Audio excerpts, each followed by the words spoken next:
Good evening, my dear friends, and welcome to another gathering here at Chilly Midnight. I'm Leanh. And before we open the doors to tonight's haunted places, I'd like to speak with you for a moment. First, I want to send a very special hello to Mark. Mark has spent a great deal of time following this channel, listening to the stories, and leaving his support along the way. I truly appreciate your presence, Mark, and I'm grateful that you continue to share these late-night hours with us. Tonight's collection is especially for you. At Mark's request, we will be entering 7 haunted castles, each hiding its own history, its own restless presence, and a darkness that has been waiting far longer than any living visitor could imagine. I hope these are the kinds of stories you were hoping to hear. Mark, thank you for giving me the inspiration for tonight's journey. And to everyone else listening, I want you to know something important. Every day, I read the comments you leave beneath these videos. I see the messages from those who listen after demanding shifts, those who cannot sleep, those who feel overwhelmed by life, and those who come here because the silence around them has become a little too lonely. Even when I cannot respond to every comment individually, your words do not go unnoticed. I know that some of you may be carrying exhaustion that nobody around you can see. Some may be dealing with pressure at work, difficulties at home, uncertainty about the future, or a quiet sense of loneliness that becomes stronger after nightfall. Please remember that whenever you return to Chilly Midnight, someone is thinking about you. Through every story I write and every night we spend together, I'm here, paying attention and keeping you company from the other side of the darkness. You may be listening from a distant city, a quiet bedroom, an overnight workplace, or somewhere you have never mentioned. But during these hours, none of us has to feel entirely alone. So leave me a comment whenever you need to speak. Tell me how your day has been, what has been troubling you, or which kind of story you would like us to explore next.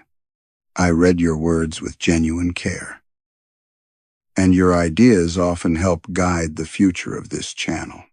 Mark, thank you once again for tonight's request. And to every person listening, thank you for continuing to visit this small midnight world we have created together. I hope you are safe, healthy, and surrounded by kindness. And on the nights when life feels especially heavy, I hope these stories can offer you a little comfort, even as they lead you somewhere frightening. Now, draw the curtains. Let the room fall quiet, and keep your eyes away from the darkest corners. Tonight, 7 haunted castles are waiting for us, and the first gate is already open. Story 1. The first thing Eleanor Voss noticed about Blackwake Castle was that every window faced the water, even those built into walls that should have looked inland. From the deck of the supply boat, she studied the island through cold rain. The castle rose from a basalt ridge like something forced upward beneath the sea. 3 narrow towers, a central keep, and walls darkened by centuries of salt. No trees grew there, only black rock, white gulls, and a stairway cut into the cliff. The boatman, Ian Croft, killed the engine before they reached the landing. "You'll have to step across," he said. A gap of gray water opened and closed between the boat and the stone jetty. Eleanor waited for the rise, transferred her weight, and landed with her equipment case striking her knee. Ian hesitated before passing her the second case. He was staring at the highest tower. "What?" Eleanor asked. "Nothing. Weather's coming in." The tide was falling. Eleanor could see it in the wet black line descending along the rocks, yet somewhere above them, inside the castle, water dripped with the steady rhythm of a leaking tap. She looked up. The sound stopped. The company representative waited at the top of the cliff stair. Alistair Rook was a narrow man in a waxed coat whose politeness seemed rehearsed. He shook Eleanor's hand and told Leanh the return crossing would be unnecessary until the survey was complete. "That wasn't the arrangement," Eleanor said. "The weather window has narrowed. You'll be safer remaining here." Eleanor disliked being told what was safe by men who had not inspected the structure. She had built a career on that dislike, or once believed she had. The thought brought concrete dust.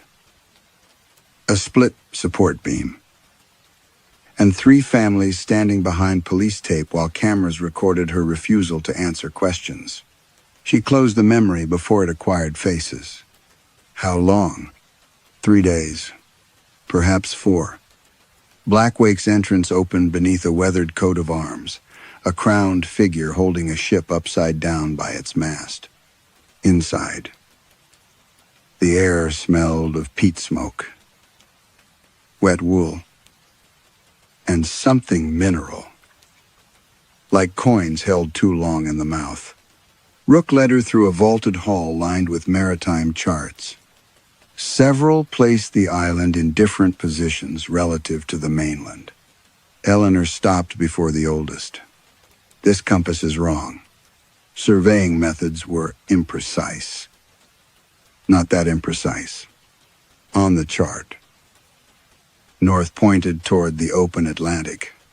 Rook continued walking.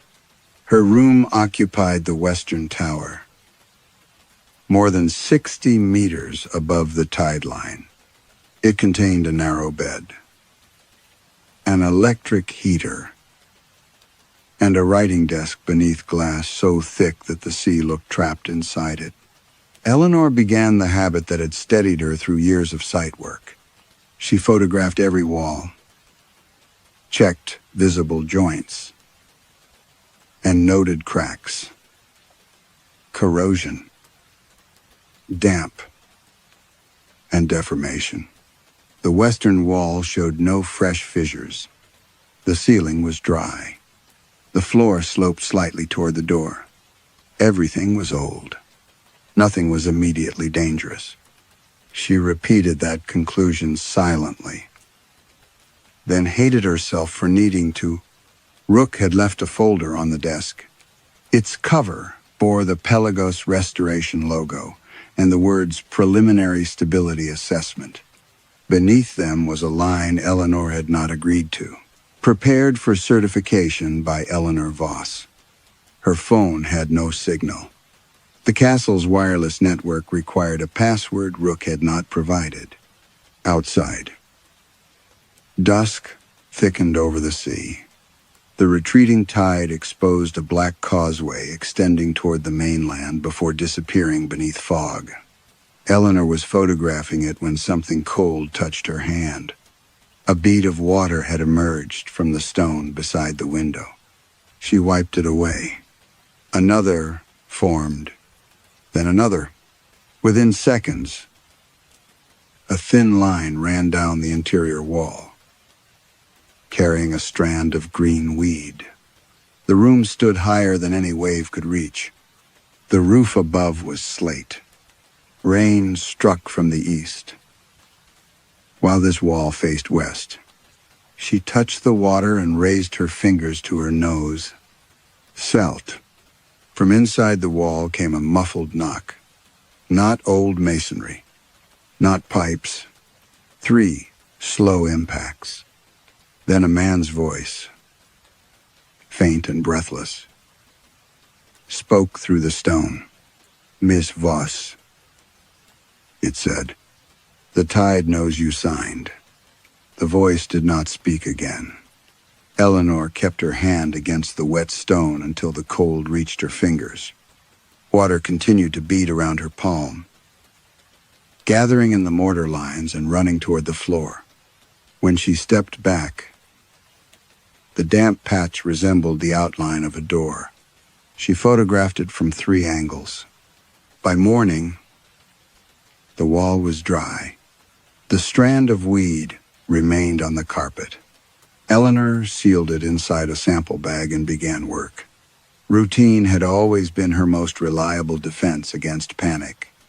She divided Blackwake into zones, established reference points, calibrated her laser scanner, and marked every visible defect on a printed plan.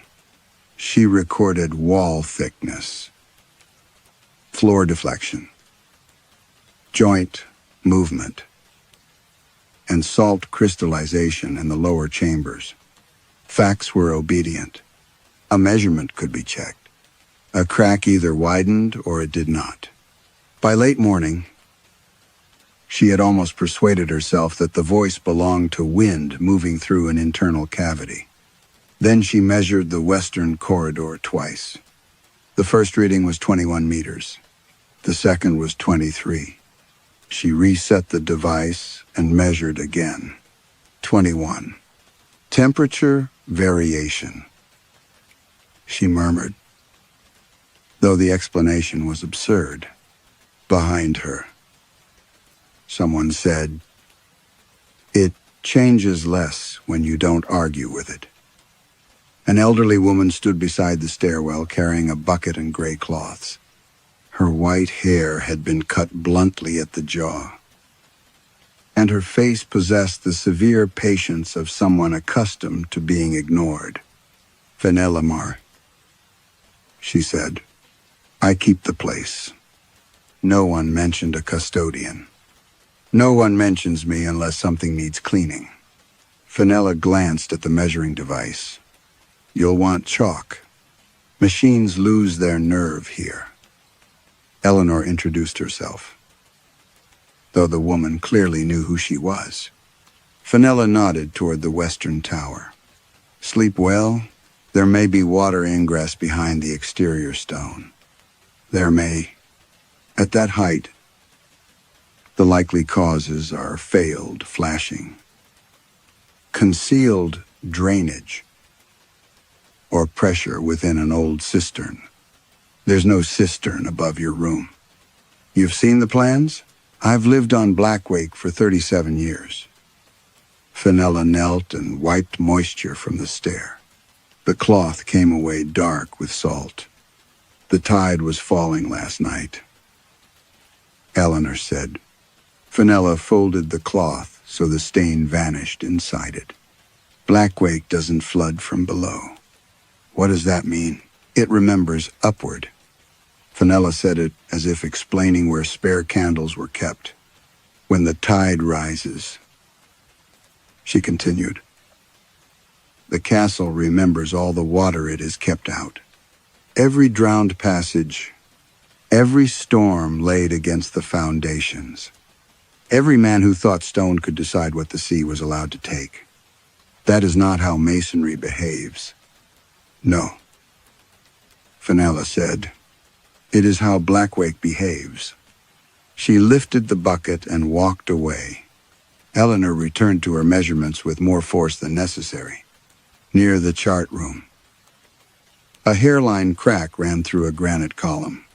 She set a gauge across it and entered the reading in her notebook. The column was non-critical under ordinary loading. Even if the crack extended inward, redistribution through the adjacent arch would likely keep stresses within acceptable limits. Acceptable. The word opened something in her memory. A conference room with glass walls. Rain against the windows. A contractor asking whether temporary supports could remain in use for another month. Eleanor's report lay open before her. The phrase residual risk highlighted in yellow. She had objected at first. Then the client reminded her that evacuation would cost millions and trigger penalties. Additional monitoring was proposed. Responsibility was distributed across 6 signatures. Hers had been the final one, 3 weeks later. Part of the redevelopment collapsed during the night. Eleanor closed the notebook. For several seconds, she smelled pulverized concrete instead of salt. She heard alarms and the soft electronic click of cameras turning toward her outside the inquiry. A drop struck the page. The ceiling was dry. Another landed beside it, spreading the ink around the crack measurement. Then another fell onto the words, acceptable residual risk. Water began rising through the paper from beneath. Eleanor snatched up the notebook. The stone below it was dry. Yet the pages had soaked through to the cover. Lines of blue ink loosened and drifted like weed across the ruined calculation. New words appeared, in handwriting she recognized as her own. You approved the load. From inside the cracked column came the sound of several people knocking at once. The knocking inside the column stopped when Eleanor placed her ear against the granite. For a moment, she heard only the castle settling around her, timber shrinking in the cold. Rain ticking against distant glass. The low pressure of wind moving through unseen chambers. Then something scraped inside the stone. Not fingernails. Metal, as if someone were turning a handle on the other side. Eleanor stepped back and marked the column on her plan. She did not tell Rook. Instead, she expanded her survey of the western range. The official drawing showed a simple arrangement. Tower room. Corridor. Stairwell. Chart room. And a service cupboard built into the exterior wall. The geometry was severe but uncomplicated. She established fixed points at both ends of the corridor and measured the distance between them. 21 meters. She wrote the figure in her notebook, closed it, and walked to the chart room to inspect the ceiling beams. When she returned less than 10 minutes later, the western corridor seemed subtly altered. The window at the far end looked smaller. The runner carpet contained 3 more repeating anchors than before. Eleanor measured again. 27 meters. She checked the device, recalibrated it, and repeated the reading. 27. Her first impulse was anger. Old buildings contained hidden angles, inaccurate plans, deceptive sight lines. They did not gain 6 meters between observations. She placed a chalk line at the base of the nearest wall and began measuring manually. 1 section at a time. Halfway down the corridor, she stopped. There was a door in the north wall. It was narrow, black painted, and fitted so precisely into the stone that she might have missed it from a distance. Yet Eleanor knew she had not. She had photographed that wall earlier. The masonry had been unbroken from floor to ceiling. She checked the plan. Solid structural wall, no chamber behind it. The handle was iron, greened by corrosion. Across the grip, beneath the verdigris, someone had engraved a name. Thomas Arkell. Eleanor crouched and photographed it. The name felt familiar, though she could not place why. She searched the folder Rook had provided. Then the heritage notes stored on her tablet. Thomas Arkell appeared in a scanned newspaper clipping, dated more than a century earlier. Deckhand, 26 years old. Missing when the cargo vessel Mercy Belle disappeared west of Blackwake during a winter storm. No bodies recovered. Eleanor stood. The door had no visible hinges, no lock, no gap beneath it. She wrapped a cloth around the handle and pulled. Nothing moved. Behind the wood, water shifted with the deep, crowded sound of a flooded compartment. Don't open one unless you're prepared to answer, Fenella said. Eleanor turned sharply. The custodian stood at the mouth of the corridor, holding a bundle of clean sheets. Answer what? The name. You knew this was here. Fenella looked at the door without surprise. Not that one. The castle cannot create doors. No. It only gives them somewhere to be seen. Eleanor held out the plan. There is solid rock behind this wall. There was solid rock behind most of them. Most of what? Fenella did not reply. Her gaze had shifted beyond Eleanor.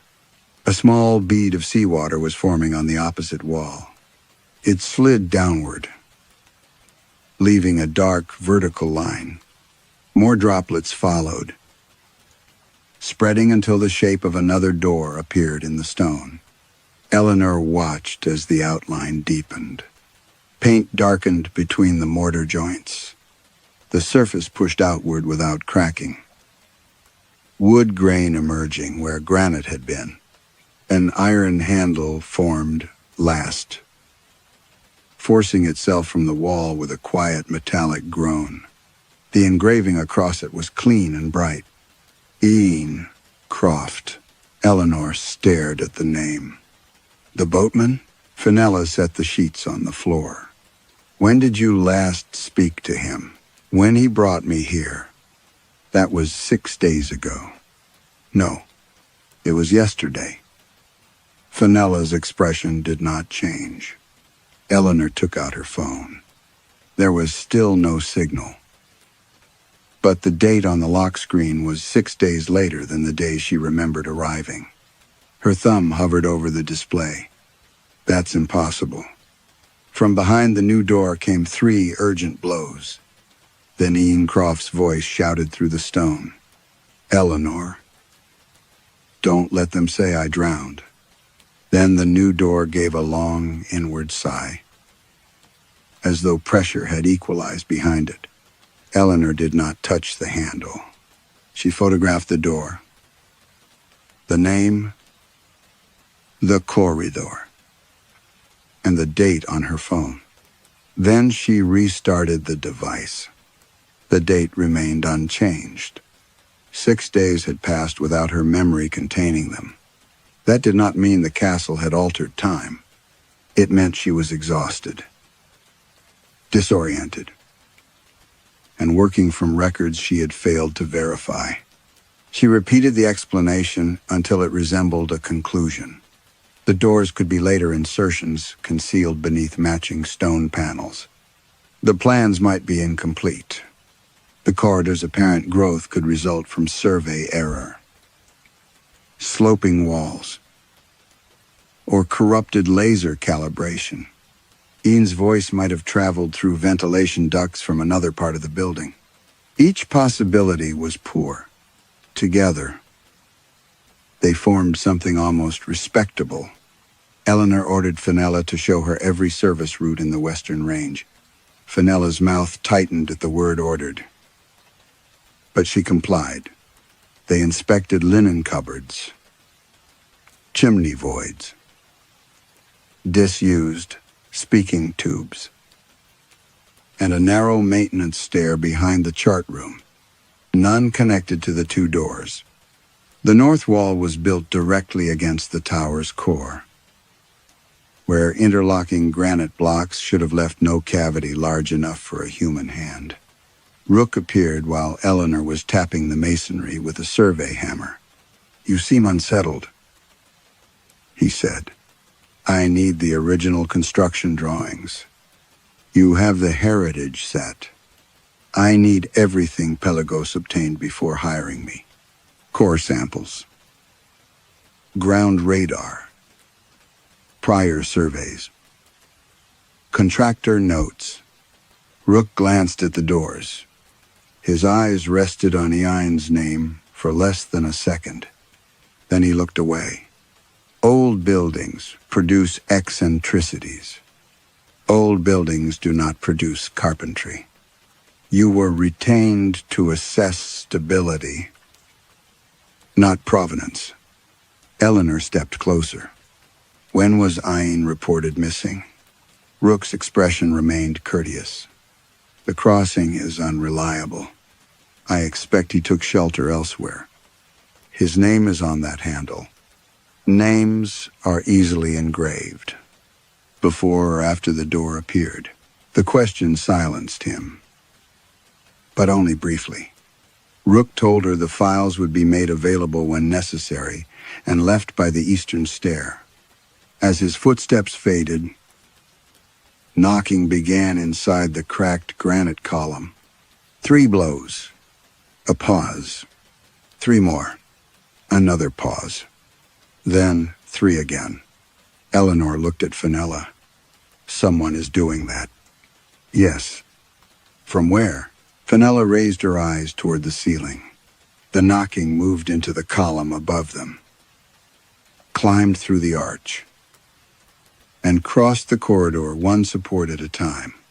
3 short blows. 3 long, 3 short. A distress signal. The pattern reached the western tower and stopped. A second sequence answered from below. This one was not a plea for rescue. Eleanor recognized enough maritime signaling from offshore inspections to translate the repeated group. Name. The first column responded. Leanh. Another knock emerged from the wall beside Thomas Arkell's door. Alive, Fenella whispered. They have started carrying their own messages. Eleanor took up the laser scanner before fear could dictate her next action. If hidden chambers existed, geometry would expose them. She mapped the corridor, stairwell, tower room, wall thicknesses, and visible exterior footprint. She repeated every reading manually, then loaded the point cloud onto her tablet. The model formed slowly. Blackwake's exterior dimensions matched the heritage survey almost exactly. The western tower had not expanded. Its walls had not shifted outward. Its height remained unchanged. The interior was different. According to the scan, the tower now contained nearly a third more enclosed volume than its stone shell could physically hold. Eleanor rotated the model. New black spaces pulsed between known rooms, long cavities without external boundaries. Stacked behind one another where solid masonry should have been. Thin, vertical shapes stood inside them. Columns, dozens of them. As she enlarged the image, the scanner identified irregular movement within each column, no more than a few millimeters at a time. The shapes were breathing. Then one of the hidden columns shifted forward on the screen and struck the inside of the tower wall. The granite beside Eleanor answered with a single violent blow. Her tablet redrew the structure. A new room appeared behind her own bedroom wall. At its center stood a human outline labeled with her name. The human outline remained inside the new room for 13 seconds. Then the scanner lost it. Eleanor ran the survey again. The point cloud rebuilt the western tower from floor to roof. But the chamber behind her bedroom had vanished. In its place, the model showed solid masonry more than 4 meters thick. Her name remained in the error log. She saved the file to 3 separate drives. By evening, Blackwake no longer obeyed its own staircases. The eastern stair should have descended from the chart room to the entrance hall. Eleanor followed it down 2 flights and emerged beside her bedroom door. She returned upward, keeping one hand against the central column, and stepped into a narrow kitchen she had never seen before. Copper pans hung above a cold range. Salt covered the table in a smooth white layer. A place had been set for one person, though the plate held only seawater. She backed through the doorway. The kitchen disappeared. Beyond the threshold was the western corridor, now lined with 5 black doors. Fenella stood at the far end with a hurricane lamp. "The spring tide reaches its height tomorrow night," she said. "After that, the castle will stop pretending its rooms belong in the same place." Eleanor approached her. "What happens at the highest tide?" Fenella looked toward the ceiling. "It chooses what carries the weight." The words followed Eleanor into the lower survey chamber, where she tried to restore order through calculation. She spread the plans across a work table and began comparing loads, stress paths, and foundation settlements. If the island's basalt shelf had fractured, Pelagos might be attempting an emergency reinforcement project while concealing the extent of the instability. That theory at least involved human dishonesty. Human dishonesty could be documented. She was checking a foundation note when 5 wet fingerprints appeared at the edge of the paper. They formed slowly, one by one, as though an invisible hand were pressing down beside hers. Eleanor did not move. The prints were narrow, with a broken ridge across the index finger and a pale crescent scar visible even in the dampness. She had seen them before. After the redevelopment collapse, investigators recovered partial handprints from a fractured emergency door below the eastern residential block. The prints belonged to Mara Bell. A night cleaner, trapped behind debris after the evacuation alarm failed. Mara had remained alive for nearly 11 hours. The inquiry report stated that no rescuer could have reached her safely. Eleanor had repeated that sentence under oath. She placed her own hand beside the wet impressions. "Why her?" she whispered. Knocking answered from beneath the table. Not random blows. A steady sequence, moving upward through the legs, into the timber surface, and finally into Eleanor's bones. The wet fingerprints dragged across the plan. They stopped beside her signature on the copied foundation approval. A voice emerged from the stone floor. Calm, female, formal. Eleanor recognized it immediately. It was her own voice from the public inquiry. The residual risk was distributed across multiple responsible parties. The sentence echoed from a second wall. No single decision can be identified as the determining cause. A third voice joined from the ceiling. The structure was considered safe under the information available at the time. Eleanor covered her ears. The castle continued speaking in her voice. Every answer she had rehearsed. Every qualification used to soften certainty. Every passive construction that allowed decisions to exist without a person making them. The room darkened as seawater spread between the stones. Rook appeared in the doorway. He showed no surprise at the voices. "You should leave this level," he said. "You knew." "I knew Blackwake responded to certain forms of professional authority. You brought me here as a witness, as an engineer, to certify what?" Rook's expression became almost sympathetic. "What you have always certified. That a structure may remain occupied despite the cost." The knocking stopped. For the first time, Eleanor understood the silence as attention. You selected me because of the inquiry. No, Rook said. Pelagos selected you because Blackwake rejected the others. He placed a thin folder on the wet table. Inside was a recruitment assessment bearing Eleanor's name. The first page was dated 8 months before the redevelopment collapse, long before her signature became public. Long before Pelagos Restoration had contacted her. At the bottom, beneath a photograph of Eleanor leaving an ordinary construction site, someone had written, "Suitable. Already willing to hear distress as structural noise." The wall behind her softened. A human hand pressed outward from inside the granite. It wore Eleanor's engineering ring. The hand inside the wall withdrew before Eleanor could touch it.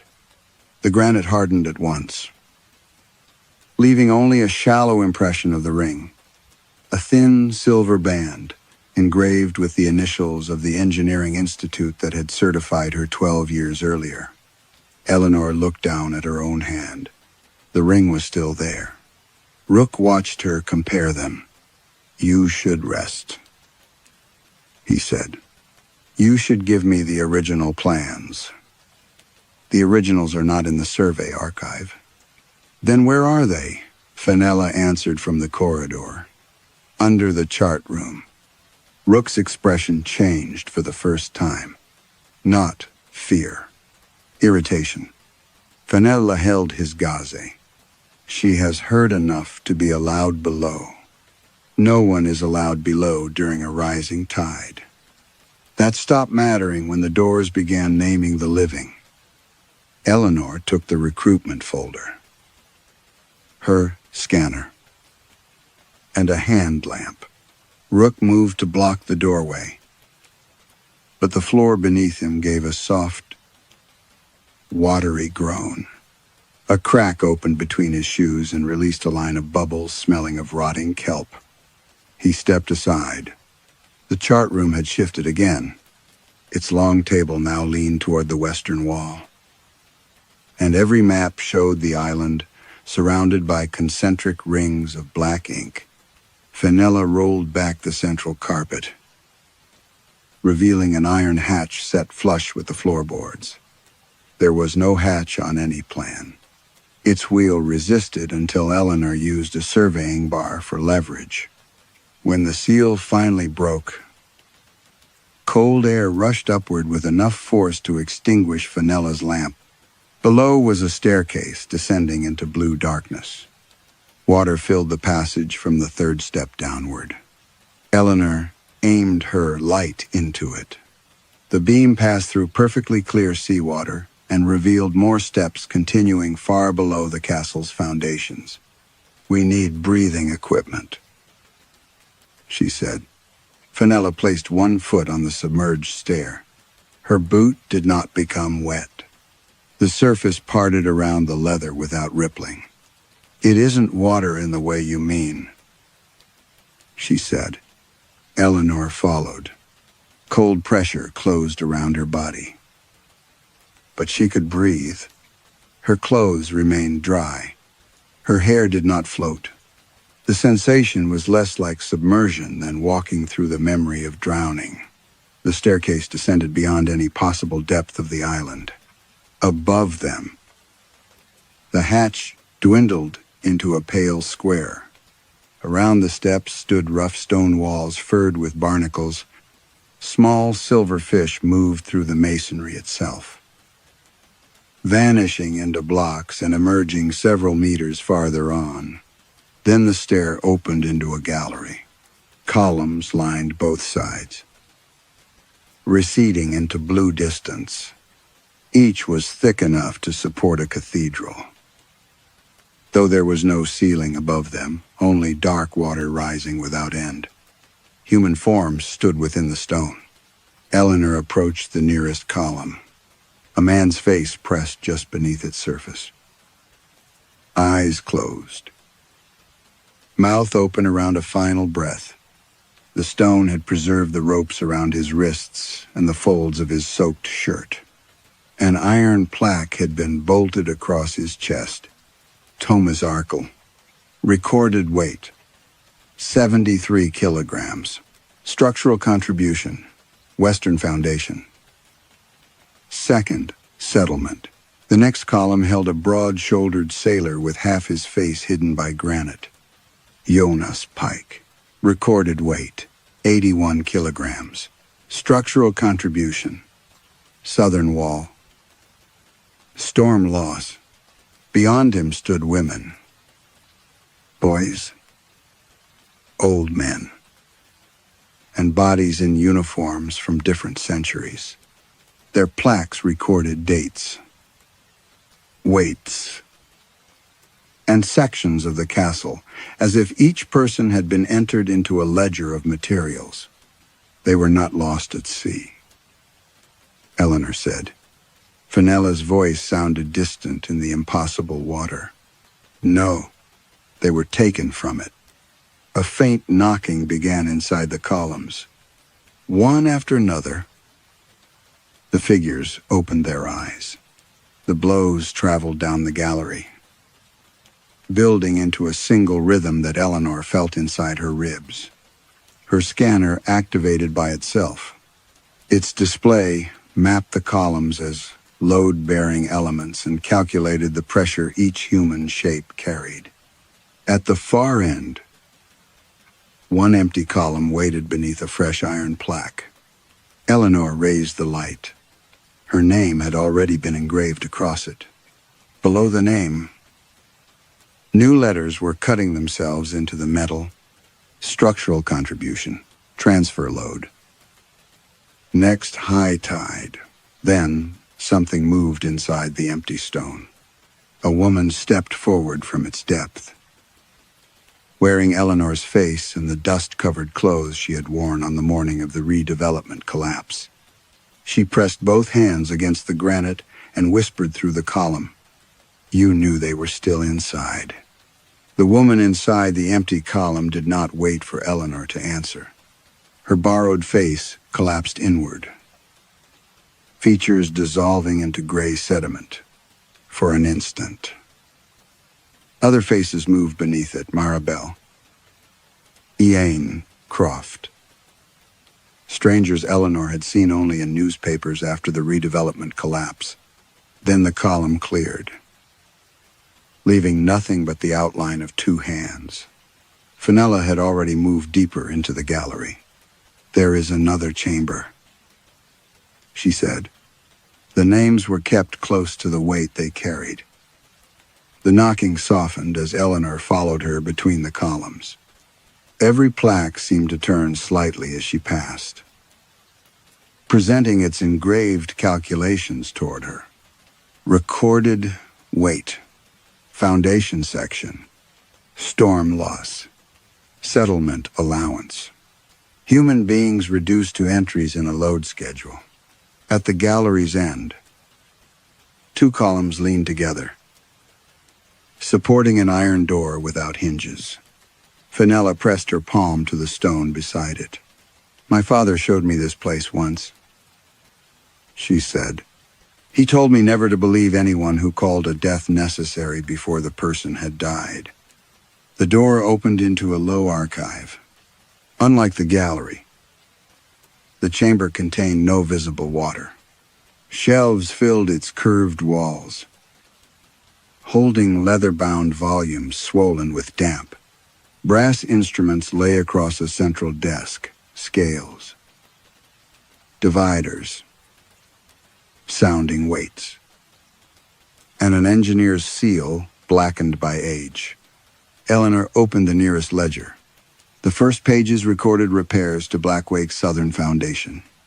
Dates, material quantities, weather conditions, and tidal pressures were written in precise copper plate. Then the language changed. Insufficient stone mass compensated by maritime contribution. Beneath the sentence appeared 6 names. Each belonged to a sailor reported missing during the same storm. Later entries described ships deliberately signaled toward submerged reefs. Survivors were brought ashore through tunnels below the landing. Weighed, bound, and placed alive inside prepared columns. Their final movements were measured as settlement activity. Eleanor turned the pages faster. Every sacrifice had required an engineer. Some had resisted. Their signatures ended abruptly, followed by notes recording structural failure, collapsed rooms, or entire families lost when parts of the island broke away. Others had certified the deaths. They used phrases Eleanor knew: unavoidable loss, exceptional weather conditions, no reasonable intervention available, risk distributed across multiple parties. Once those words were entered into the ledger, the columns hardened and the island stabilized. The castle did not need their bodies alone, Eleanor said. Fenella shook her head. It needed someone respectable to say the bodies could not have been saved. A newer steel cabinet stood behind the desk. Pelagos Restoration's emblem had been stamped into its doors. Inside were modern survey reports, personnel files, legal assessments, and photographs of engineers who had visited Blackwake during the previous 40 years. Several faces had been crossed out. Beside each rejected candidate, Pelagos evaluators had written reason: excessive ethical resistance, likely to suspend operations, unwilling to certify under incomplete evidence. Eleanor found her file beneath a black ribbon. It contained documents that had never been presented during the public inquiry. Her early calculations showing overstressed temporary supports. Emails in which she warned that continued occupation might cause progressive collapse. And the first version of her report recommending immediate evacuation. Someone had highlighted the point where her language changed. Unsafe for continued occupancy became manageable under enhanced monitoring. Immediate evacuation required became temporary disruption, not proportionate to assessed probability. Attached to the final approval was a Pelagos evaluation. Candidate demonstrates capacity to identify fatal instability. Understand likely consequences. And subsequently produce language permitting continued use. Eleanor felt the chamber contract around her. They were watching the project, she said. Long before it fell, Fenella replied. A second document showed payments routed from a Pelagos subsidiary to the contractor responsible for the redevelopment. Delayed inspections, altered material records, pressure to keep the residential wing occupied. The collapse had not merely revealed Eleanor's weakness. It had been designed to test it. Rook's voice came through a brass speaking tube above the desk. The tide is nearly upon us. Miss Voss. A mechanical click followed. The archive door sealed. Eleanor seized the oldest ledger. But wet ink began spreading across its final blank page. Words appeared in her handwriting. I certify that Blackwake Castle remains structurally safe for continued occupation. Below the sentence waited an empty signature line. Then the iron door behind them groaned under a new pressure. From the drowned gallery came Ian Croft's voice, joined by dozens of others. Do not sign us dead again. The voices in the gallery continued until the archive shelves began to vibrate. Eleanor tore the unsigned page from the ledger. The paper resisted like wet skin. When it finally came free, every column beyond the sealed door struck once in unison. Dust fell from the ceiling. Fenella seized the iron wheel and tried to force it open. But pressure held the door shut from the other side. There must be another exit, Eleanor said. There is, Fenella replied. Black wake. The floor tilted. Ledgers slid from the shelves and opened around Eleanor's boots. Their pages filled with diagrams she had first mistaken for foundation plans. Viewed together, they formed something larger, not a castle anchored to an island, but a system of channels extending beneath the sea. Lines reached toward villages, arbors, cliffs, and distant cities. Beside each place were notes describing erosion, subsidence, storm damage, and human loss. Eleanor followed one route with her finger. A 19th century harbor wall in Orkney had failed during a calm tide on the same night Blackwake's western tower was repaired. A fishing village farther south had vanished beneath a landslide when the castle's foundations settled.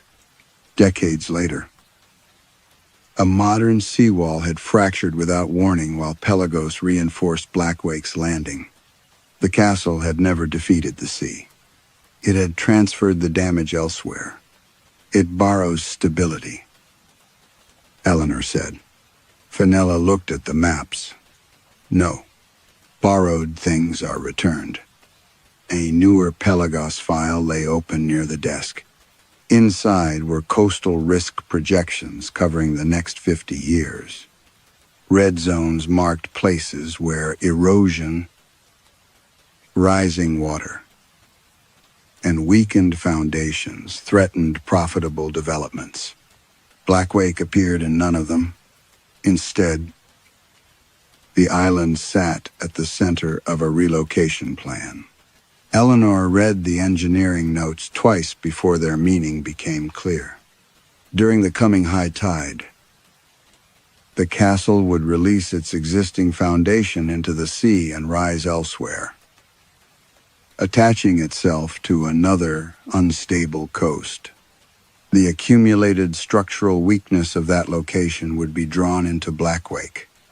In exchange, the castle would send its own failures outward through the buried channels, collapsed homes, broken sea defenses, missing boats, deaths attributed to weather, negligence, or unforeseeable ground movement. Each transfer required human weight within the columns. But the bodies alone were not enough. The deaths had to be made legitimate. Someone with recognized authority had to declare the castle safe while knowing it was not. Eleanor understood why the ledger demanded consciousness. A forged signature could imitate permission, but it could not carry guilt. Rook's voice returned through the speaking tube. You have now seen the mechanism. You call this a mechanism? It has functioned longer than most nations. You destroy other coastlines to preserve this place. We preserve what can be preserved. Pelagos chooses what is worth saving. Every engineer does. The words struck with more force than the accusation deserved because part of Eleanor believed them. Engineering was always an act of selection.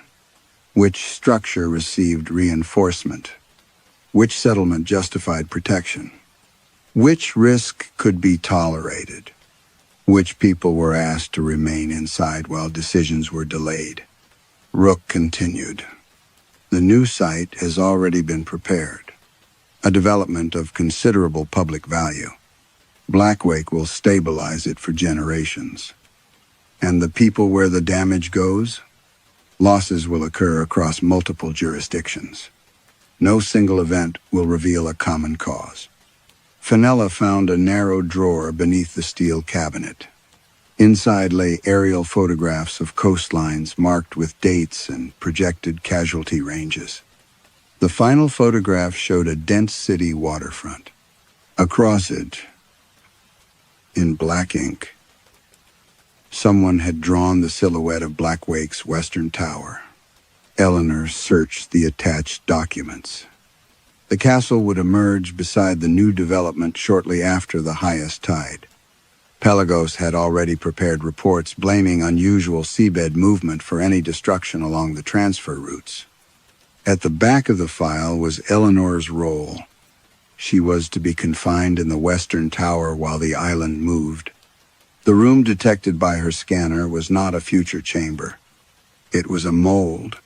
Her body would become the new transfer column, carrying the strain between Blackwake and every coast it damaged. The declaration must be voluntary, she said. Rook was silent. That is why you showed me the files. Why you let me see the columns. You cannot force the words out of me. We can wait. The archive walls shifted inward. A crack opened above the sealed door, releasing seawater that remained suspended in the air like a vertical sheet. Beyond it, Eleanor saw the western tower from the outside, although they stood far beneath it. Her bedroom window glowed in the darkness. Inside the room, another Eleanor sat at the desk with a pen in her hand. Rook spoke more softly. The castle does not require your belief, Miss Voss. Only your informed consent. The woman in the tower raised her face. Then, in Eleanor's own voice, she began reciting the safety declaration. The woman in the tower reached the final line of the declaration. Eleanor spoke over her.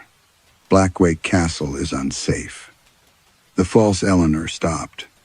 Across the suspended sheet of seawater, her face turned toward the archive.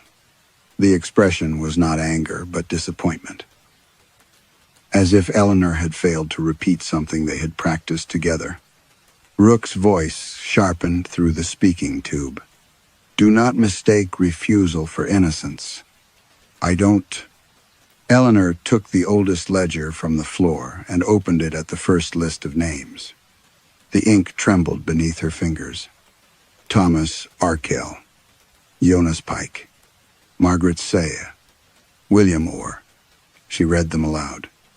With each name, a knock answered from the drowned gallery. The blows no longer traveled as signals.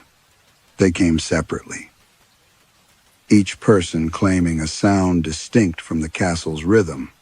Fenella understood first. The plaques, she said. It has kept them as measurements because no one spoke them as people. They gathered the ledgers, carrying as many as they could through the narrow drawer passage behind the steel cabinet. It opened inside the chart room, where the walls were streaming with seawater and the maps had peeled from their frames. Eleanor connected her scanner to the castle's emergency communications terminal. Pelagos had installed a satellite transmitter for survey data, locked behind corporate credentials. The access code was stored in Rook's recruitment file. She uploaded everything. Photographs of the columns, scans of the sacrifice records, Pelagos casualty projections, her own original warnings from the redevelopment, the altered report, the final approval bearing her signature. She attached a spoken statement. My name is Eleanor Voss. I recognized a fatal structural risk and approved continued occupation. People died because I allowed professional language to conceal a decision I understood. The castle groaned beneath her. She continued reading the sailors' names while the files transmitted. Outside, the sea withdrew from the island with impossible speed. The causeway appeared. Then reefs. Then acres of glistening seabed that had not seen air for centuries. Along the horizon, lights moved through the rain. A rescue vessel. Fenella saw it too.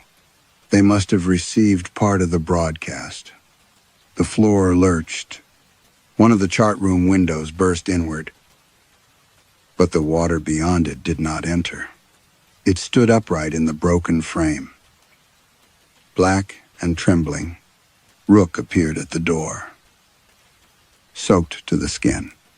"You have destabilized every transfer channel," he said. "When the tide returns, Blackwake will require immediate replacement weight. Then let it fall. It will not fall alone." The castle answered him. Across the exposed seabed, long cracks raced toward the approaching vessel.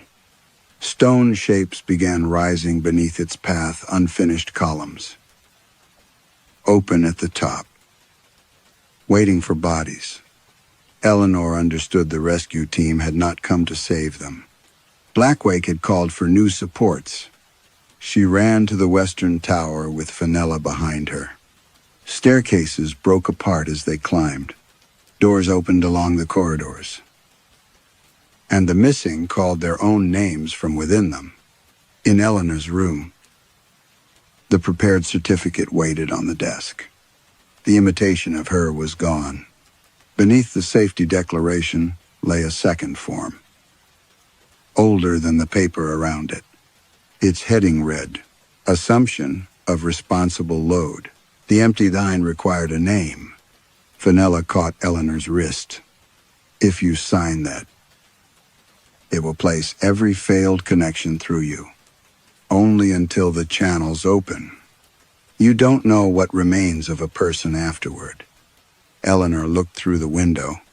The rescue vessel had entered the first ring of rising columns. For years, she had insisted responsibility could be divided until no one carried enough of it to be crushed. Blackwake had been built on the same principle. She signed her name. The castle convulsed. Every door slammed open. The sailors' names rang through the walls as iron plaques tore free from the columns below. Pain entered Eleanor without injury. The weight of towers, drowned foundations, broken seawalls, and occupied rooms declared safe by people who would never sleep inside them. She remained standing long enough to reach the mechanism beneath the window. It was disguised as an old ventilation lever. Fenella helped her pull it down. Blackwake opened to the sea. Water burst through the upper walls, pouring upward, sideways, and through solid stone, far below. The unfinished columns around the rescue vessel shattered before they could close. The island began to sink. As Fenella was swept toward the stair, Eleanor gripped the desk and watched the western tower separate from the castle. It did not fall, still carrying her name. It began to move beneath the water. The rescue vessel reached Blackwake's coordinates at dawn. There was no island. A ring of foam turned slowly where the cliffs should have been, carrying splinters of black timber and dead gull feathers.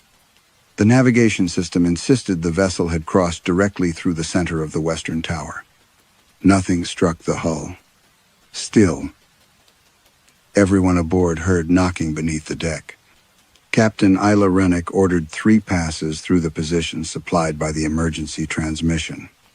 Sonar showed an uneven seabed, scattered masonry, and a trench descending beyond the instrument's reliable range. No tower, no causeway, no foundation shelf large enough to have supported a castle. Only debris floated on the calm water. A yellow equipment case was recovered first. Its seals were intact. Inside were Eleanor Voss's laser scanner, 3 storage drives, and a notebook swollen with seawater. Every written measurement had dissolved except one sentence across the final page. Blackwake Castle is unsafe for human occupation. No one aboard could determine how the ink had survived. The second object was a survey report contained in a transparent Pelagos folder. It bore Eleanor's name and professional registration number. Her signature appeared on every required page. The report certified Blackwake as structurally sound.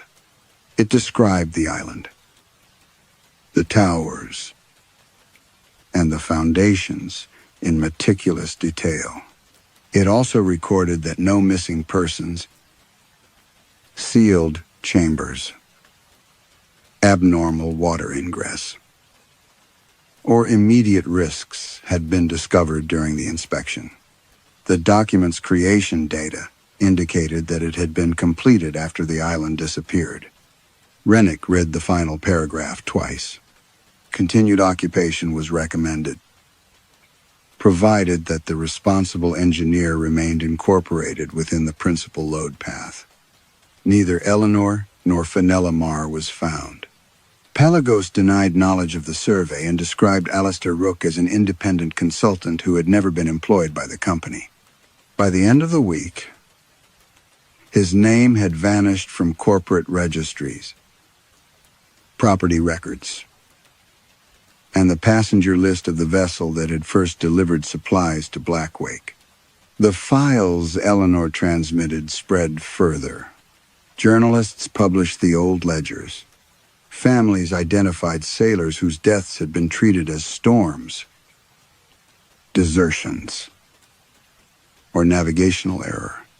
Investigators reopened the redevelopment collapse and confirmed that Eleanor's original evacuation recommendation had been deliberately suppressed. Her confession was broadcast with every report.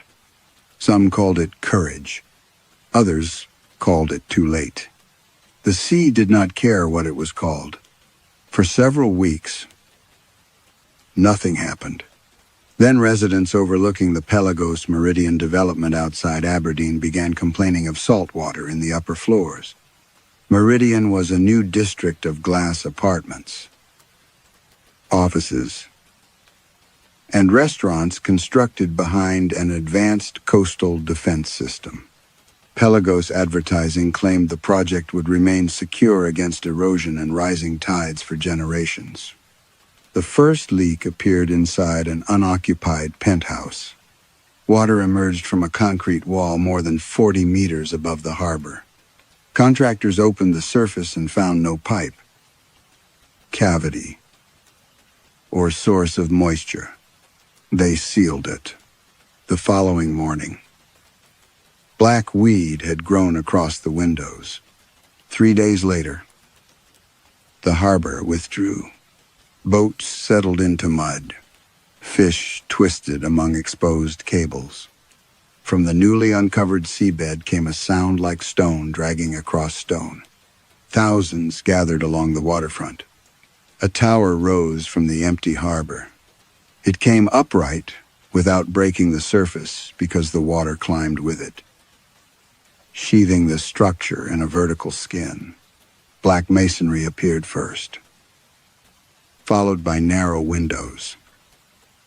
An inverted ship carved beneath the roof, and walls streaming with seawater. Pelagos evacuated the development. Their public statement described the tower as an unrecorded historic structure exposed by unusual seabed movement. Engineers were sent to determine whether it posed a danger to neighboring buildings inside Meridian's highest apartment. A corridor began extending toward the new tower. At its end, a black door formed in the concrete. The iron handle emerged last. Across it was engraved, Eleanor Voss. A young engineer assigned to the emergency assessment placed her hand on the metal. From the other side, a woman whispered through the stone, "Before you certify anything, ask who must carry it." Behind her, every wall in Meridian began to knock. Blackwake survived because generations of respectable people learned to rename sacrifice as necessity. Eleanor could not undo the deaths her signature helped conceal. But she finally refused the comfort of divided responsibility. Her punishment was not simply becoming part of the castle. It was remaining conscious wherever that same language was used again. Perhaps every unsafe structure begins long before the first crack appears inside a meeting. A report, or a sentence designed to make danger sound acceptable. When authority tells us that someone must carry the weight, how often do we ask who chose them? Story 2. Gabriel Hume first saw Valecourt Castle through rain so fine that the stones seemed to be dissolving into the hillside. The driver who had collected him from the station said almost nothing during the final ascent. Whenever the road narrowed between yew trees, he glanced toward Gabriel. Each time, Gabriel experienced the now familiar pause in which a face became unrelated parts: pale forehead, wet lower lip, a gray mustache floating without an owner. Then recognition returned. Not as certainty, but deduction. The driver, the man from the station. Gabriel looked away before he noticed. Valecourt stood above a flooded orchard, its western towers blackened by weather and its long windows reflecting a pewter sky. There were no flags and no lights in the upper rooms. The building possessed the exhausted dignity of something that had spent centuries being mistaken for important. At the front steps, a woman in a dark green coat waited beneath a stone canopy. She introduced herself as Sabine Morel, steward of the estate. Gabriel repeated her name silently while studying the silver brooch at her throat, shaped like a thorn branch. He had learned to remember objects when faces failed him. "Your rooms are in the East Wing," she said.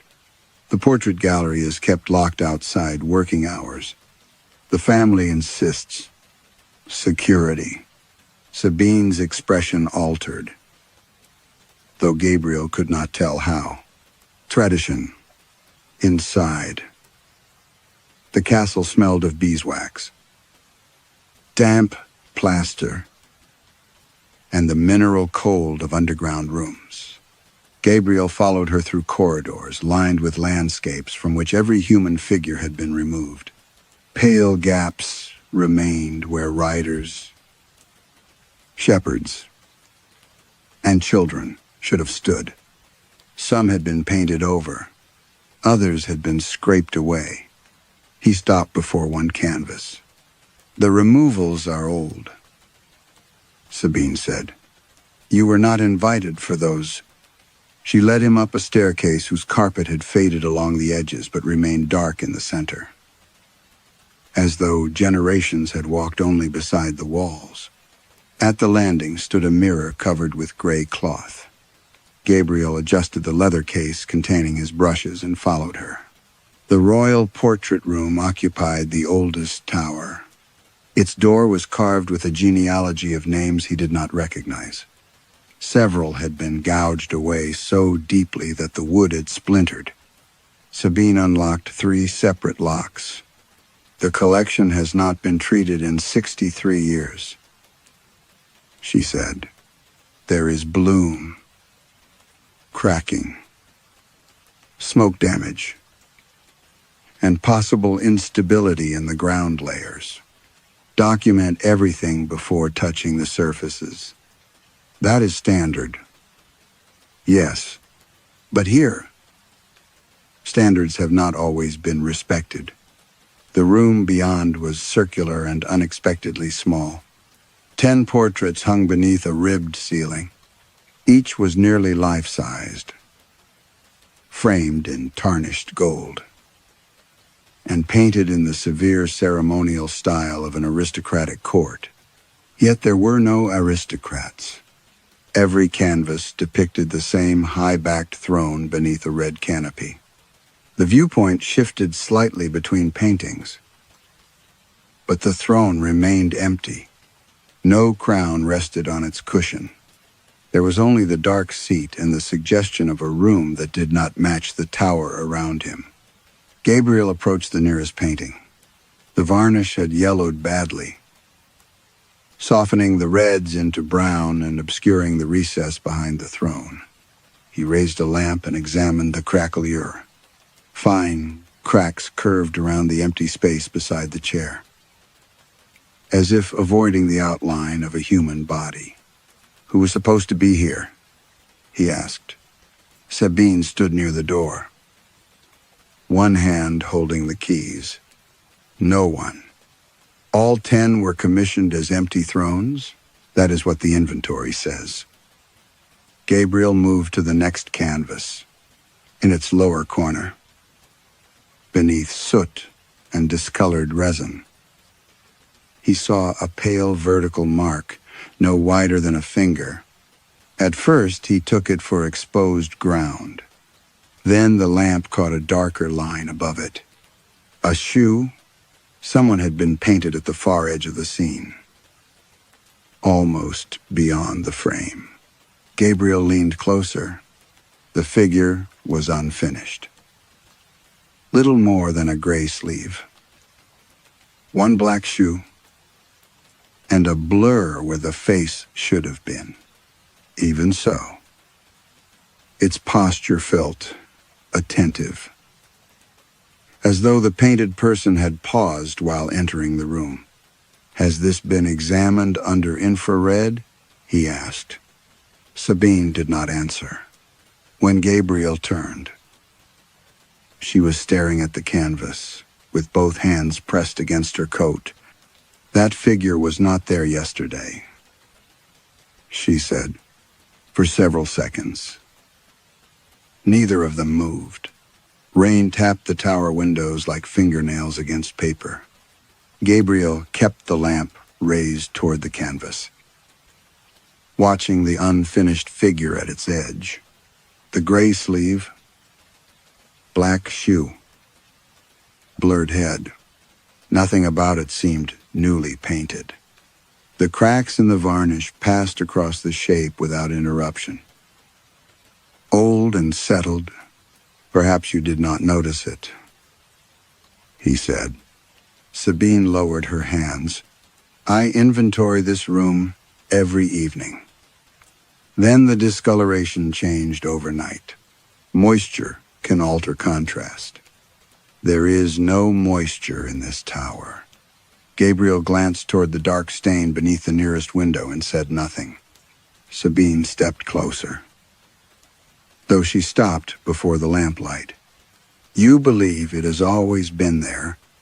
I believe paint does not add itself." It was the sentence of a professional, firm enough to close a conversation. He had spent months learning such sentences after the accident.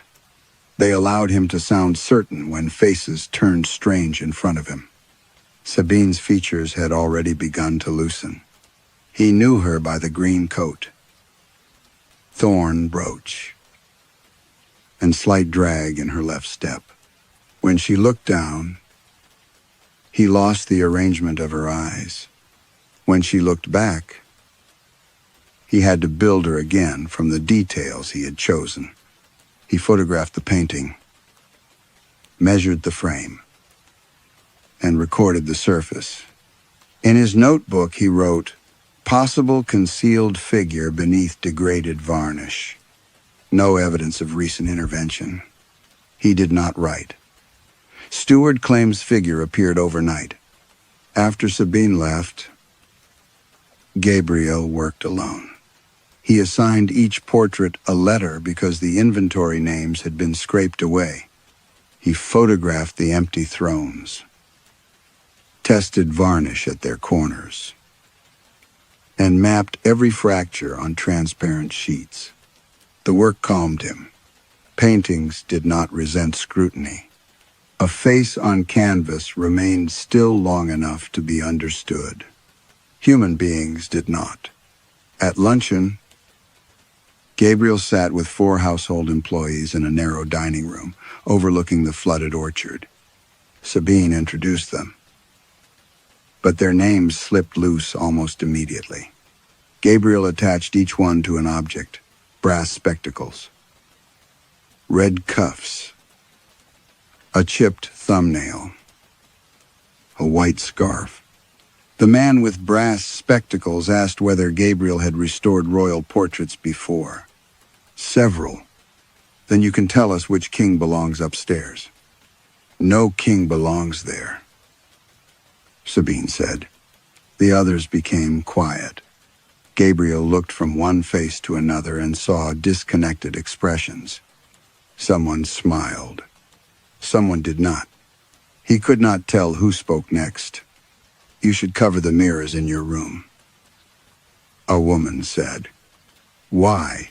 Because the glass is old. A few laughed. But Sabine did not. That evening, Gabriel returned to the gallery with tracing paper and a portable light. He examined the unfinished figure from behind the canvas, expecting an earlier composition. Instead, the light revealed dark strokes extending beyond the visible body.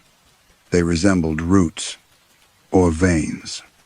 They ran beneath the painted floor toward the throne. Gabriel checked the neighboring portrait. The same marks existed there.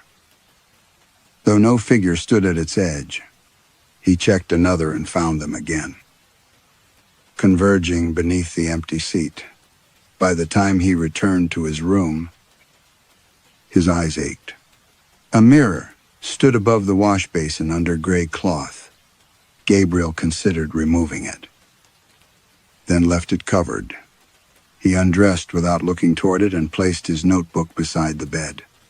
Before sleeping, he reviewed the photographs on his camera. In the first image, the figure's shoe touched the frame.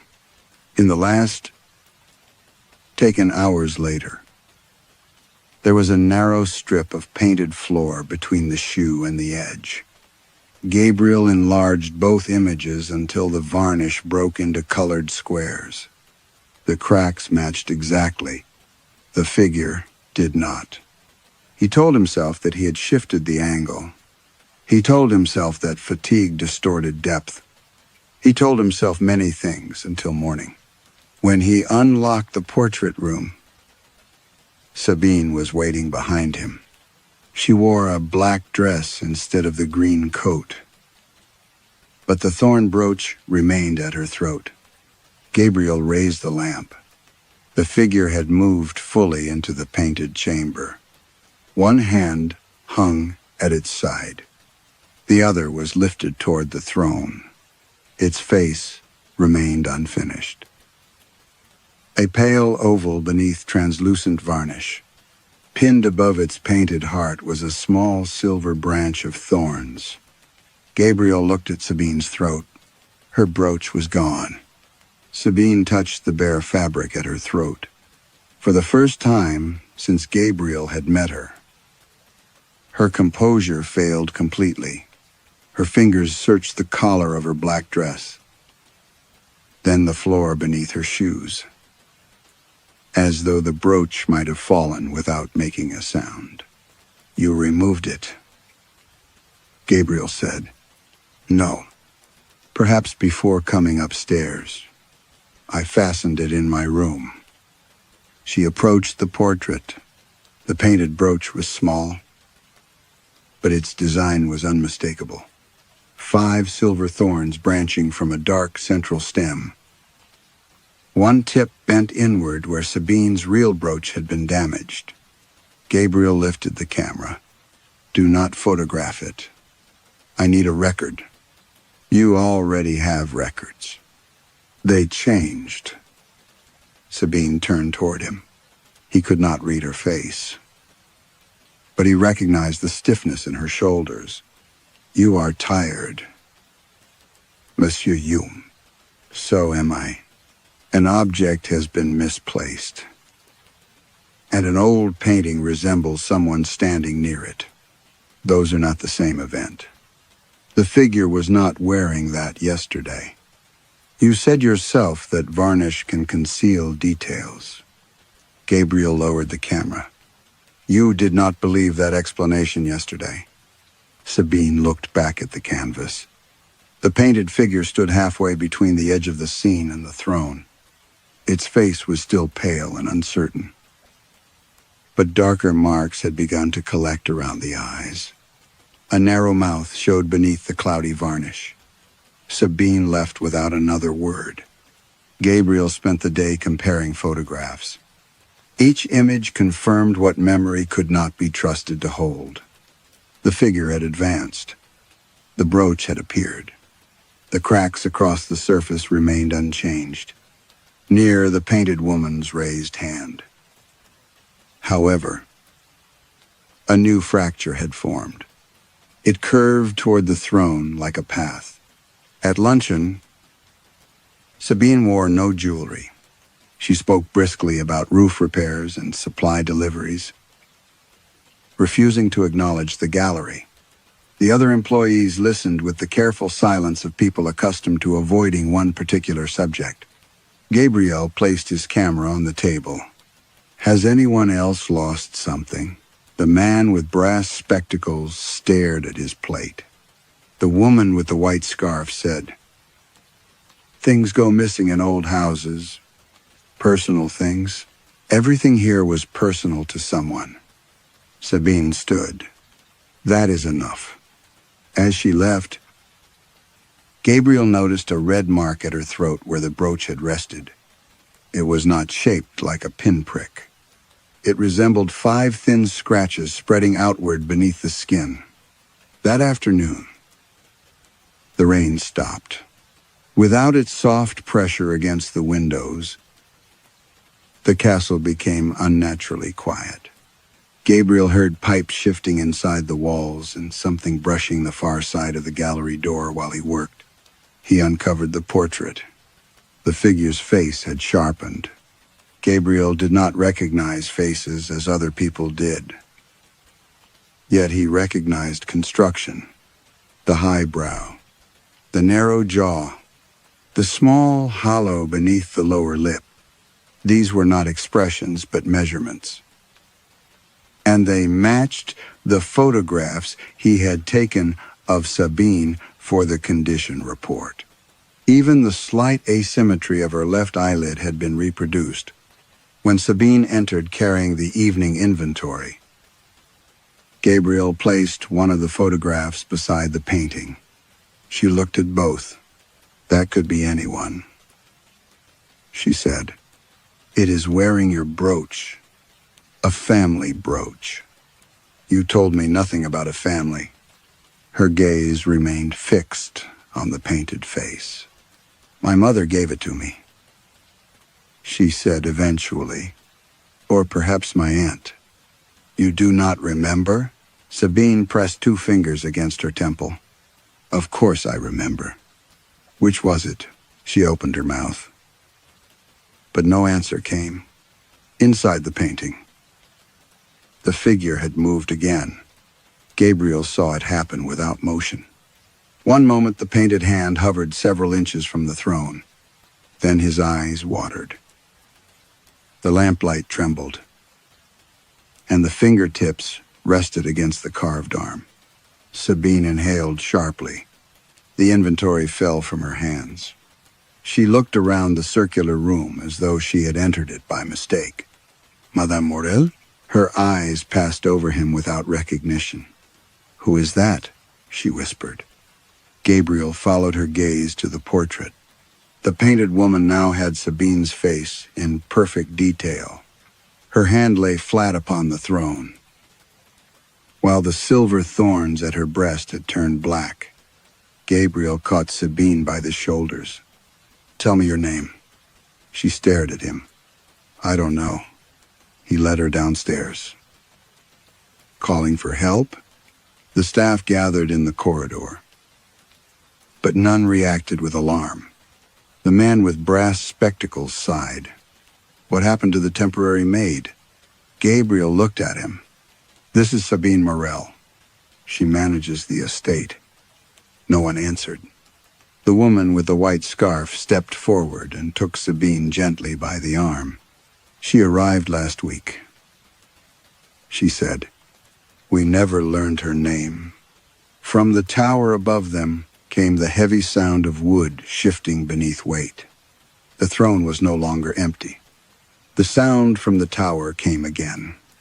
Not a footstep. Not exactly. It was the slow complaint of timber accepting a burden. Gabriel left Sabine with the woman in the white scarf and climbed the stairs two at a time. Behind him, the staff resumed their ordinary movements with an ease that felt obscene. Someone gathered the fallen inventory. Someone asked whether the temporary maid had eaten. No one called Sabine by the name she had lost. The portrait room door stood open. Gabriel was certain he had locked it. Inside, the air smelled of wet varnish. He raised the lamp toward the first canvas. Sabine's painted figure still rested one hand upon the throne. But the seat itself was occupied by a darkness denser than shadow. It had the shape of a seated person without features, garments, or visible limbs. The outline seemed produced not by paint, but by the absence of everything beneath it. Gabriel moved closer. The darkness ended where a face should have begun. There, the canvas remained bare. He photographed it from several angles. Under magnification, the surface offered no explanation. The varnish passed smoothly over the dark form. The craquelure was old. No fresh pigment reflected the light. He told himself it was concealed, overpainting emerging through resin altered by humidity. He repeated the phrase until it sounded like fact. Then he examined the other portraits. In the third canvas, someone stood near the painted doorway. The figure was farther inside the room than Sabine had been when she first appeared. One foot already crossed the line in the floor where the throne's shadow began. The figure wore a dark coat and brass spectacles. Gabriel remembered the man at luncheon. He did not remember the man's face. Downstairs, he found him polishing silver in a service pantry. The spectacles gave him a name Gabriel had written in his notebook: Etienne Carrion, household accountant and keeper of the estate records. Have you ever entered the portrait room? Gabriel asked. Etienne continued polishing a spoon. No. Has anyone painted you? Not since school. Gabriel showed him the photograph. Etienne looked only briefly. It resembles a man wearing glasses. It resembles you. Then perhaps you need better glasses yourself. The remark struck too close to the truth. Gabriel returned to his room and uncovered the mirror. His reflection appeared as a familiar suit surrounding an uncertain head. The eyes seemed too far apart. The mouth belonged to someone older. He closed one eye, then the other, searching for the stable geometry he used in damaged portraits. Nothing settled. The specialist in London had warned him that fatigue could worsen the disorder. Faces might appear inconsistent between glances. Familiarity might fail. In rare cases, the brain might substitute expectation for recognition. Gabriel gripped the basin. Perhaps Sabine had never managed the castle. Perhaps the staff had introduced her as a temporary servant. And he had constructed a more important identity because of her keys: confidence and careful speech. Perhaps the painted figure had always worn the brooch. Perhaps the throne had never been empty. That evening, he prepared a controlled record. He placed numbered paper markers beside each canvas, photographed the entire room, then photographed every painting at fixed distances. He copied the files onto his computer in a separate storage device. Finally, he printed 3 images using the small portable printer in his equipment case. One showed Sabine at the throne. One showed the dark-seated form. One showed Etienne near the doorway. Gabriel signed and dated each print, sealed them in an envelope, and placed it beneath his mattress. He did not sleep. Whenever his eyes closed, he imagined painted feet crossing silent floors. At dawn, he opened the computer. Every photograph had changed. In the third canvas, Etienne stood much nearer the throne. His spectacles reflected a pale light that did not exist anywhere else in the scene. The images from the previous day now showed him in that position from the beginning. Gabriel checked the storage device. The same. He tore open the envelope beneath the mattress. The printed images had changed as well. Sabine's portrait remained untouched. The dark figure remained seated. Etienne had advanced in every print, but the signature at the bottom was no longer Gabriel's. Written in his handwriting were 4 words. Second restoration approved. Your Grace? Gabriel read the sentence until the words ceased to resemble language. Second restoration approved. Your Grace. He compared the handwriting with notes elsewhere in the folder. The slope of the capitals, the pressure on the final stroke, the unfinished letter R, every defect was his. Yet he had never written those words. A knock sounded. Before Gabriel could hide the photographs, Etienne entered carrying a silver breakfast tray. The accountant's brass spectacles were gone. Your breakfast. Monsieur. Gabriel stared at the bare place on his nose. Where are your glasses? Etienne touched his face. I have never worn glasses. Sir, you keep the estate accounts. I assist with the cellars. You are Etienne Carrion. The man glanced toward the corridor. Embarrassed. My name is Luc. He placed the tray beside the bed and bowed. Will that be all? My lord, Gabriel caught his wrist. What did you call me? Luc recoiled. I said, Monsieur, no. After that, I said nothing after that. A handbell rang below. Luc pulled free and left. Gabriel followed. The castle seemed subtly rearranged. A corridor that had ended at a window now continued around a corner.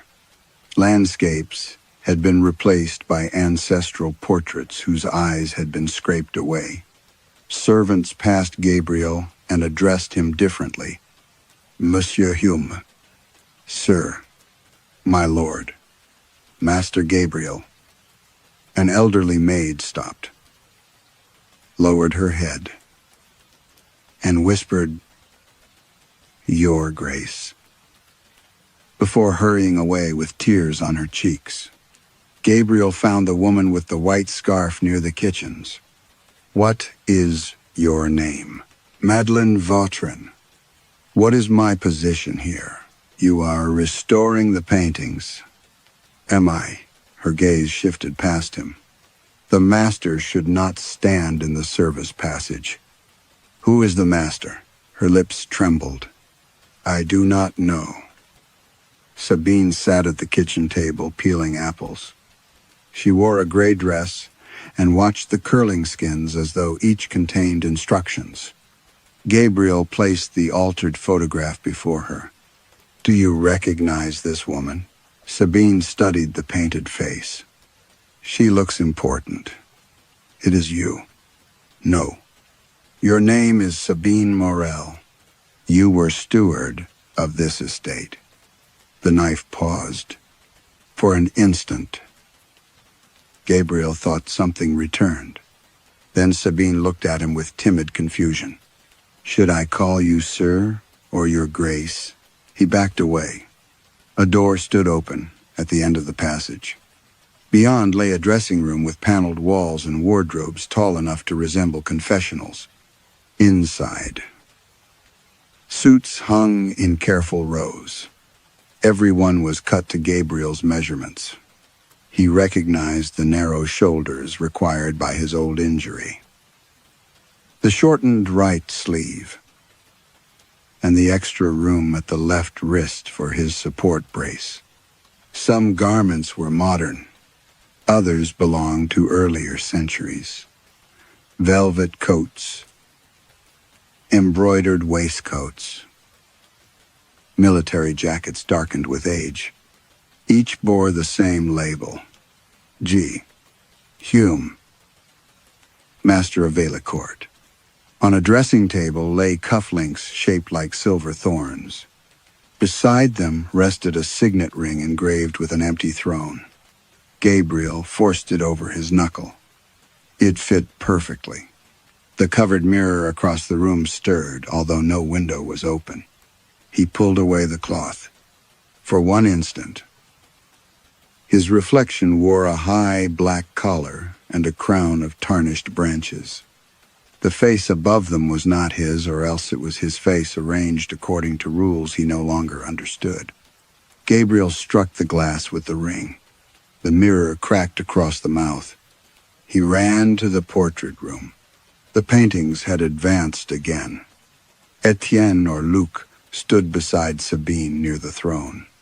Other figures had appeared at the margins of neighboring canvases: the white scarf, the chipped thumbnail, the elderly maid's bent shoulders. The castle was emptying its people into paint. Gabriel dragged a ladder beneath the central portrait and climbed until his face was level with the throne. Beneath the yellow varnish, the seated darkness remained featureless. Then the cracked surface caught the lamp at an angle.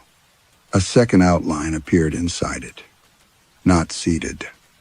Standing behind the throne, Gabriel saw the shortened right sleeve, the narrow shoulders, and the shape of his support brace beneath a painted cuff.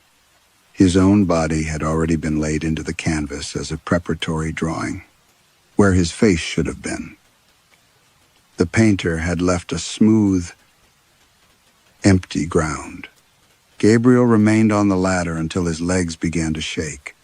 The empty ground where his face should have been seemed cleaner than the surrounding paint. Not unfinished, but reserved. The surface held no features, no underdrawing, not even the faintest correction. It waited with the patient smoothness of prepared skin. He climbed down and examined the wall behind the central canvas. The frame was bolted directly into the stone, yet when he pressed his palm against the paneling beside it, a current of colder air touched his wrist. He moved the lamp along the joints and found a vertical crack hidden beneath carved gilding. The thorn-shaped signet ring fitted the smallest depression in the wood. Something released inside the wall. The portrait swung outward. Behind it, a passage descended between raw stones. The air smelled of iron, old smoke, and the sour sweetness of spoiled glue. Gabriel took his tools, left the portrait ajar, and entered. The stairs ended at a low chamber beneath the gallery. It was not a studio. It was a cell made to imitate one. A narrow bed had rotted against the wall. Rusted shackles hung beside an easel. Shelves held stoppered jars whose contents had separated into dark sediment and cloudy liquid. Labels, written in faded French. Identified materials Gabriel knew should never have been used as pigments.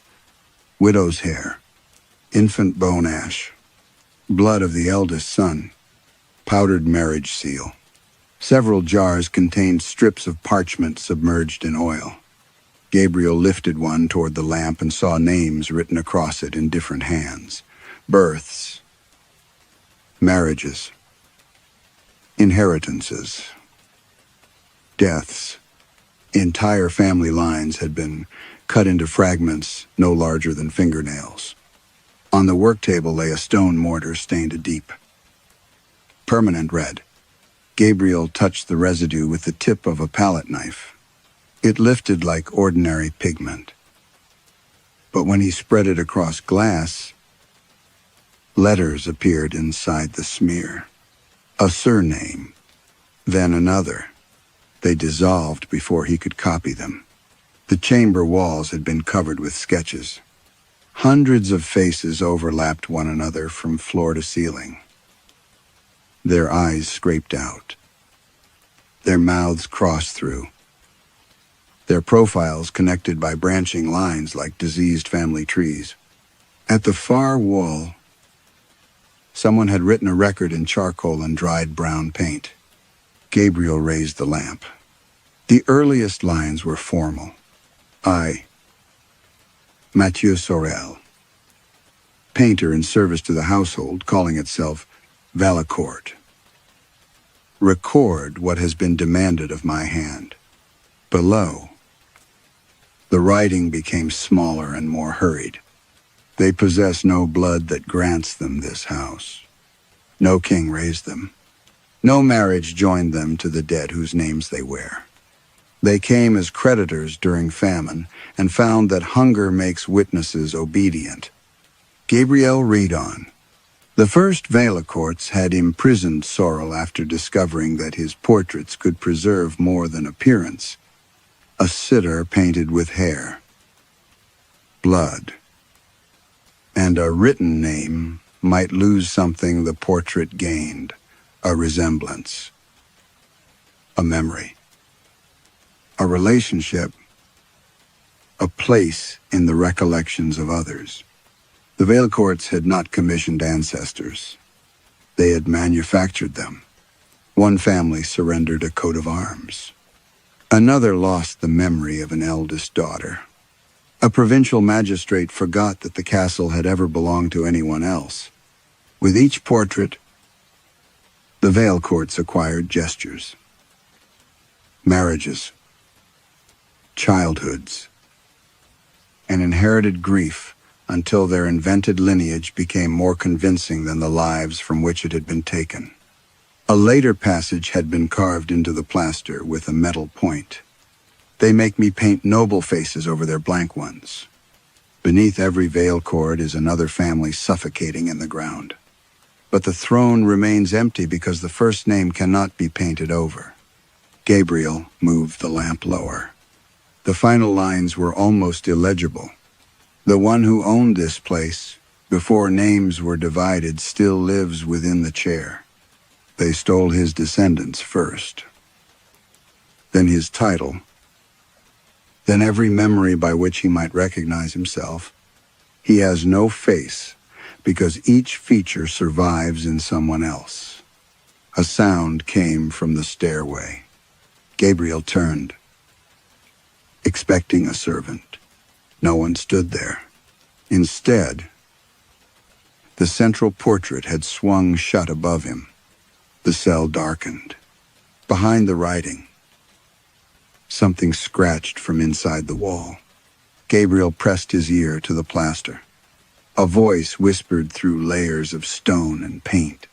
You have brought me the last face. Gabriel stepped back so quickly that his lamp struck the work table. Glass jars trembled, and something pale rolled through the sediment inside one of them. Who are you? The scratching stopped. For a moment, the cell held only Gabriel's breathing. Then a soft pressure moved through the plaster, as if someone on the other side had leaned close enough to listen. No one. The voice said. The answer sounded neither male nor female. It seemed assembled from several tones that did not quite overlap. Gabriel searched the chamber for another exit. Behind the ruined bed, he found an iron ring set into the floor. When he pulled it, a square section of stone lifted on hidden hinges. Beneath it lay a narrow cavity packed with leather-bound books. The first ledger bore the Velacourt crest, though the gilded emblem had been applied over another symbol. Gabriel scraped at its edge with his thumbnail and uncovered part of a painted bird beneath the empty throne. Inside, columns recorded marriages, births, land grants, and royal appointments. The earliest entries appeared ordinary until Gabriel noticed that each Valecourt advancement coincided with another family's disappearance. The Montrevaux estate transferred to Valecourt ownership after every surviving Montrevaux forgot the boundaries of their land. The Arsenet title passed to a Valecourt son after witnesses ceased remembering that the Arsenet heir had existed.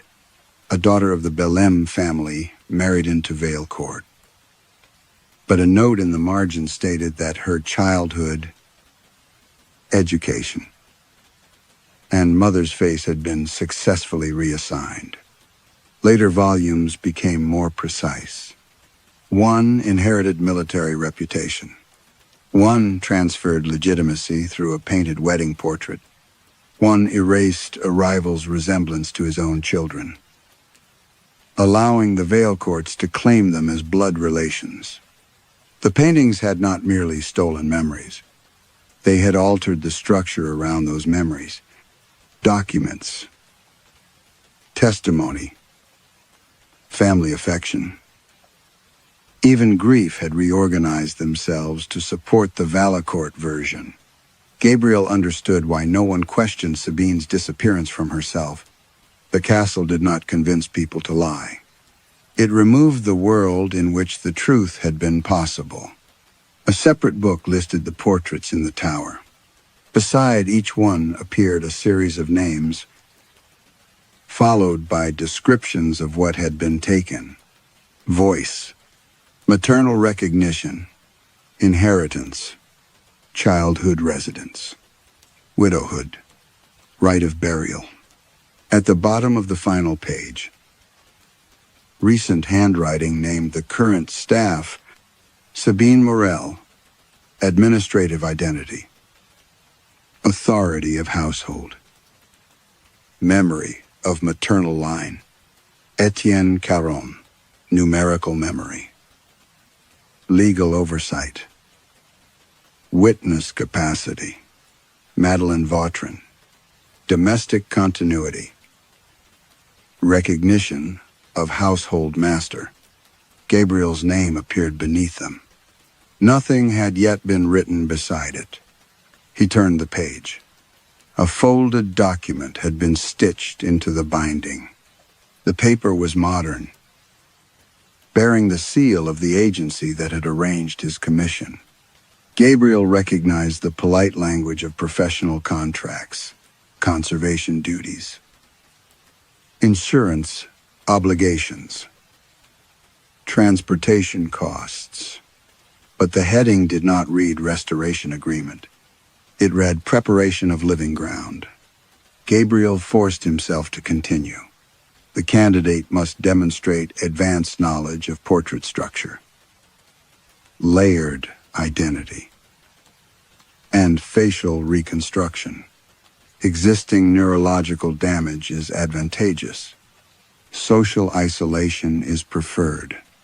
Close personal attachments may resist reassignment and should therefore be absent or weakened before installation. His accident was described clinically. Trauma to the visual association cortex. Progressive failure of facial recognition. Compensatory identification through clothing and gesture. At the bottom, beneath a section marked Purpose, someone had typed, "The subject is not retained as a restorer. The subject is accepted as prepared ground with unstable facial continuity, suitable for complete dynastic occupancy." Gabriel's hands became cold. They had not invited him despite his condition. They had invited him because of it. A final sheet contained notes from his first days at Valecourt. His reactions had been recorded in careful detail. which servants he recognized, which objects he used to identify them, how long he studied his reflection, how quickly he doubted his own memory. The most recent entry had been added that morning. Subject has discovered the cell. Resistance remains intellectual rather than personal. Facial ground is nearly vacant. Below it was a space for authorization. Gabriel expected Sabine's signature or the agency director's. Instead, he found his own name, written with the same sloping hand that had approved the second restoration. Gabriel Huma. Beneath it, in fresher ink, someone had added another surname, Valcour. From above came the sound of every portrait frame opening at once. Every frame above the cell had opened. The sound traveled through the ceiling as wooden groans followed by the drag of canvas against stone. Dust fell across the ledgers. Gabriel seized the contract and climbed toward the gallery. The central portrait hung open like a door. So did the others. Behind each frame, cavities had been cut into the circular wall and connected by channels packed with blackened thread. Human hair and strips of parchment all converged behind the throne. Nothing in the room had been arranged for conservation. It had been built as a single instrument. The staff stood around the gallery. Madeline wore her white scarf. Luke held the brass spectacles he insisted had never belonged to him. Sabine stood nearest the central canvas, dressed in gray, her hands stained with apple peel. None looked toward Gabriel. They watched the throne. Inside every portrait, their painted counterparts had advanced. Sabine's hand rested on one arm. Luke stood at the other. Madeline knelt beside the dark seat, holding a painted key. Other servants occupied the surrounding canvases. Each posed nearer than the last. The seated darkness had acquired hands. One was broad and scarred like the gardener's. The other wore Sabine's thorn ring. Its coat carried the accountant's narrow shoulders, while the mouth emerging in the blank face had Madeline's downward curve. The figure was building itself from them. Gabriel stepped between the staff and the paintings. "Leave this room." No one moved. The darkness raised its head. A voice passed through the gallery. Not from the canvas, but from the mouths around him. They divided me carefully. Sabine spoke the first words. Luke continued the next. Madeline finished the sentence. Before the Vale courts, the estate had belonged to a lineage whose name appeared in no surviving record. Its inheritance was older than title or nation, land, blood, memory, and the recognition by which descendants knew one another. The first Vale courts could not destroy that inheritance, so they separated it. One portrait received the family's authority. Another took the memory of its children. Others held the right to the land. The shape of ancestral faces, the mourning ode to its dead, and the knowledge of whom the household served. Each stolen fragment was painted over with a Vale court ancestor until theft appeared to be history. "What were you called?" Gabriel asked. Every servant's face turned toward him at once. They gave my name to those who needed legitimacy. They gave my face to those who needed resemblance. They gave my children to those who needed heirs. The dark figure leaned forward. I cannot remember what sound belonged to me. Gabriel understood the progression. The portraits had not chosen the staff randomly. Sabine had supplied authority and maternal lineage. Luke had supplied accounts, law, and witness. Madeline carried continuity, the household's certainty about who had always belonged there. The others would provide obedience, service, grief, and recognition. Enough pieces to make an identity coherent, but not a face. Gabriel touched his cheek. It felt unfamiliar beneath his fingers. You brought them into the paintings to reach me, to become visible to you. The answer came from Gabriel's own mouth. He clamped both hands over it. But the words had already escaped. The seated figure's blank face rippled beneath the varnish. Features appeared and vanished. Sabine's brow, Luke's nose, Madeline's lips, the gardener's scar. None remained stable. It did not need Gabriel's memories. It needed the empty structure his injury had created, the place where recognition should have fixed a face to a person. The Vale courts had chosen him because no one else could be entered without resistance. Gabriel tore the contract in half. Every portrait shuddered. The servants inhaled together. For an instant, their faces became blank to him, not merely unrecognizable, but smooth absences above their collars. Then their features returned, subtly rearranged. Sabine wore Gabriel's eyes. Luke had his mouth. Madeline smiled, with the expression from the cracked mirror. The dark figure rose from the throne. Behind it, the preparatory outline of Gabriel lifted one painted hand and pressed its palm against the inside of the canvas. Gabriel's own hand rose to meet it. He fought the movement, but his fingers spread against the varnish. The surface was warm. From within the painting, the unknown king whispered in Gabriel's voice, "I do not want your life. I want everyone to recognize it as mine." The varnish yielded beneath Gabriel's palm, not like glass, like skin warmed by fever. He tore his hand away, leaving 5 pale impressions on the painted surface. Inside the portrait, the unknown king copied the movement a heartbeat later. The servants watched him. Sabine's borrowed eyes, Luke's altered mouth, Madeline's expression shaped from his reflection. Already, they looked less like themselves and more like recollections of him. Gabriel opened his equipment case. Solvents, scalpels, cotton swabs, conservation knives, tools designed to preserve history by removing everything false that time had laid over it. He selected the strongest solvent.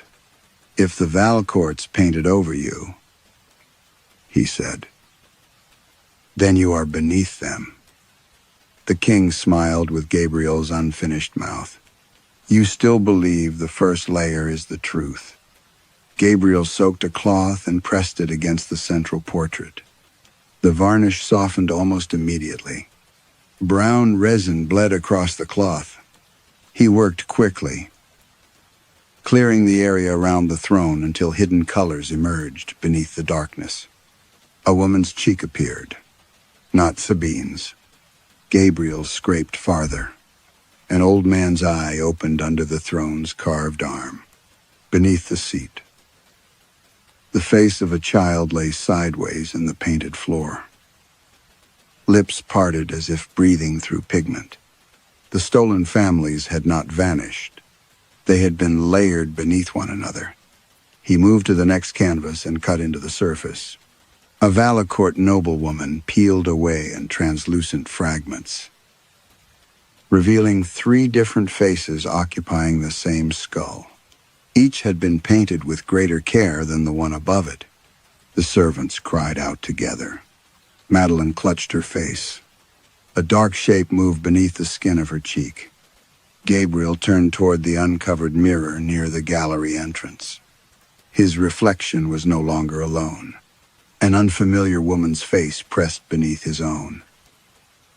visible as though his skin had become thin varnish. Her closed eyes rested behind his eyes. Her mouth moved beneath his lips. He wiped his cheek.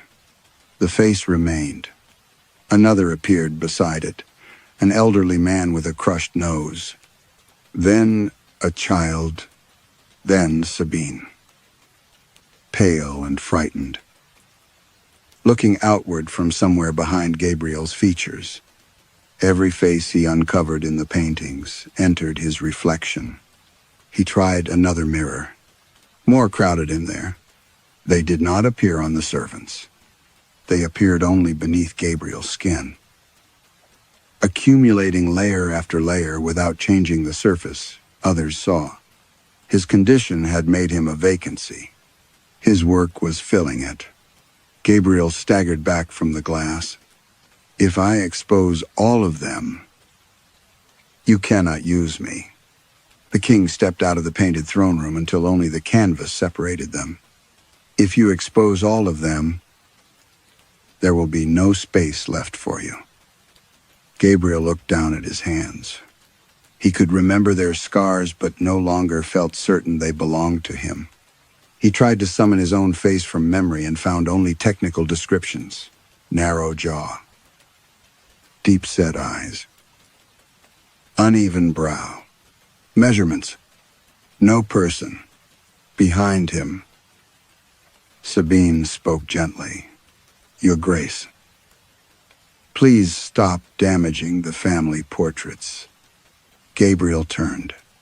The staff had formed a respectful half-circle. Their expressions held concern for a master behaving strangely in his own home. I am Gabriel Hume. Luke bowed his head. Of course. My lord, I came here to restore these paintings. You have always restored what belongs to you. The sentence entered Gabriel more deeply than fear. The castle had begun absorbing his resistance into its version of events. Soon, even denial would become evidence of eccentric nobility. Grief, illness, anything except truth. He lifted the conservation knife. He could destroy the remaining canvases. Strip every stolen face from every layer, and force them all into himself. The king would lose the organized identity it required, but Gabriel would become a crowd without a surface. No stable face, no singular memory, nothing left that could say I. Or he could stop, allow the portraits to finish gathering authority. Lineage, witness, and recognition. Permit the unknown king to settle inside his empty facial ground until the world accepted the result. He looked into the mirror again. Hundreds of people waited beneath his skin. Sabine was among them now, not the confused servant standing behind him, but the woman who had met him in the rain, wearing a thorn brooch and carrying 3 keys. Her buried mouth formed 2 silent words. Finish it. Gabriel raised the knife toward the central portrait. Then he turned it inward and drew the blade across the reflection where his own face should have been. The mirror did not break. His reflection opened. The reflection opened like a door cut into water. Gabriel did not fall forward. The room fell into him. For one breath, he stood inside every painted face at once. He felt Sabine fastening the thorn brooch beneath her chin. He felt Luke bending over ledgers until the figures blurred. He felt Madeline learning which floorboards creaked and which names the household never spoke aloud. Beneath them waited other lives, children taught to answer to foreign surnames. Widows, mourning husbands the world no longer remembered. Heirs watching servants remove their portraits from ancestral halls. Then the layers closed. Gabriel woke on the gallery floor with the conservation knife beside his hand. The canvases were whole. No torn varnish remained.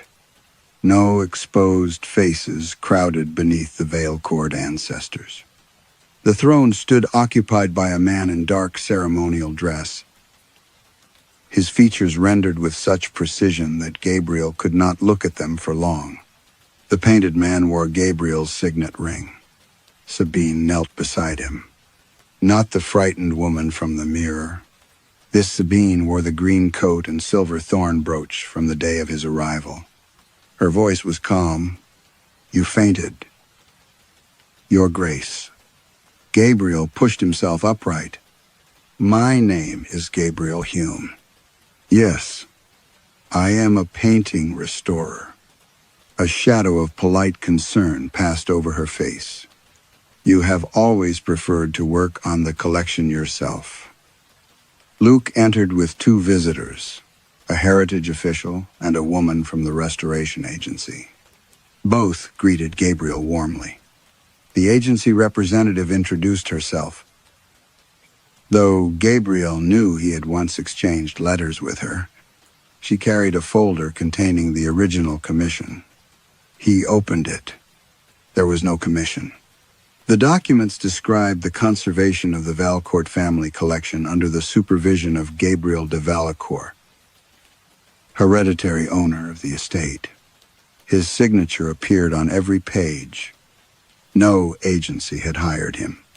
No train ticket had been purchased in his name. No hospital record mentioned his accident. He searched his luggage. The clothes inside bore the castle's labels. His passport named him Gabriel de Valcourt. The photograph showed a composed, aristocratic man whose face Gabriel could not recognize.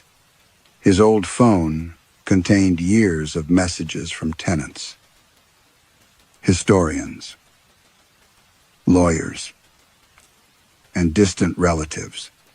There was no London workshop, new specialist, no clients asking when he would return.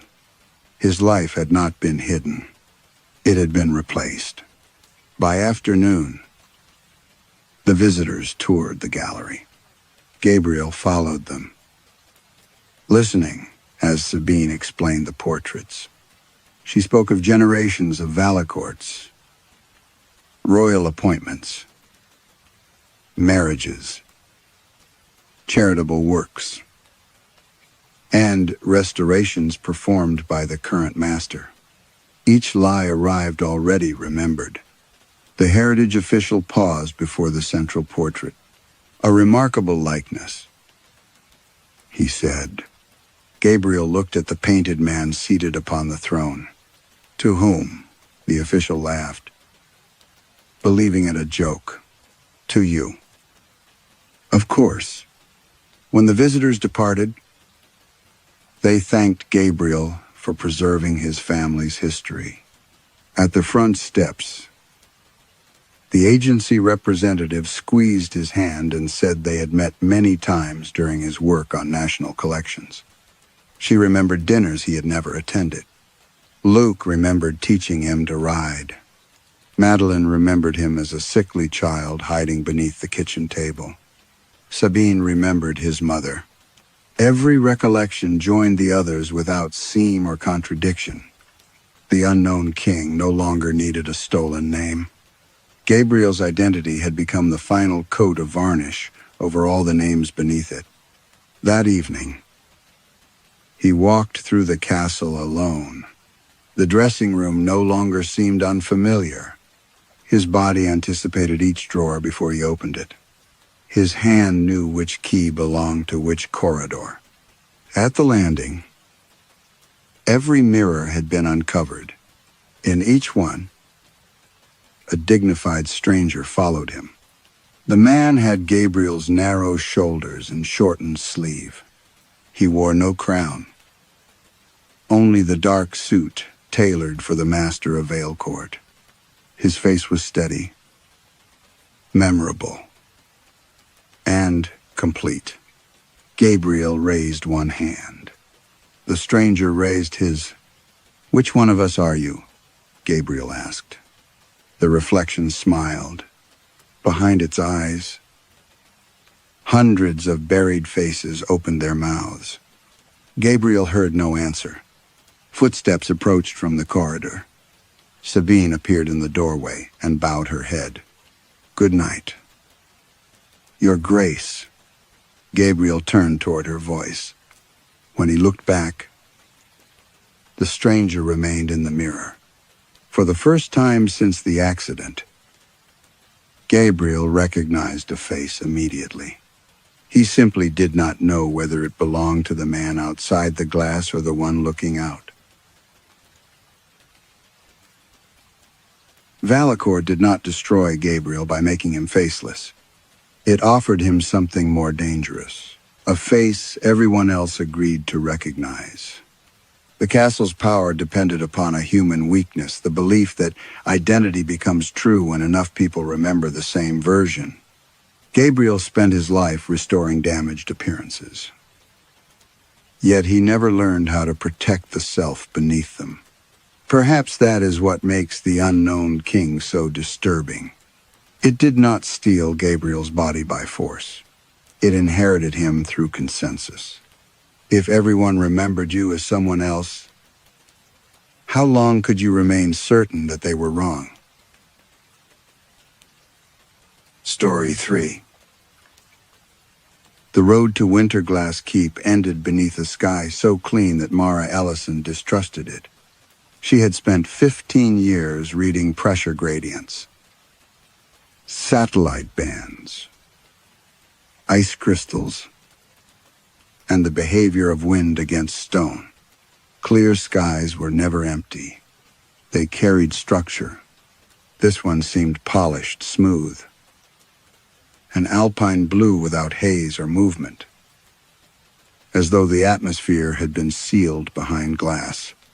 The driver left her at the lower gate with 2 equipment cases. He did not look up at the castle. Winterglass rose from the ridge in pale tiers of stone. Its towers glazed with old ice that had survived the summer. Steel antennae lined the battlements, and a radar dome occupied the western tower. But the modern additions only made the keep appear older, like surgical instruments fixed to the bones of something that had refused to die. Inside, the air smelled of dust, cold iron, and extinguished fires. Dr.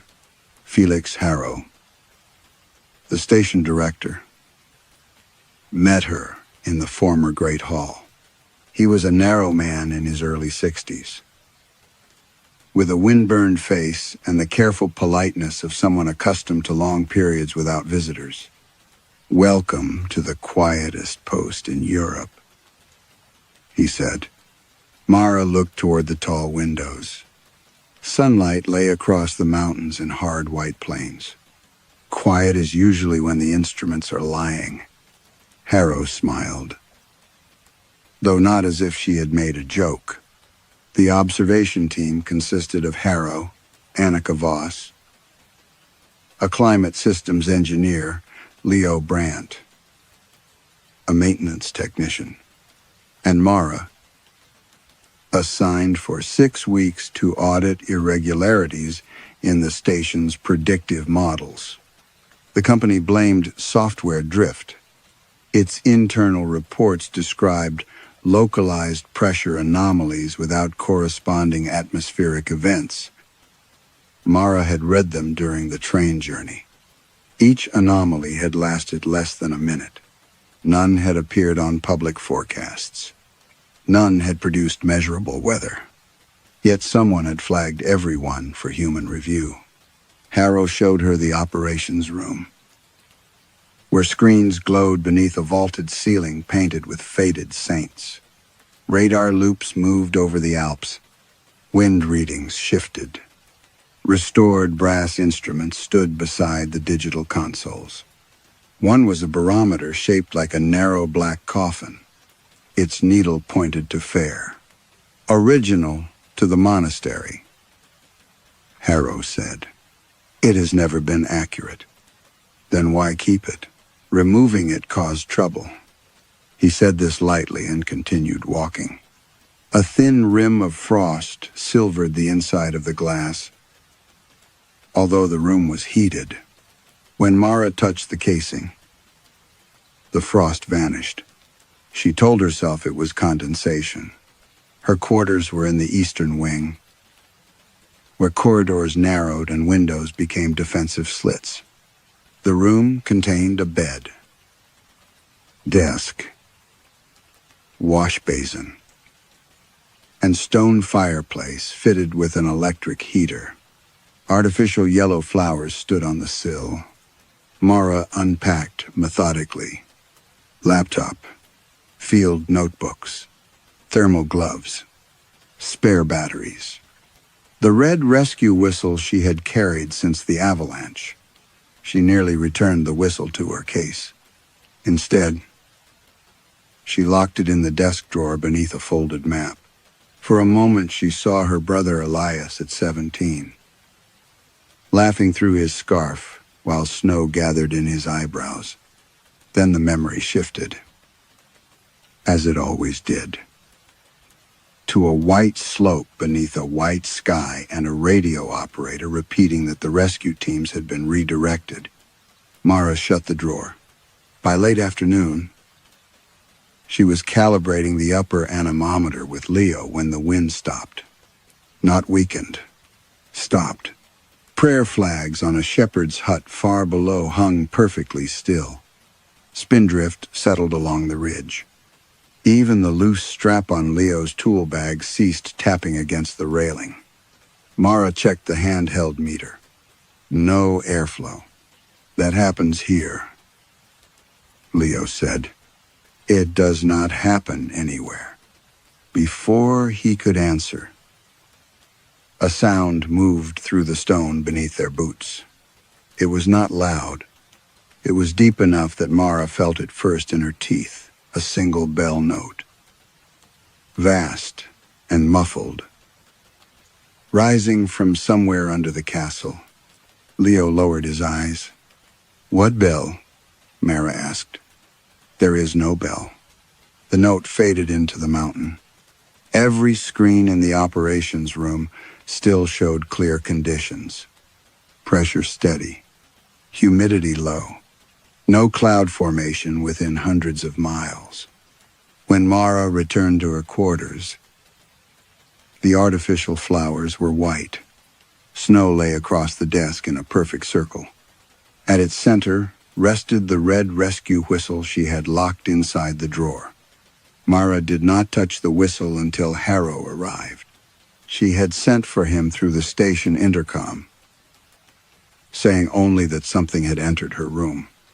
He came with Anika and Leo, all three wearing the guarded expressions of people approaching a problem they had already agreed not to name.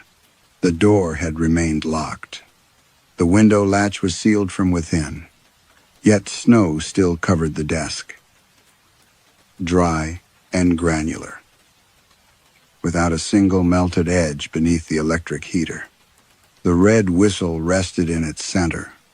Harrow examined the ceiling, then the window frame. Old masonry produces strange drafts.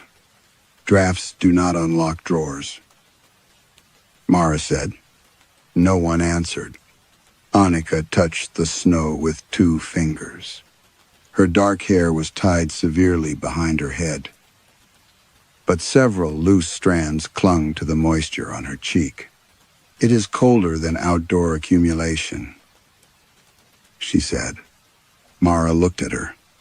You have seen this before. Anika withdrew her hand.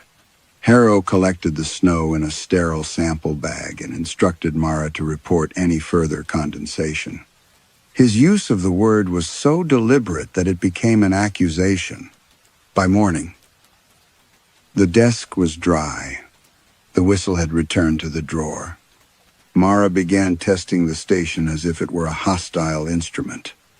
She logged room temperatures, checked ventilation shafts, reviewed access records, and placed thin paper seals across her door and drawers. None were disturbed.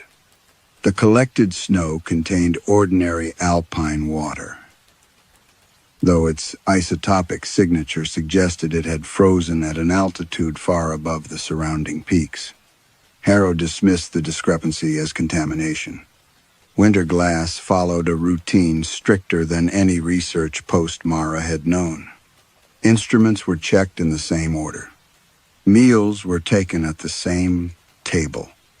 Exterior doors were locked before darkness, regardless of conditions. No one entered the chapel wing or used the southern stairwell. Most peculiar was the morning silence. Each day, before anyone spoke, Harrow stood beside the black coffin-shaped barometer and waited for its needle to settle. Only then did the station begin its work. Mara asked why. Historical habit, he said. Leo called it respect. Anika said nothing. During meals, questions moved around Mara's past with professional courtesy. Harrow asked where she had trained. Leo asked which storms she had studied. Anika asked whether she still skied. No, Mara said. The answer ended the conversation. That night, Mara dreamed of Elias beneath the avalanche. She never saw his body. She saw only the shape of a hand pressing upward beneath blue ice, while a rescue radio announced that all teams had been reassigned to the eastern face. When she woke, her fist was clenched around the whistle. The drawer seals remained intact. Over the following days, the castle imposed itself through small disciplines. Doors swelled shut without moisture. Footsteps crossed empty corridors during windless afternoons. Frost appeared inside unused drinking glasses. Whenever Mara entered the operations room, one of the medieval saints painted above the monitors seemed to have turned its face slightly toward the weather maps. She photographed the mural. The face appeared unchanged in every image. On the fifth evening, Anika joined Mara in the archive alcove beside the operations room. She carried an old silver photograph frame face down against her chest. You wanted proof that the snow has happened before, she said. Inside the frame was a girl of about 8, standing beside a mountain lake. She wore a yellow coat and held a paper windmill above her head. My daughter, Clara. Mara waited. She disappeared 3 years ago during a school excursion near Innsbruck. No footprints leaving the trail. No witnesses. No body. I'm sorry. Anika's expression hardened at the phrase, the night before she vanished. Snow fell on this photograph. Only on the glass. Harrow told me it was stress. Why did you stay here? Because 2 weeks later, the bell rang again, and her voice came through the precipitation sensor. Before Mara could respond, every monitor in the operations room flickered white. The pressure graphs flattened. The castle became perfectly still. Then the bell sounded beneath them. One note, deeper than before. Anika dropped the frame onto the desk. Frost spread across its glass from the corners inward, thickening into an opaque white sheet. Beneath it, the original photograph blurred and shifted. The lake vanished. The yellow coat remained.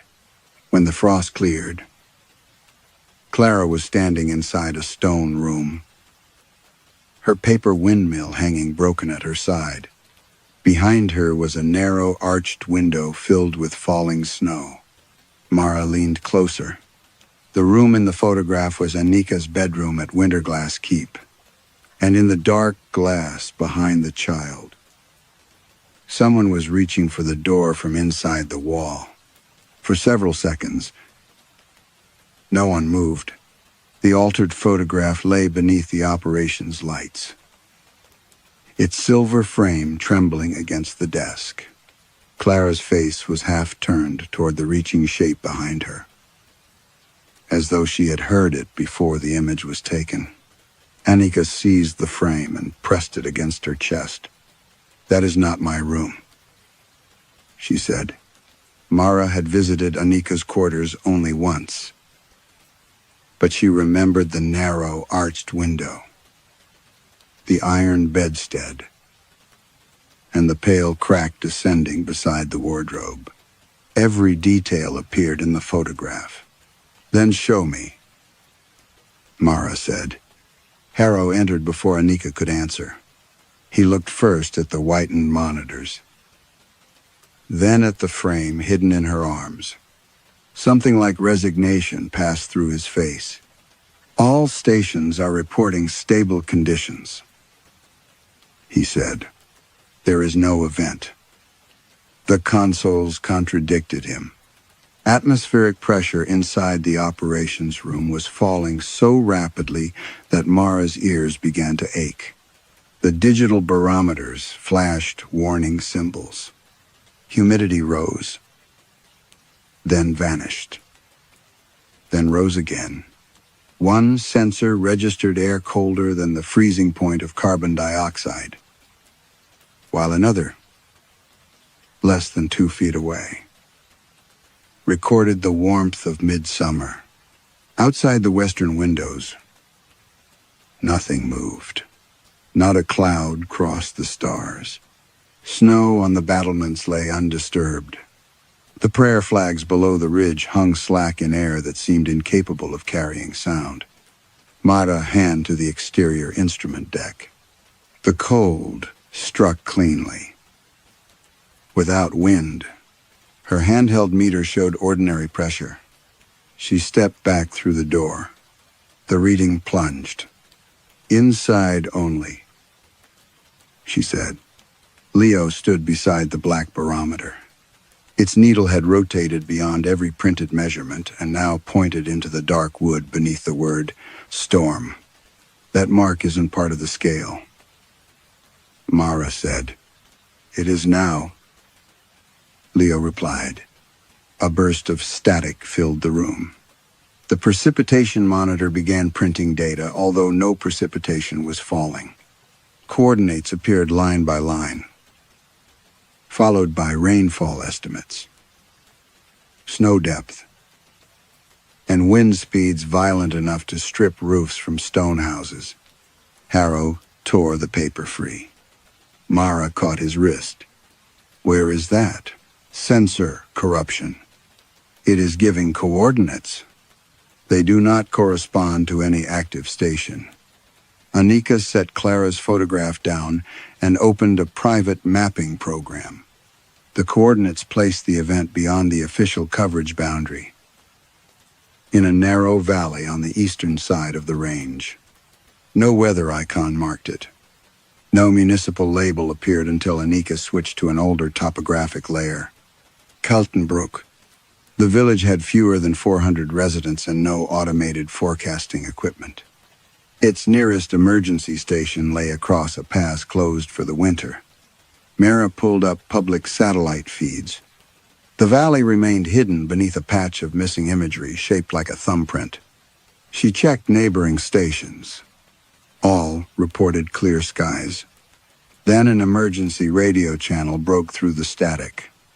A man was shouting in German. His words dissolved beneath wind.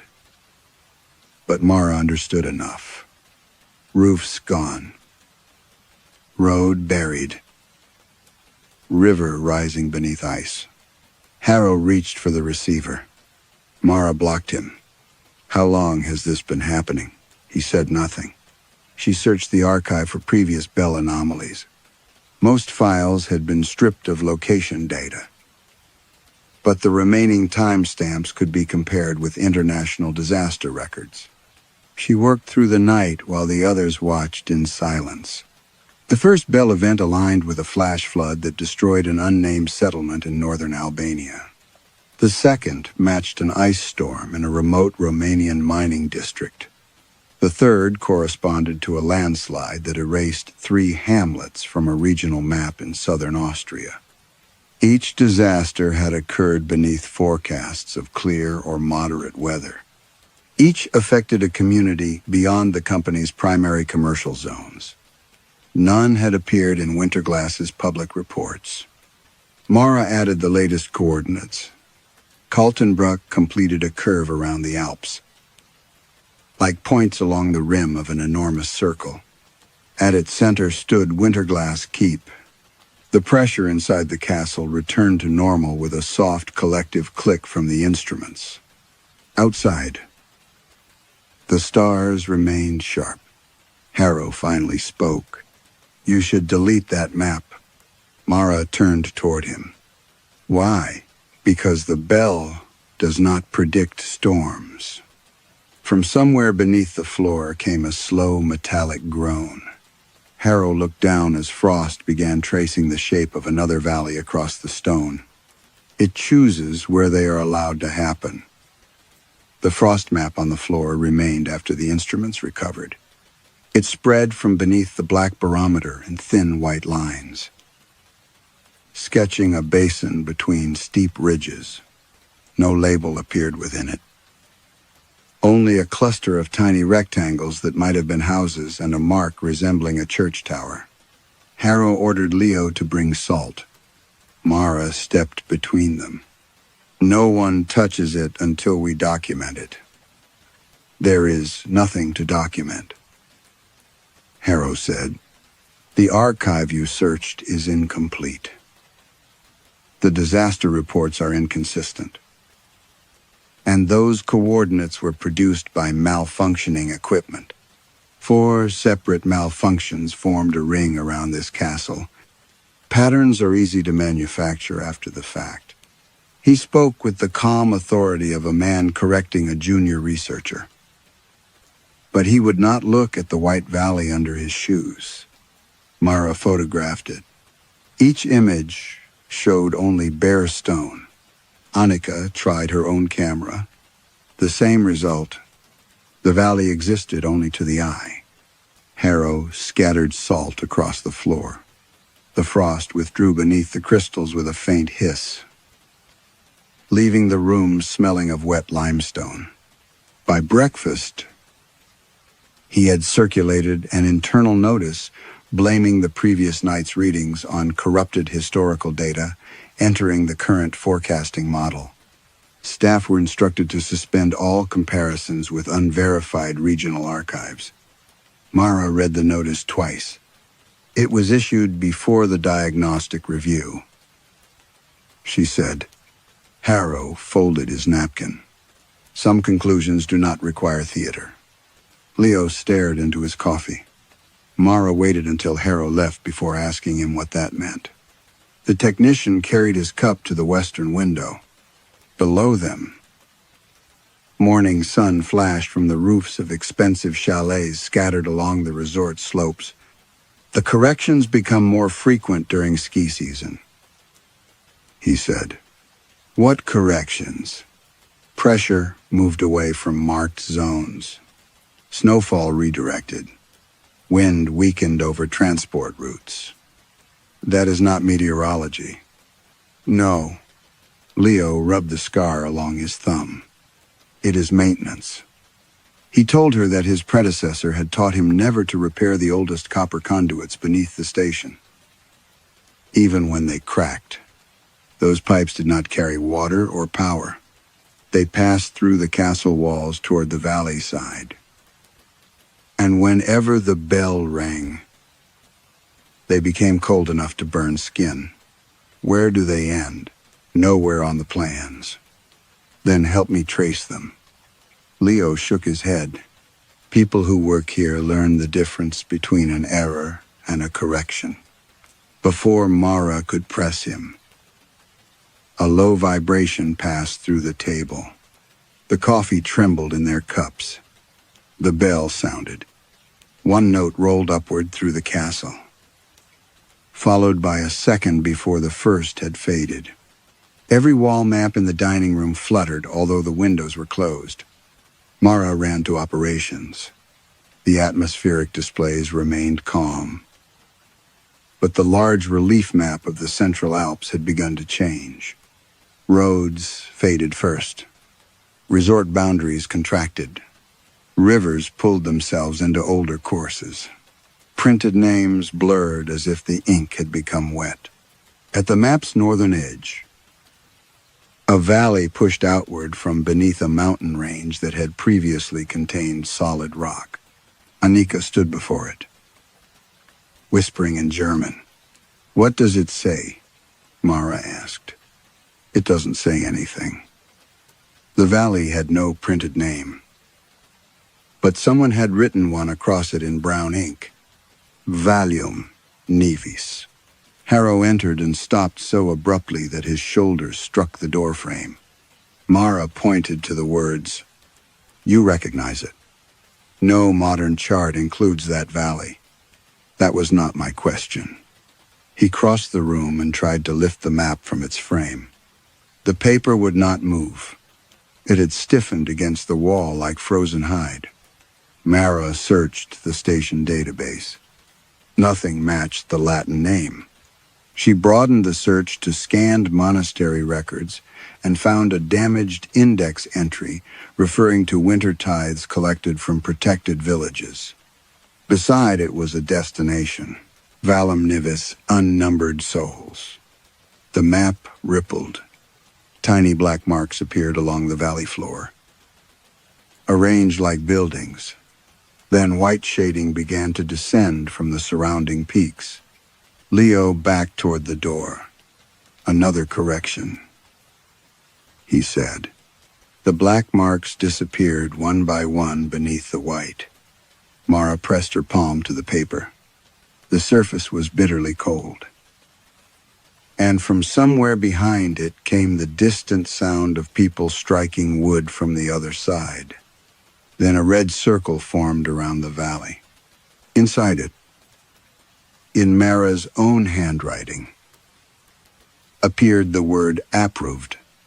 Mara scrubbed at the word until the skin split across her thumb. The red ink did not smear. It had soaked through the map, staining the plaster beneath it. When she stepped back, the letters seemed less written than exposed, as if they had always existed inside the wall and the bell had merely removed whatever concealed them. Harrow locked the operations room and confiscated the archive terminals. By morning, he was behaving as though nothing had happened. He assigned Annika to sensor diagnostics, sent Leo to inspect the exterior power relays, and instructed Mara to review harmless seasonal forecasting errors from a workstation in the library. No one mentioned the vanished valley or the sound of fists striking from behind the map.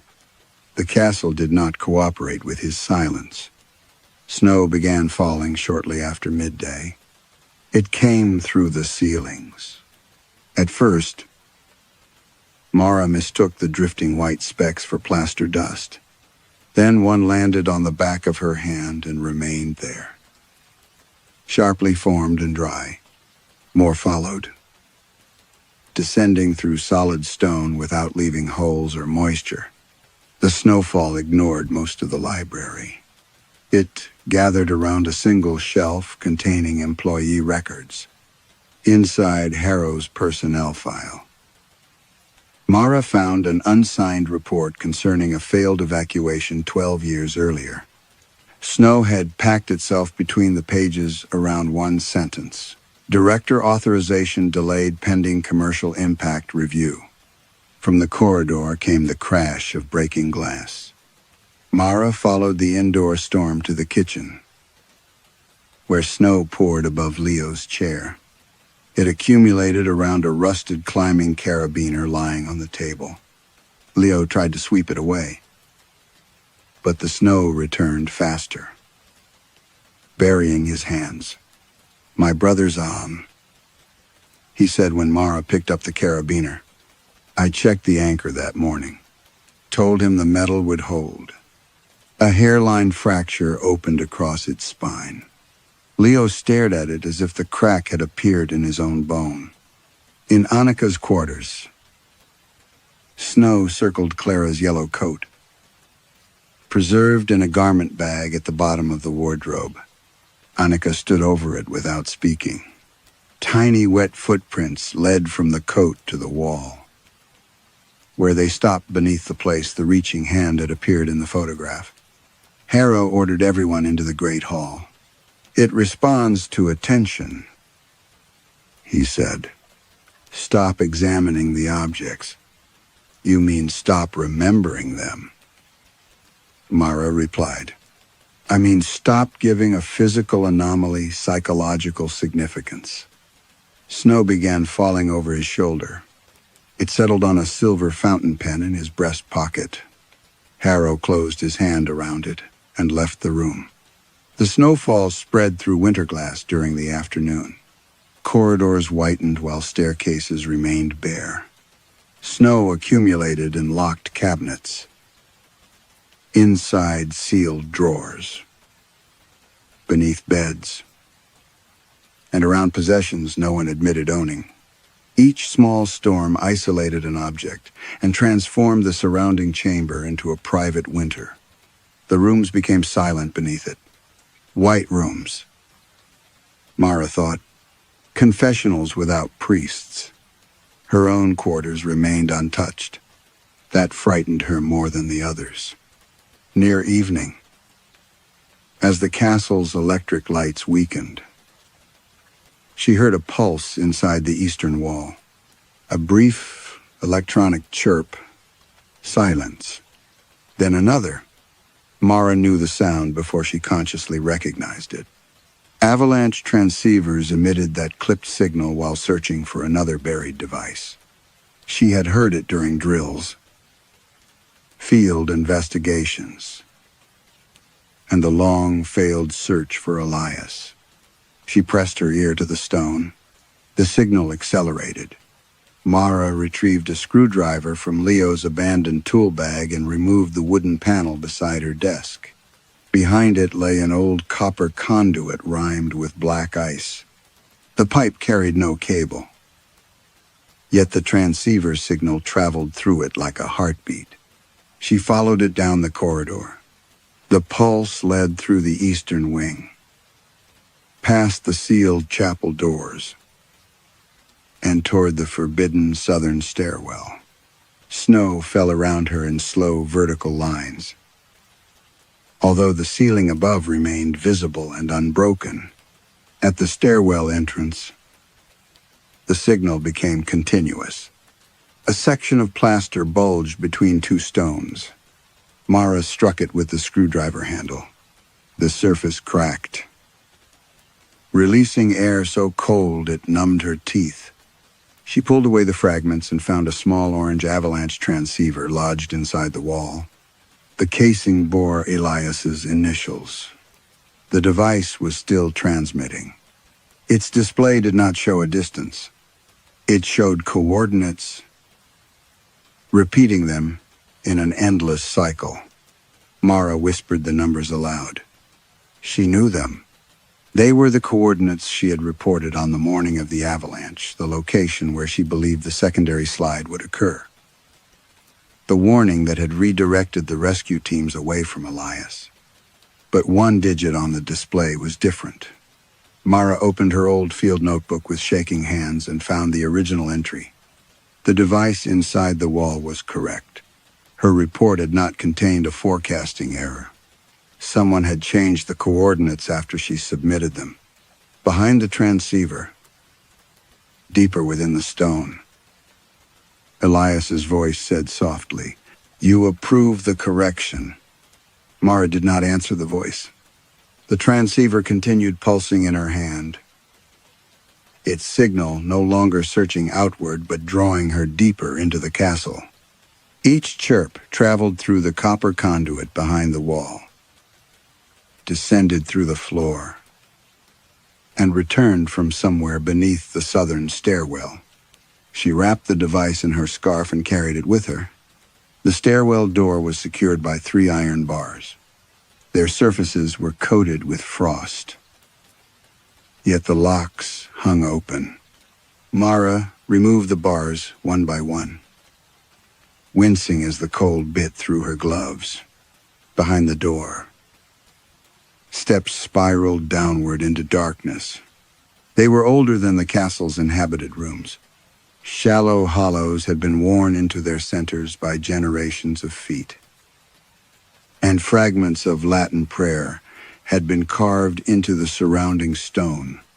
Someone had later crossed out each word with a steel chisel. The air below smelled of mineral water and old bronze. Mara descended. The signal accelerated whenever she hesitated. It seemed to know the distance better than she did.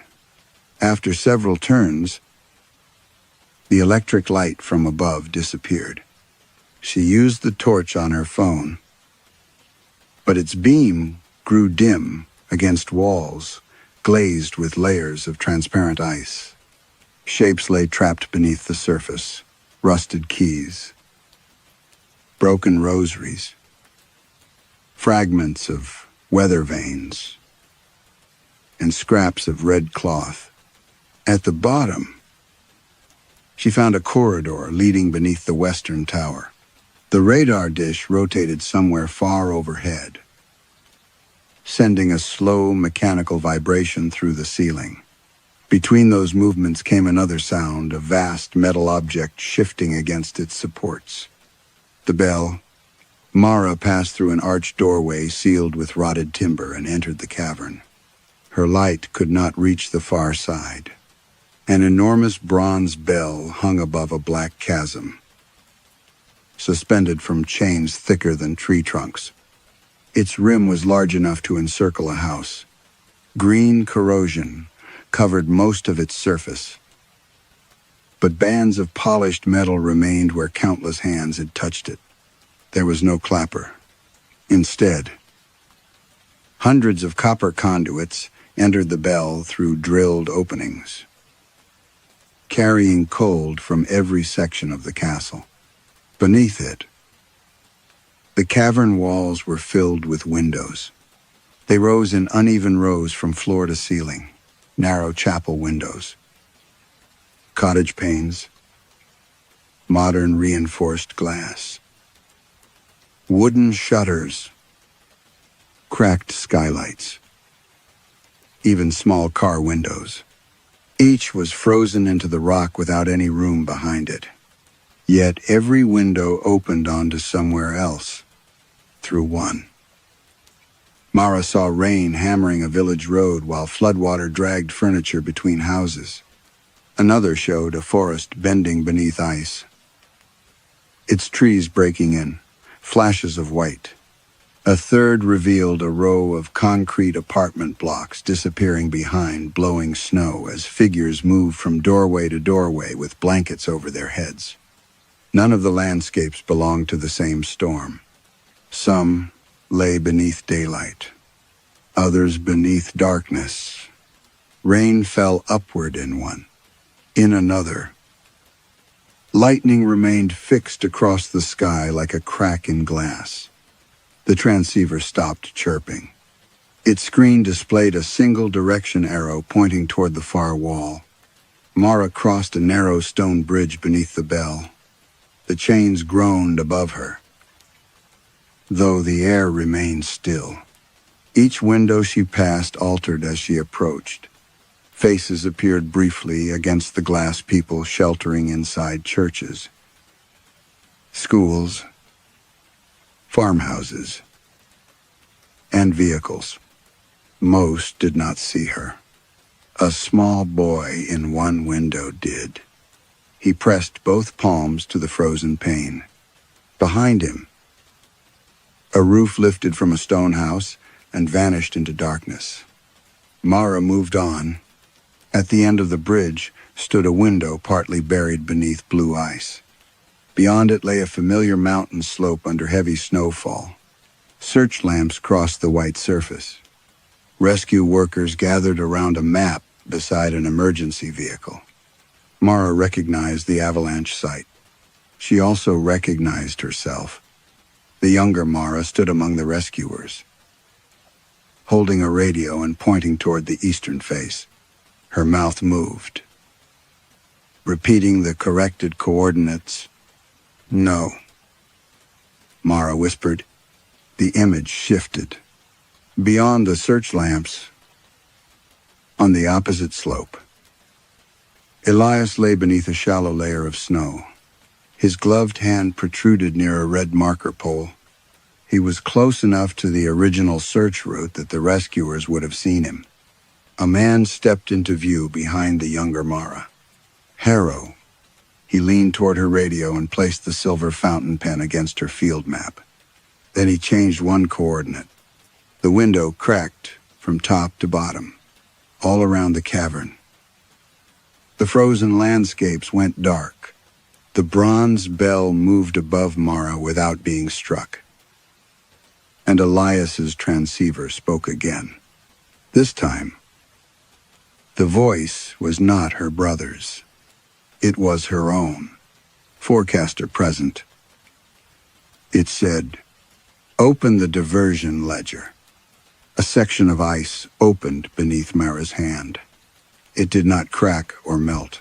It withdrew into the cavern wall, exposing a narrow recess lined with black wood. Inside rested a book so large that 2 iron brackets were required to support its spine. The cover bore no title.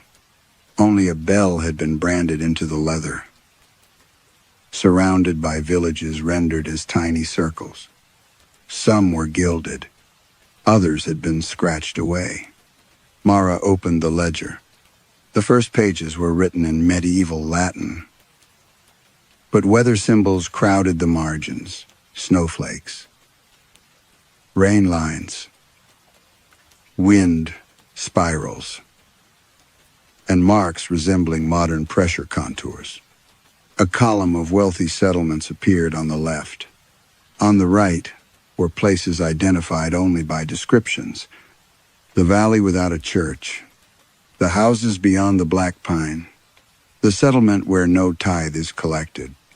Beside each unnamed community, a monk had recorded the number of roofs, animals, and souls considered available to receive winter. Mara read until the words blurred. A mountain town had purchased protection for its vineyards by surrendering 3 poorer villages to an early freeze.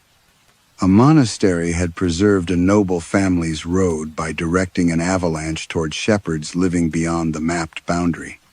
During one famine, the monks had divided a blizzard among 7 valleys so that no protected settlement would lose more than a single harvest. The unnamed places had not been warned. They had simply vanished from later maps. The bell shifted above her.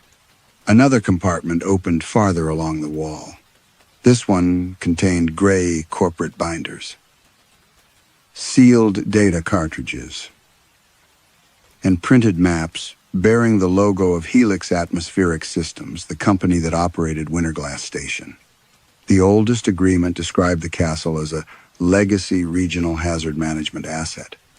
Later contracts used cleaner language: precipitation redistribution, impact displacement, commercial protection zones.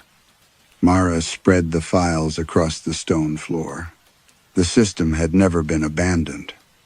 It had been modernized.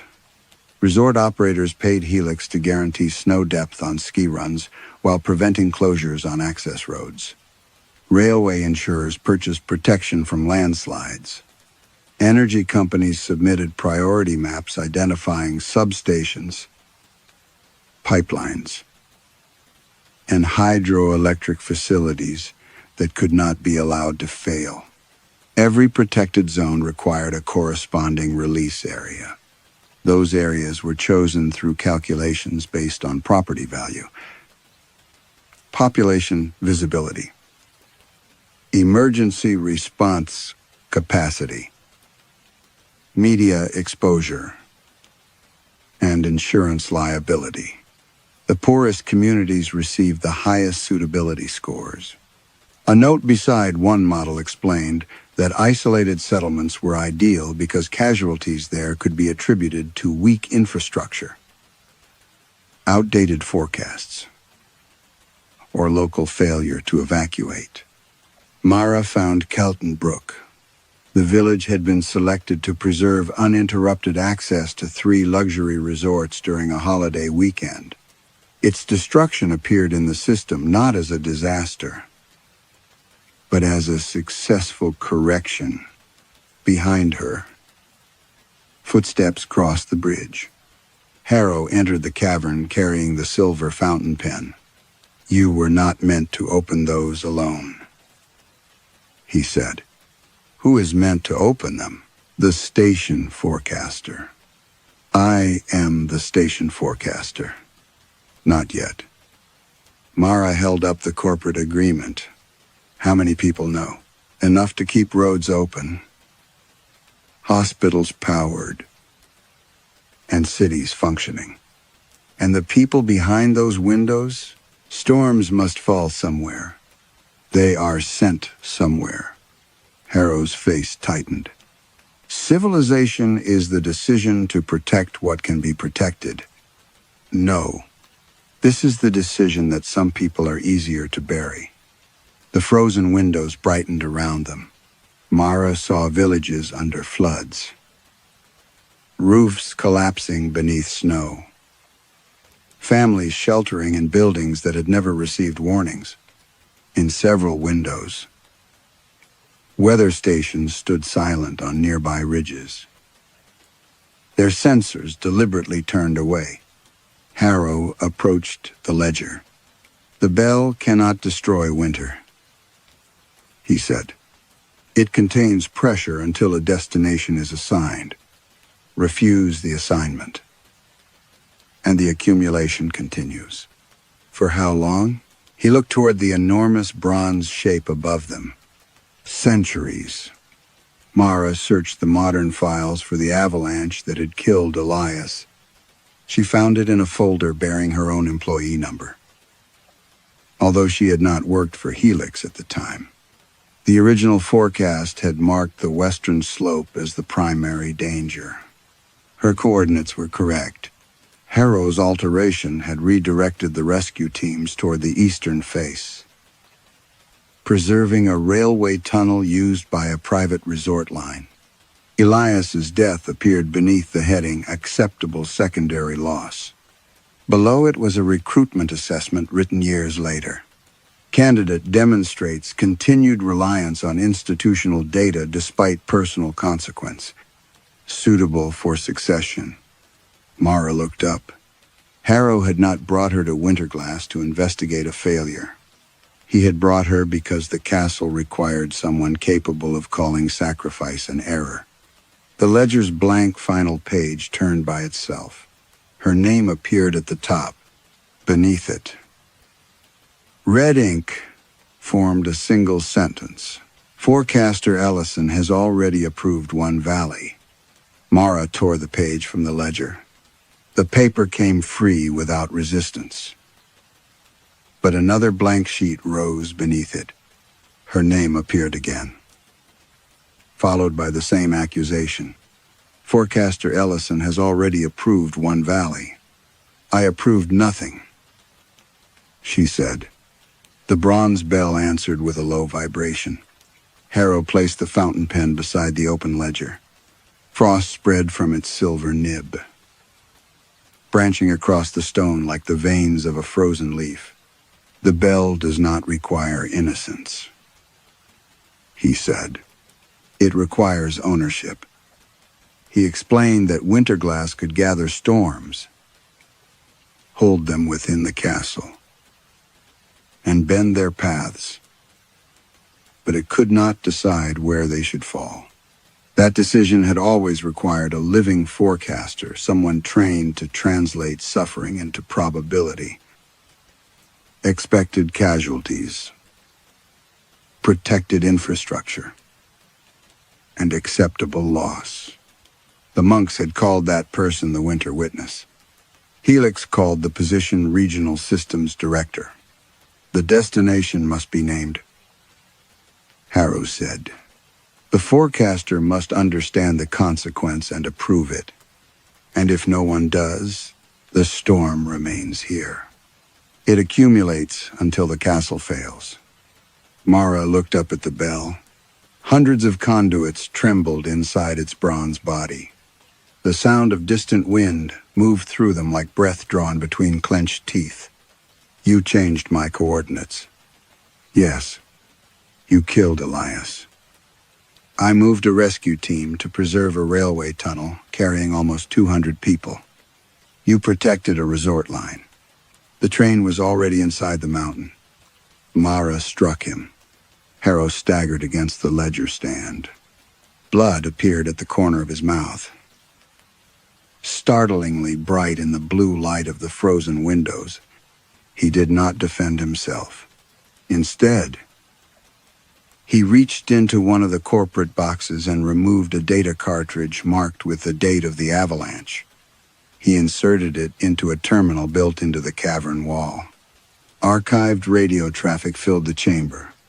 Mara heard her younger voice reporting the western slope as the probable secondary slide zone.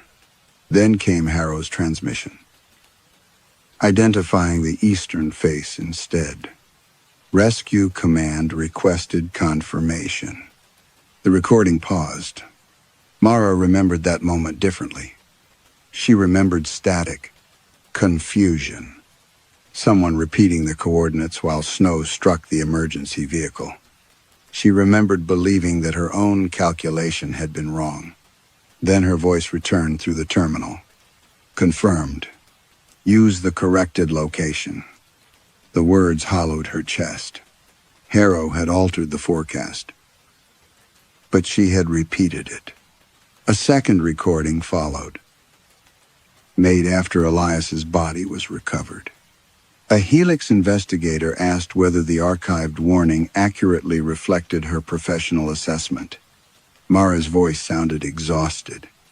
Yes. She remembered the document now. She had noticed the changed digit. She had stared at it for several minutes in a temporary field office while officials waited outside. Correcting the record would have triggered an inquiry into the failed rescue. Exposed the unauthorized railway diversion. And destroyed the forecasting unit that had just offered her a permanent position. She had told herself the search had already ended. She had signed. The bell had not mistaken Harrow's decision for hers. It had accepted the moment she chose to preserve the official version. You recruited me because I kept quiet, Mara said. Because you understood what every forecaster eventually understands. That some lives are numbers, that every warning moves danger. Evacuate one road and you overcrowd another. Protect one settlement and resources leave somewhere else. The bell merely makes the exchange visible. The frozen windows brightened. Anika and Leo appeared on the bridge behind Mara. Snow covered their shoulders. Anika held Clara's altered photograph. You told me my daughter disappeared, she said to Harrow. She entered the system when I delayed an assignment. Clara had not been taken at random.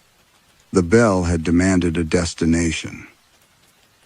And when Harrow hesitated, it had chosen something he valued less than his own obedience, another person's child. The photograph changed in Anika's hands. Clara stood beneath the bell now. One palm pressed against the inside of a frozen window. Harrow opened a metal cabinet beside the ledger. Inside were maps of dozens of remote communities.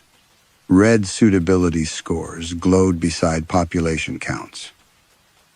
Property values, road access, and projected media attention. One valley had already been selected by the system.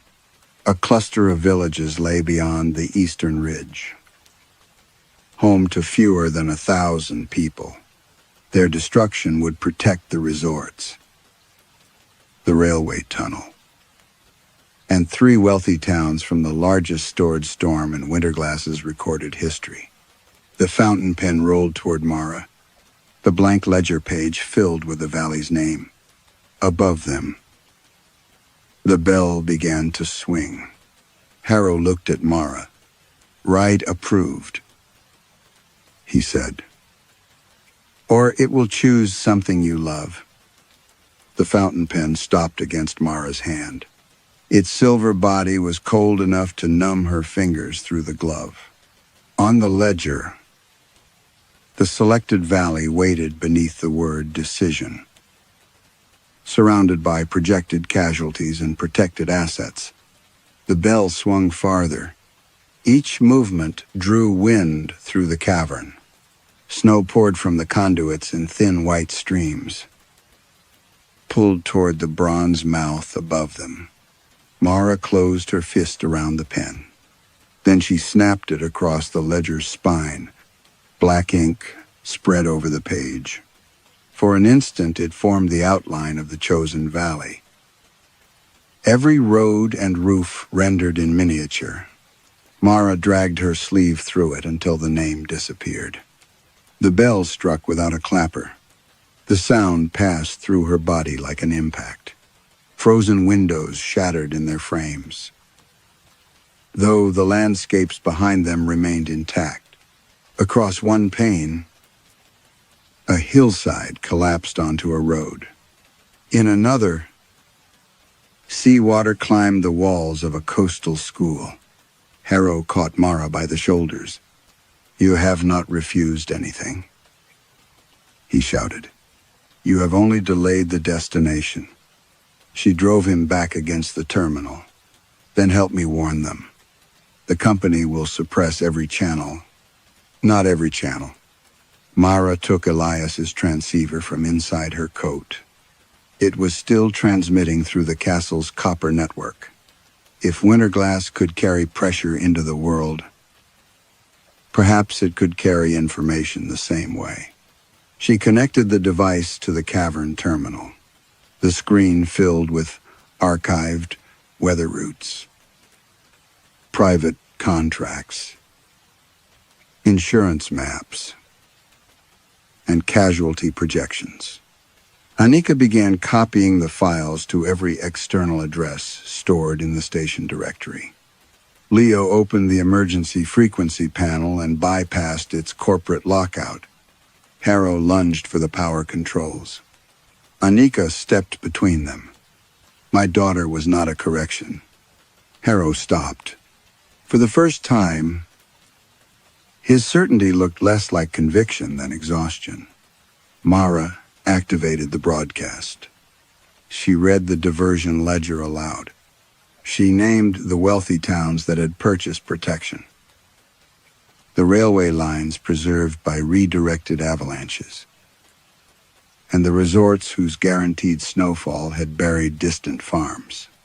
She read the medieval designations for unnamed valleys and the modern formulas that assigned human worth through property value and media visibility.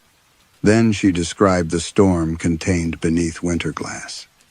It had accumulated across centuries, blizzards withheld from capitals, floods redirected from commercial districts, winds drawn away from insured infrastructure. Released together, they would not behave like ordinary weather. They would seek every path denied to them. Warnings appeared across the station network. Unauthorized transmission. Emergency termination initiated. Mara continued. She gave the location of the castle, the stairway and cavern. She uploaded the recording in which Harrow altered her coordinates and the later statement in which she confirmed the lie. "My brother died because I allowed another person's decision to become my official truth," she said into the transmitter. "I will not repeat that decision for another valley." The bell rang again. Snow burst from the ceiling in solid sheets. The bridge vanished beneath white accumulation. Cracks raced across the cavern walls from window to window. And behind each pane, the trapped storms turned toward Winterglass. Leo shouted that the broadcast had reached public emergency channels. Copies were spreading beyond Helix control. Anika held Clara's photograph against the transceiver. The child inside the image raised her head, as though she could hear Mara through the glass. Harrow stared at the storm maps filling the terminal. "There is still time," he said. "Choose one valley, and the rest may survive." Mara looked at the ledger.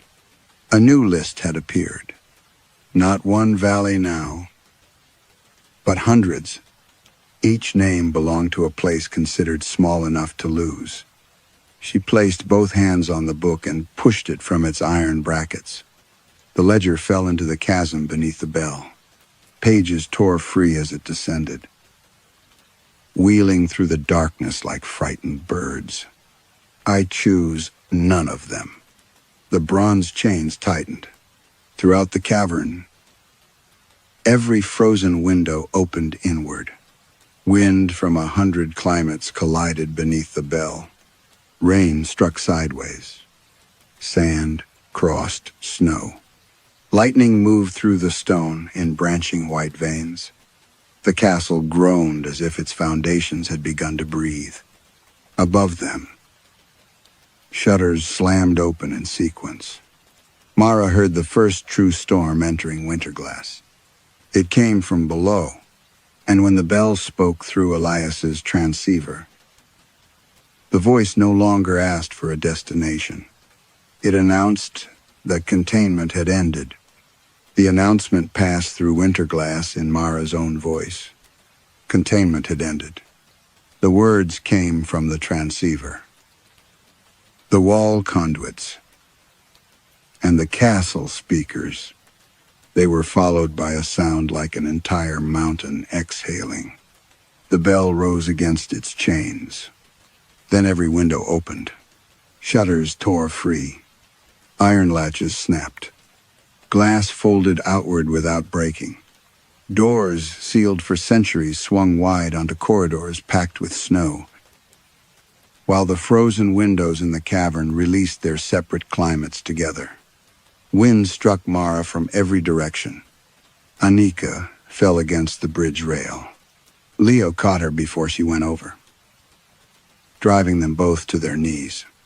Harrow clung to the empty ledger stand as rain, ice, sand, and splintered branches circled beneath the bell. "Get upstairs," Mara shouted. "The stairway is gone," Leo said. A section of wall burst inward. Behind it, copper conduits climbed through a maintenance shaft toward the radar tower. Mara forced Elias's transceiver into Leo's hand. "Follow the signal. It will lead you out." "What about you?" She looked at the terminal. The warning carried only the location of Winterglass. It did not warn the valleys below. Someone had to stay at the controls. Anika understood before Leo did. She took Mara's wrist. "Clara is still here."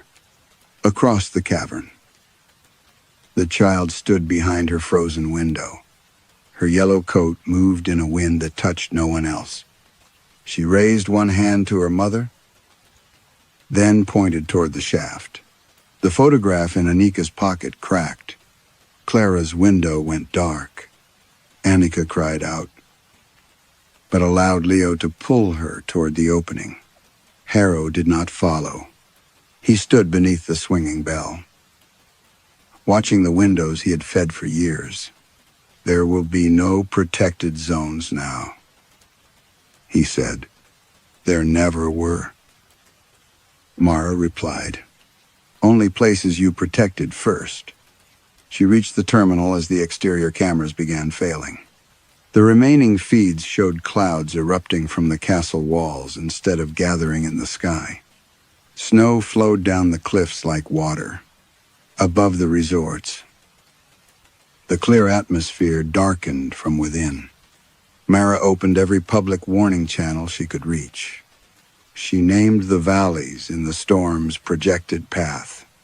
She ordered evacuations towards stone shelters, railway tunnels, means, and high ground. She warned rescue services not to trust Helix forecasts and told remote stations to activate their oldest manual instruments. Responses arrived through the static. A school in Kaltenbrook moved its remaining families into a quarry tunnel. 2 villages beyond the eastern ridge rang church bells and cleared mountain roads. A railway controller stopped a passenger train before it entered the exposed pass. Other messages ended midway through transmission. The storm crossed the mountains. From the highest camera, Mara saw avalanches descend from slopes that had carried no snow that morning. White fronts divided around some villages where warnings had arrived in time. Elsewhere, roofs vanished beneath them. There was no clean victory. Only lives moved from the path, and lives the warning reached too late. Harrow stepped onto the bridge. "Someone must become the witness," he said. Mara thought he meant himself. Then the chains broke. The bell fell without dropping. It seemed to expand downward, its bronze mouth swallowing Harrow, the bridge, and the chasm beneath them. His body disappeared without impact or cry. For one instant, his face appeared in every frozen window, calculating which loss might justify the rest. Then the windows shattered. Mara remained at the terminal. She broadcast until the upper towers collapsed and snow filled the cavern to her waist. Elias's whistle lay beside the controls, bright red against the white. Near dawn, the storm weakened. Winterglass Keep no longer stood on the ridge. Rescue aircraft found only a broken foundation beneath smooth ice. Leo and Anika were discovered inside the radar dome several miles downslope, alive and unable to explain how it had traveled there. No trace of Mara was found. Her final transmission reached more than 40 isolated communities. Some survived because of it. Others carved her warning into memorial stones beside lists of the dead. Helix denied that Winterglass had ever possessed weather diversion technology. 3 weeks later, a technician at a coastal forecasting station heard a bell beneath the floor during clear weather. Another answered from a desert observatory. Then another beneath an island airport. Across the world, sealed windows began opening by themselves. From every station speaker came Mara Ellison's voice. Calm, beneath the gathering wind. No valley is empty. Winterglass did not create injustice. It gave an ancient shape to a choice people make whenever safety is purchased by moving danger beyond the edge of attention. Mara could not undo the silence that helped kill Elias. And her refusal did not save everyone. Her redemption remains incomplete because truth arrived after generations of sacrifice. Yet her final warning returned names to places treated as empty. Perhaps the most frightening forecast is not that disaster will come, but that someone has already decided whose suffering will count as weather and whose will be recorded as an acceptable correction. Story 4. The first thing Naomi Price noticed about St. Orla Castle was that none of its windows reflected the same weather. The road up from the village was silver with sleet. The fields flattened beneath frost. Yet, when the castle emerged through the bare trees, some windows held the colorless afternoon. Some reflected a bruised sunset that had not happened. And one narrow pane high in the eastern tower showed what looked like moonlight. Naomi slowed the hired car. The castle stood above a black lake, its walls dark with rain and its towers softened by mist. Stone saints leaned from the parapets, their faces worn smooth. A temporary arch of white roses stood beside the entrance, already browning from the cold. Old glass distorted light. Any photographer knew that. Inside, the hall smelled of peat smoke, damp wool, and something faintly sweet, like flowers shut too long inside a drawer. Staff moved between crates of champagne and folded linen. Somewhere deeper in the castle, a woman laughed, and the sound traveled up the stairwell as though someone else were laughing from every landing. Naomi checked her phone. No new message from Callum. That was good. She had asked him not to call until she returned to London. She had not told her sister, her parents, or anyone else that the engagement was over. The ring lay wrapped in a lens cloth at the bottom of her equipment case because leaving it at home had felt too final, while wearing it had become impossible. Miss Price? The wedding coordinator approached with the brisk smile of someone already managing several disasters. Fiona Kelleher was narrow, silver-haired, and dressed in dark green. We're grateful you arrived before the roads worsened. The couple would like some test photographs before dinner. Just the long gallery and the chapel entrance. Naomi glanced toward the windows. Tonight, before the light goes entirely, it already seemed gone. But Naomi said nothing. The bride and groom waited in the long gallery among ancestral portraits and arrangements of winter greenery. Eleanor Vale wore a cream jumper and loose white skirt, her dark hair clipped up carelessly. Patrick Morrow was broad-shouldered and nervous, with the fixed smile of a man enduring instructions for someone he loved. They were easy together. Patrick touched Eleanor's elbow before moving past her. Eleanor straightened his collar without looking. Small gestures, practiced and unconscious. Naomi had once believed love was proved by exactly those motions. Now she saw how easily habit could disguise surrender.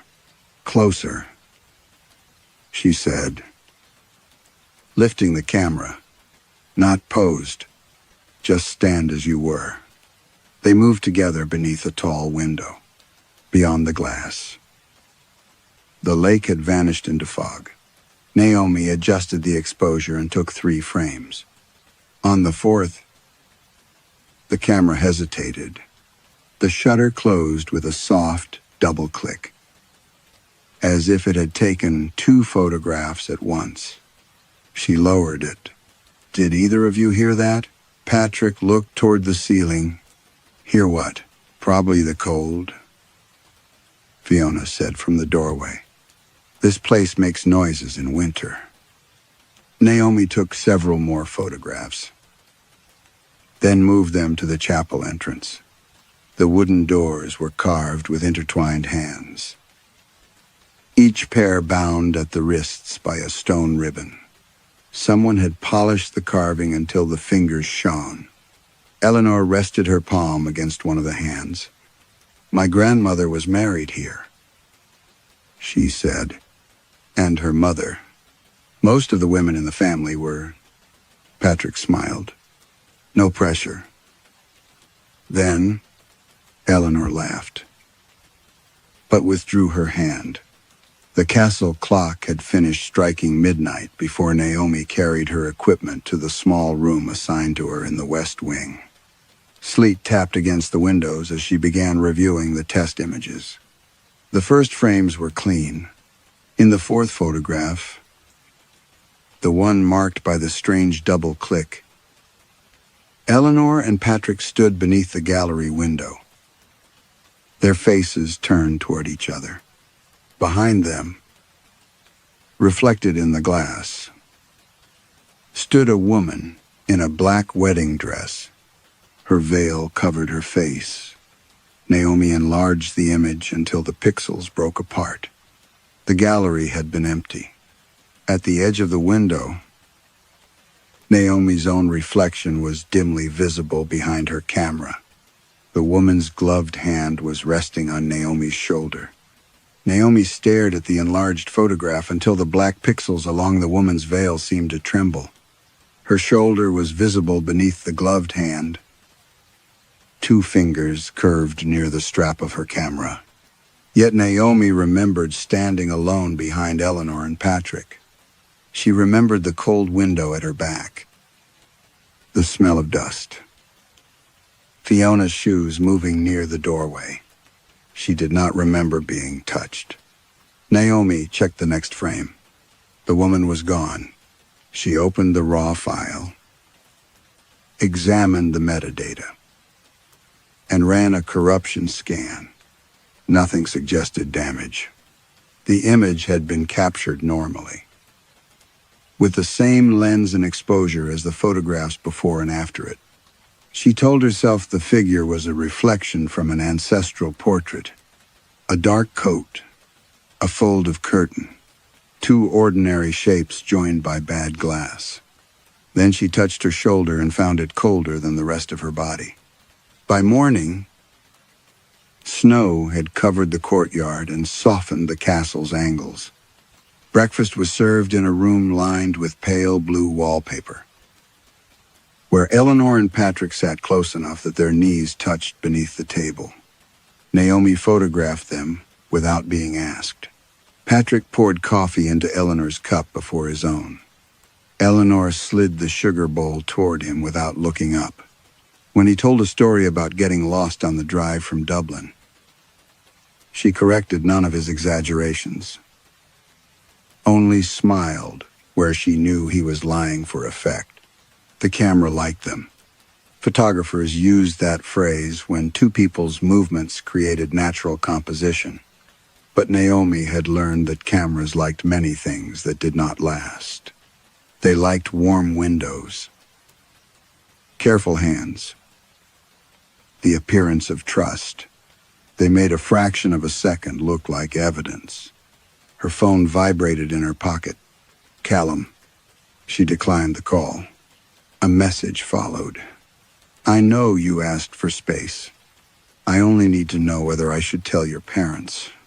Naomi locked the screen. To Callum. She had said she could not think clearly and needed 3 days away. She had not said that she had already removed her name from the venue reservation, canceled the florist, and packed his books into 2 boxes beneath the stairs. She had allowed him to believe the engagement was paused because a pause sounded temporary.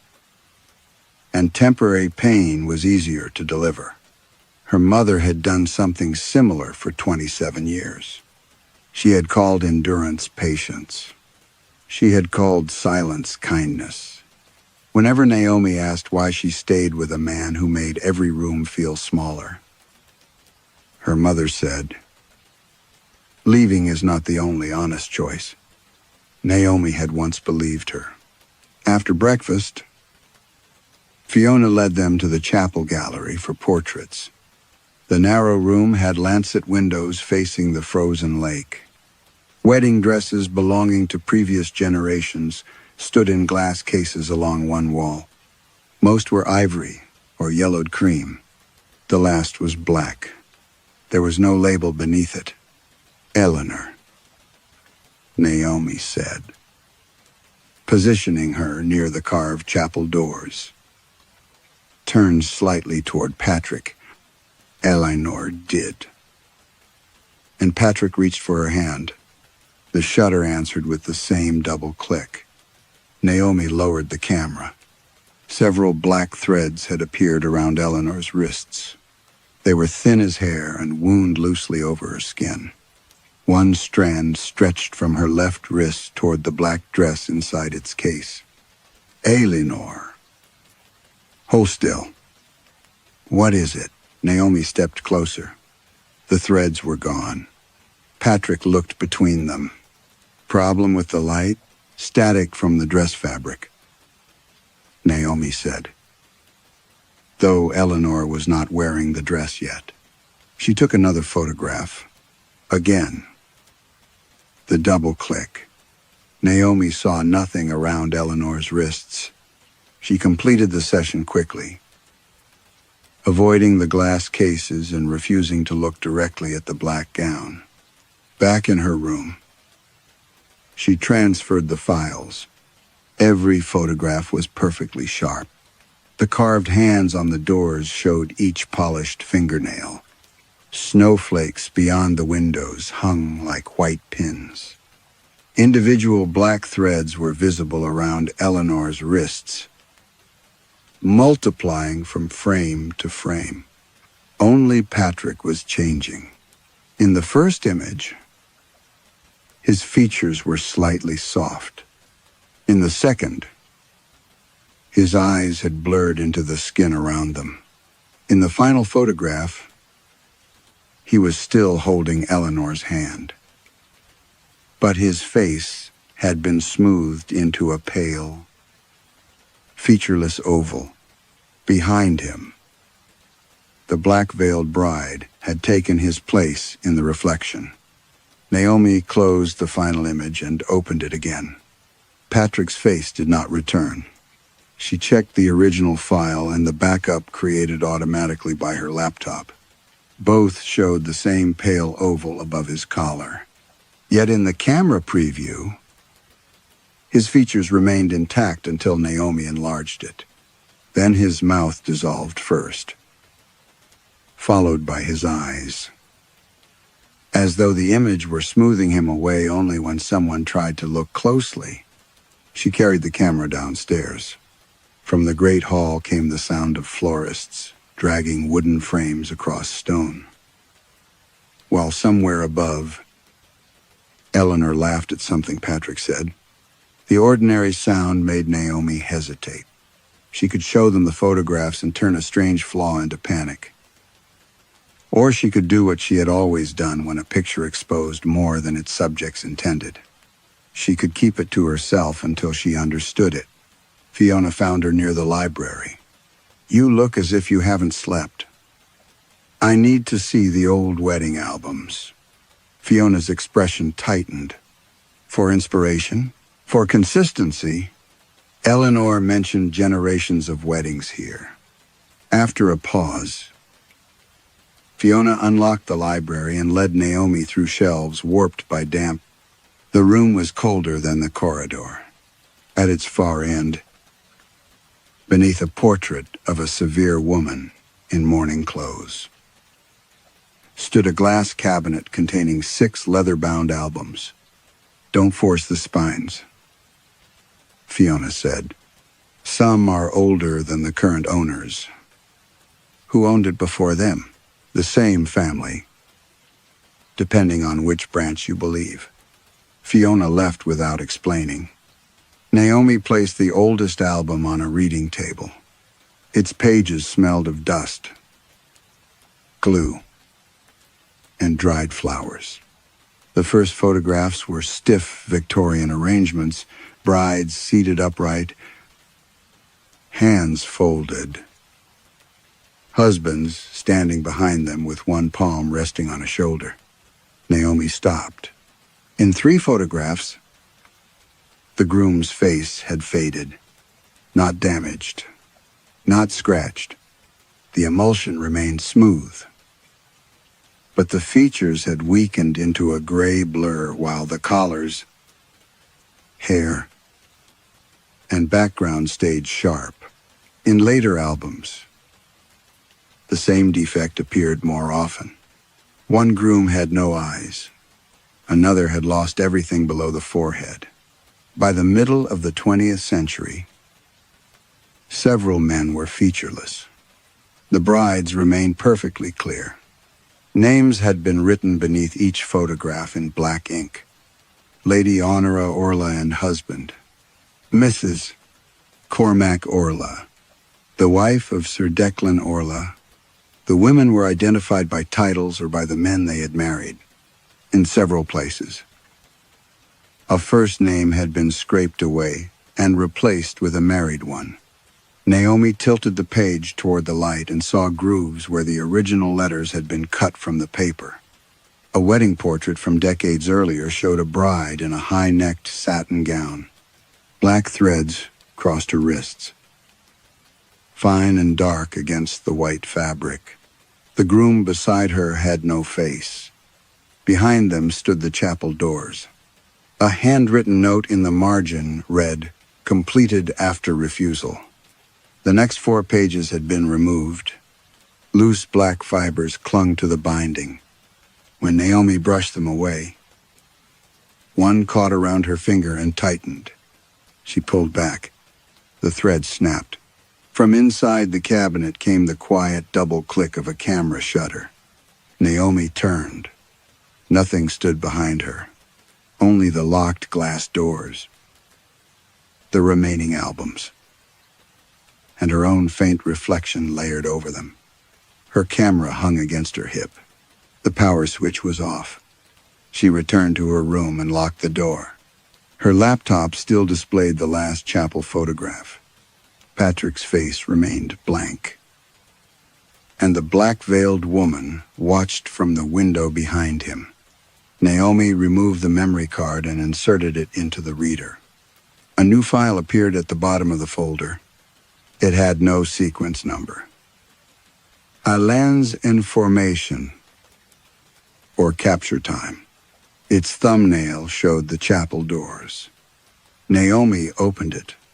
She was standing alone before the carved wooden hands, dressed in the same clothes she wore now. Her back faced the camera. One arm hung at her side, while the other reached toward the door as if waiting for someone beyond it to take her hand. The viewpoint was impossible. The photograph had been taken from directly behind Naomi's own camera, which was visible hanging from her neck. At the bottom of the image, written across the stone floor in black thread, were 4 words. "The grooms are not missing." The black thread lay across the photograph floor in letters too neat to have fallen there by accident. She enlarged the image until the fibers separated into tiny hooks. Each strand twisted around another as though sewn into the stone. Her first explanation was moisture.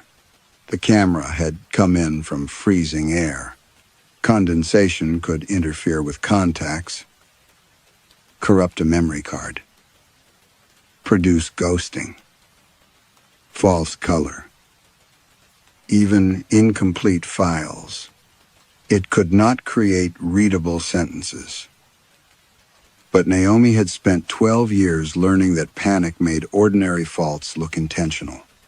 She removed the battery, dried the compartment, reformatted a spare card, and cleaned every lens. Then she photographed her room, the bed, the wardrobe, the locked door, the silver-backed mirror above the washstand. Each frame appeared normal until the last. In the mirror, the black-veiled bride stood at the far end of the room. Naomi turned so quickly that the camera struck her ribs. Nothing was there. She took another photograph. This time, the figure appeared halfway between the wardrobe and the bed.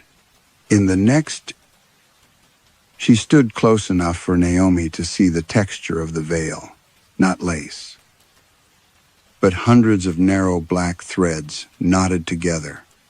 Naomi stopped shooting. She told herself the mirror was the problem. Antique glass held flaws in its silvering. Uneven backing could double objects, darken reflections, and preserve stains that resembled faces. St. Orla was full of old windows, old mirrors, old photographs. The same defect repeated because the same materials had aged in the same damp air. The theory became less convincing when she carried the camera into the corridor. The bride appeared in the polished brass of a wall sconce. In the gallery, She appeared inside the dark glass, covering a landscape painting. Near the stairs, she stood, reflected in a framed fire notice. One hand lifted beneath the veil. With every photograph, she was closer. Naomi deleted the files. They returned before the progress bar finished emptying. At lunch, Patrick asked whether she had solved the focus problem. Temperature change. Naomi said. The lens needed time to adjust. Eleanor watched her over the rim of a water glass. You look pale. I didn't sleep well. Neither did I. Eleanor rubbed one wrist. A faint red line circled it. I kept dreaming someone was tying my hands. Not tightly. That was the strange part. It felt ceremonial. Patrick covered her hand with his. You should have woken me. You looked happy. Something in the answer made Naomi look away. After lunch, Fiona brought an instant camera from a cupboard in the library. It was a heavy, square-bodied model left by a previous wedding photographer, together with several sealed packs of film. No memory card. Fiona said, no software. No antique lens. Naomi heard the challenge beneath the words. You believe me? I believe you are frightened by something you photographed. That isn't the same thing. No. Fiona said, it rarely is. They tested the camera in the west drawing room. Fiona opened a fresh film pack herself, broke the paper seal, and inserted it. Naomi did not touch the cartridge. She stood before a tall mirror framed with carved hawthorn branches. Fiona aimed the instant camera from across the room. One photograph, Naomi said. The shutter snapped once. The print slid out blank and glossy. Fiona placed it face down on a clean table and kept both hands beside it. No one touched the image while it developed. Slowly, the room emerged from gray. The mirror appeared first. Then Naomi standing before it. Her reflection faced forward. But its expression was wrong. The reflected Naomi was smiling. A dark, vertical shape formed between her body and the glass. The black-veiled bride stood there, occupying the impossible space between Naomi and her own reflection. One gloved hand rested against the mirror. The other held something small and bright. Naomi leaned closer. It was her engagement ring. In the photograph, her smiling reflection raised its left hand. A black thread had been tied around the empty ring finger, and the veiled woman was pulling it tight. Naomi did not touch the instant photograph. She stood over it with both hands pressed against the table, watching the black thread tighten around the finger of her smiling reflection. The image had finished developing. Yet the thread still seemed to move. It sank into the photographed skin until the fingertip darkened. While the veiled woman held Naomi's ring between two gloved fingers, Fiona turned the print face down. That is enough. No. Naomi's voice sounded too loud in the drawing room. You knew the camera was here. You knew what it might show. I knew another photographer left it. Why? Fiona looked toward the frost-clouded windows. Because she said the castle had begun arranging her pictures for her. Before Naomi could ask more, someone struck the drawing room door from the other side. Patrick entered without waiting. Snow clung to his shoulders. The lower road is closed, he said. A tree came down near the bridge. The driver says no one is leaving until the council clears it. Fiona slid the photograph beneath a stack of stationery. Naomi saw her do it. She also saw the mirror behind Fiona. The black-veiled bride was no longer standing between Naomi and her reflection. She stood directly behind Naomi, her covered face bent close to Naomi's ear. Naomi turned. Empty carpet, empty air. Then came the double click. Not from a camera. It sounded inside the wall. By late afternoon, snow had erased the courtyard and swallowed the road beyond the gates. The castle staff lit additional fires. But the west wing grew colder. Naomi returned to her room by the same route she had used since arriving, up the main staircase. Left beneath the stag's head. Through the corridor with 4 windows. Then past the linen cupboard. That afternoon, the corridor had 7 windows. She stopped at the 3rd. Outside lay the Black Lake. Although her room was on the side facing the hills. At the 4th window, she saw the chapel roof beneath her. Impossibly close.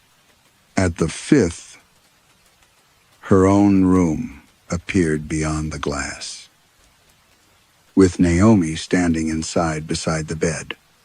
The other Naomi held a phone to her ear. Double click. Naomi stumbled backward. The corridor had 4 windows again. Her phone was in her hand. Callum's name glowed on the screen. Though she did not remember opening his contact, her thumb hovered above the call button. She imagined his voice, not angry. That would have been easier. He would ask whether she was safe, whether she had eaten, whether 3 days meant 3 days or the rest of their lives. Double click.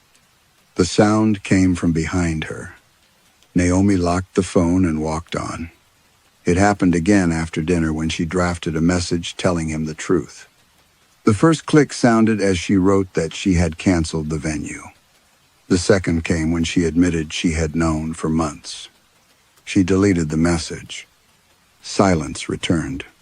The castle was not warning her away from Callum. She decided. It was reacting to stress, turning ordinary noises into patterns. Pipes contracted in the cold. Hinges shifted. Old mechanisms released pressure. A photographer heard shutters because shutters were the sound her mind knew best. She repeated this explanation while unlocking her equipment case. The lens cloth lay where she had left it. It was still wrapped carefully around the ring. But when Naomi unfolded the cloth, nothing fell into her palm. She emptied the case onto the bed. Batteries, filters, cables, cleaning tools, memory cards. She searched every pocket, shook each bag, and ran her fingers along the seams. The ring was gone. A soft, mechanical hum rose from the camera. Its power switch remained off. Yet the rear screen illuminated. A photograph appeared without Naomi touching it.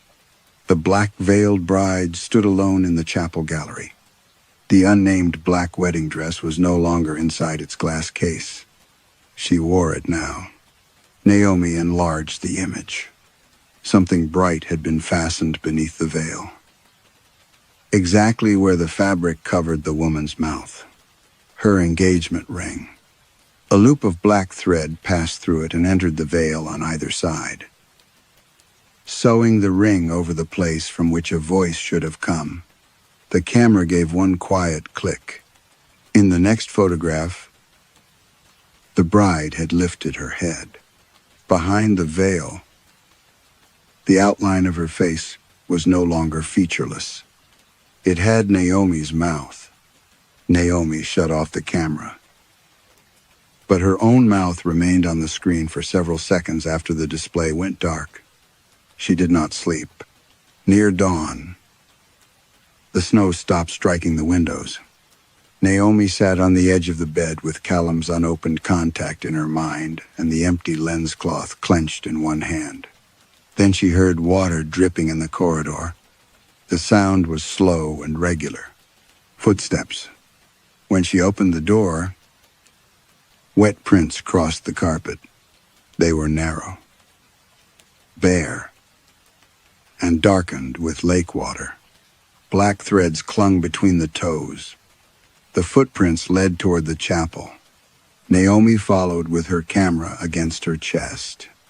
The west corridor seemed longer again. But the prints continued without hesitation.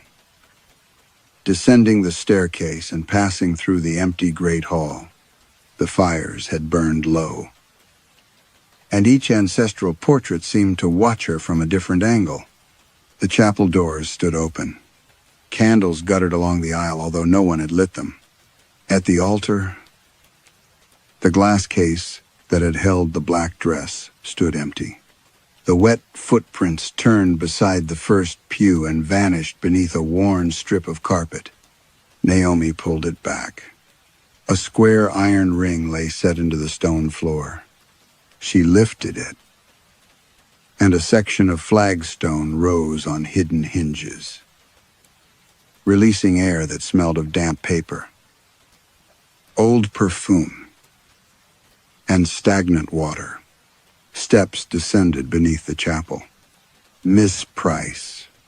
Fiona stood in the doorway behind her, wrapped in a gray shawl. Naomi kept hold of the ring. What is down there?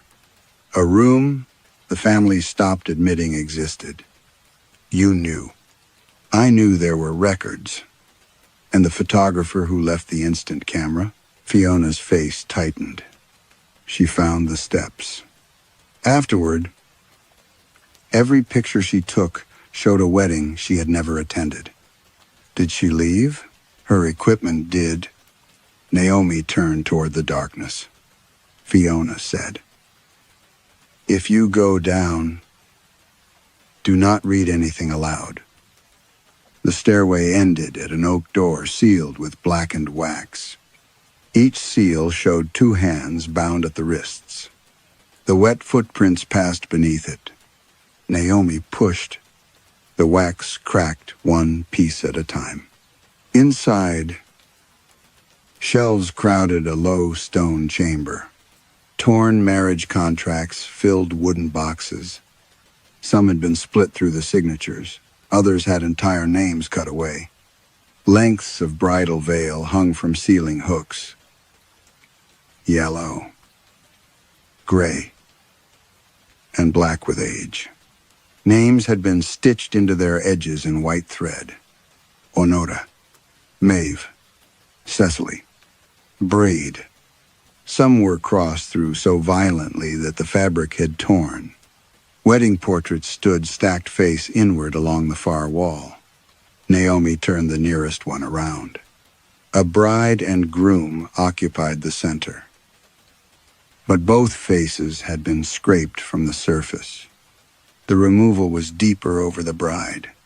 Canvas fibers protruded like pale hairs. The next portrait showed only a groom's clothing beside an empty dress. The third contained no people at all. Only the chapel aisle and a black veil across the floor. Naomi found an album bound in cracked red leather beneath a pile of contracts. Its first page bore a date from more than a century earlier, and the title, Ceremonies Completed and Corrected. The photograph showed weddings at St. Orla. Brides stood rigid beneath white veils. In every image, a dark female shape occupied some reflective surface, a window, a polished chalice. The glass over a saint's relic. As Naomi turned the pages, the figure moved out of the reflections. First, she stood at the chapel doors, then midway down the aisle, then directly behind the photographer. Naomi stopped. The final photograph showed a young bride beside a groom whose face had been scratched away. Guests filled the pews, all looking forward. At the rear of the chapel stood a woman holding a camera. Her clothes were wrong for the period. Her hair, posture, and the black strap across her shoulder were all familiar. Naomi raised the album closer. The woman was herself. In the photograph, she was aiming her camera down the same aisle where Naomi now stood. On the opposite page, written in fresh black ink, was a single line. The photographer arrives before the bride is chosen. Naomi touched the fresh ink. It came away wet on her fingertip. Behind her, something shifted among the hanging veils. Not a body. Only fabric turning slowly in air that had been still when she entered. Fiona remained at the foot of the stairs. Who chose them? Naomi asked. Fiona did not pretend not to understand. The family, the brides, the marriages. Naomi looked back at the album, and when a woman refused, Fiona's gaze moved toward the shelves of torn documents. Then the record was corrected. They began opening the ledgers together. The earliest volumes were written in narrow brown script, each page divided into columns for property. Dovry, bloodline, and issue. The language changed over generations, but the purpose remained the same. Daughters of Saint.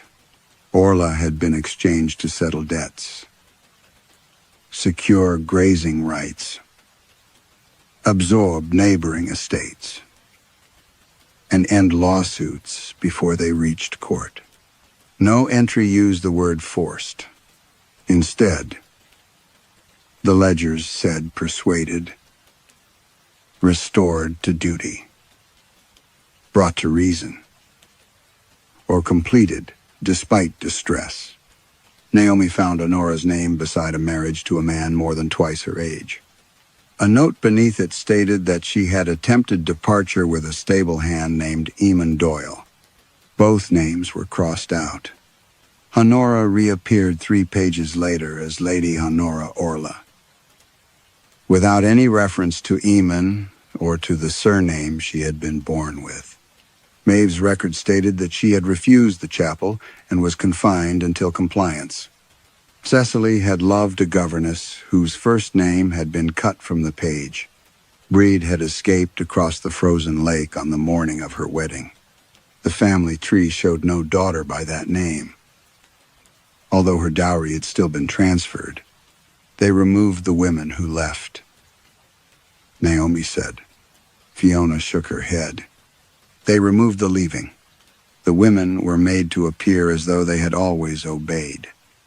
Naomi turned another page. Beside several names, the same phrase had been written. Portrait amended. Vow preserved. Bride continued. The black-veiled figure was not merely present in the family photographs, it had been assembled through them. Every corrected portrait had preserved the marriage while stripping away refusal. Love, escape, and sometimes the woman herself. What happened to the men they chose instead? Naomi asked. Why do their faces disappear? The castle never cared about them. Fiona said.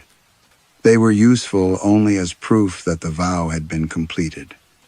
A soft click came from Naomi's camera. The screen remained dark. Fiona looked toward the sound. It has started counting you. Naomi closed the ledger. Why me? Because you were invited to make a new record. I was hired to photograph a wedding. Were you? Fiona crossed to a narrow cabinet built into the wall. Inside were more recent documents, invoices, insurance forms, catering agreements, and contracts sealed in transparent sleeves. Naomi recognized her own signature before Fiona removed the page. The agreement had arrived months earlier through a prestigious events agency. Naomi remembered skimming the standard clauses about image rights, confidentiality, and archival access. The fee had been generous enough to quiet her objections. Fiona laid the contract beneath the lamp. Most of it was exactly as Naomi remembered, near the end. However, a paragraph appeared in smaller type. The appointed photographer shall serve as witness, recorder, corrective observer, and, where required, continuance of the bridal record. Presence within the chapel shall constitute acceptance of archival substitution should the existing line remain incomplete. Naomi read it twice. That wasn't there. It may not have been, Fiona said. My copy is upstairs. Then read it. Naomi climbed out of the archive with the contract clenched in her hand. The wet footprints now led ahead of her up the stairs, through the chapel, and into the west wing. Her corridor had 9 windows. She did not stop to count them again. In her room, she opened the email attachment she had saved before traveling. The first pages matched. So did her digital signature. The final clause was there. Continuance of the bridal record. Naomi checked the document history. The file had not been modified after she signed it. According to its record, she had opened the contract for 11 minutes and accepted every term. She remembered sitting in her London kitchen while Callum asked whether they should postpone their own wedding. She remembered saying she needed time. She remembered signing without reading. A new line appeared beneath her name. Proposed bridal identity, Naomi Price. Then the surname faded from the screen. The contract now identified her only as Naomi. Bride continued. From inside the equipment case came the double click. When Naomi turned, a strip of black veil was slowly pulling itself out through the closed zipper. Naomi seized the strip of veil and pulled. More fabric slid through the closed zipper without resistance. It was cold and wet, yet left no moisture on her hands. Names moved beneath its surface in pale stitches, appearing and disappearing as the cloth unfolded across the floor. Honora, Maeve, Cecily, Breed. Dozens followed. Then hundreds. Some remained long enough to read. Others had been crossed through so often that only knots were left. The equipment case gave another double click. The room darkened, not all at once. The lamps continued to burn, but their light seemed to withdraw from the corners, leaving the bed, the wardrobe, and the door flattened like objects inside an old photograph.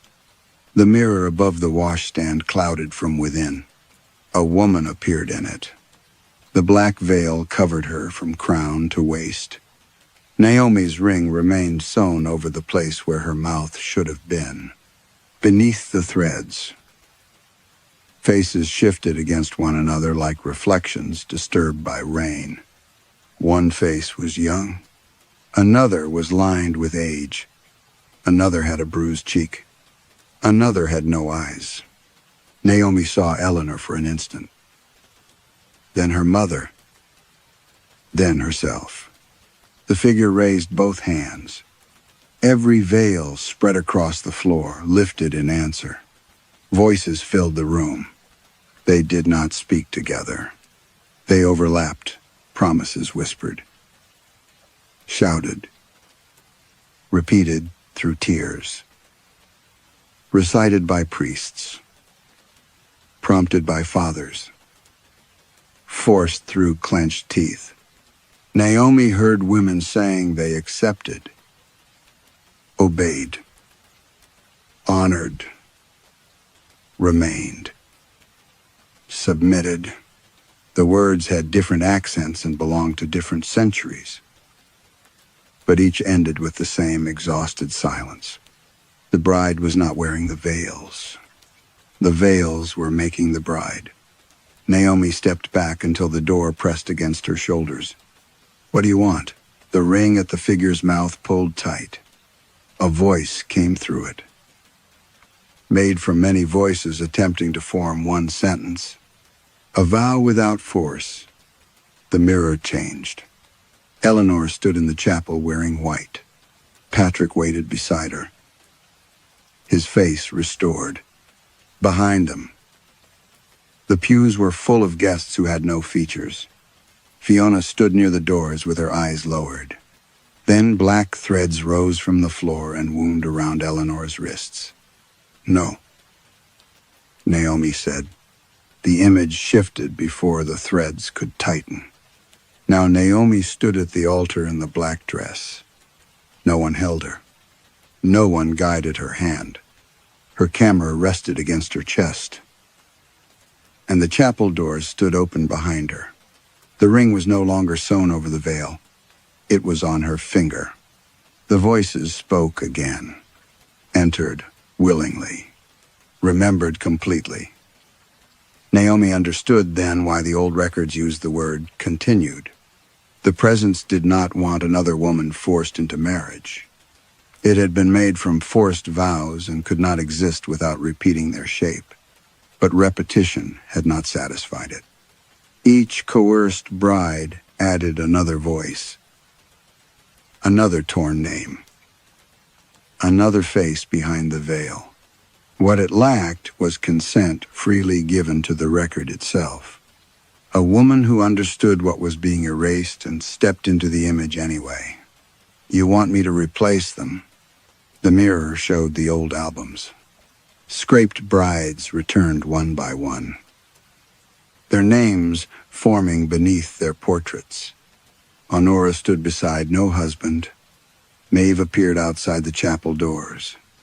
Cecily held the hand of the woman whose name had been cut away. Breed crossed the frozen lake and did not look back. Each restored image contained Naomi in the background, dressed in black. The price of returning their identities was not Naomi's death. It was her place among them. Her name would hold the names the family had removed. Her face would occupy the space cut from every portrait. Every photograph taken afterward would remember her as the bride who had chosen to remain. A knock sounded at the door. "Naomi?" Eleanor called. "Fiona said you were unwell." The black-veiled figure turned toward the voice. In the mirror, Eleanor's white dress darkened from the hem upward. Naomi reached for the handle, but black thread wound around her wrist. Not tightly, ceremonially. The many voices softened. "She may be continued instead." Naomi looked at Eleanor's shadow beneath the door, then at the open chapel inside the mirror. The choice was not whether someone would enter the photographs. It was whether Naomi would step forward before the bride chose for her. Naomi tore the black thread from her wrist and opened the door. Eleanor stood outside in her dressing robe, Patrick behind her with one hand at her waist. The ordinary tenderness of the gesture hurt more than the voices inside the room. "Come in," Naomi said. "Both of you." She showed them everything. The corrupted photographs, the instant print, the contracts beneath the chapel, the clause naming her as a continuance of the bridal record. She told them about the women whose refusals had been cut from the family history and about the presents assembled from their coerced vows. Patrick examined the photographs without speaking. Eleanor studied the red line around her wrist. At last, she said, "My father insisted we marry here. Did you want to? I wanted Patrick. She looked toward him. I thought that meant I had to want everything attached to him. Patrick's face tightened. We can stop. The guests are here. Let them be here. The double click sounded from the corridor. Black threads slipped beneath the door. Naomi understood that canceling the wedding would not be enough. Another refusal could be corrected. Another woman could be removed from the record while the ceremony survived without her. You have to choose each other somewhere the castle cannot interpret as obedience. Naomi said, "The roads are closed." Patrick replied, "We don't need to leave." They returned to the chapel shortly before dawn. Fiona dismissed the sleeping staff and unlocked the doors. No candles were lit. No flowers stood at the altar. Eleanor wore her ordinary clothes. And Patrick removed the silver pin bearing the Orla family crest from his jacket. Naomi positioned them halfway down the aisle, away from the altar and the carved hands. "No officiant," she said. "No inherited words. Say only what you mean." Patrick faced Eleanor. "I choose the life we make after we leave this place." Eleanor took his hands. "I choose you without the castle, without my family, and without the promise that choosing once means surrendering every choice afterward."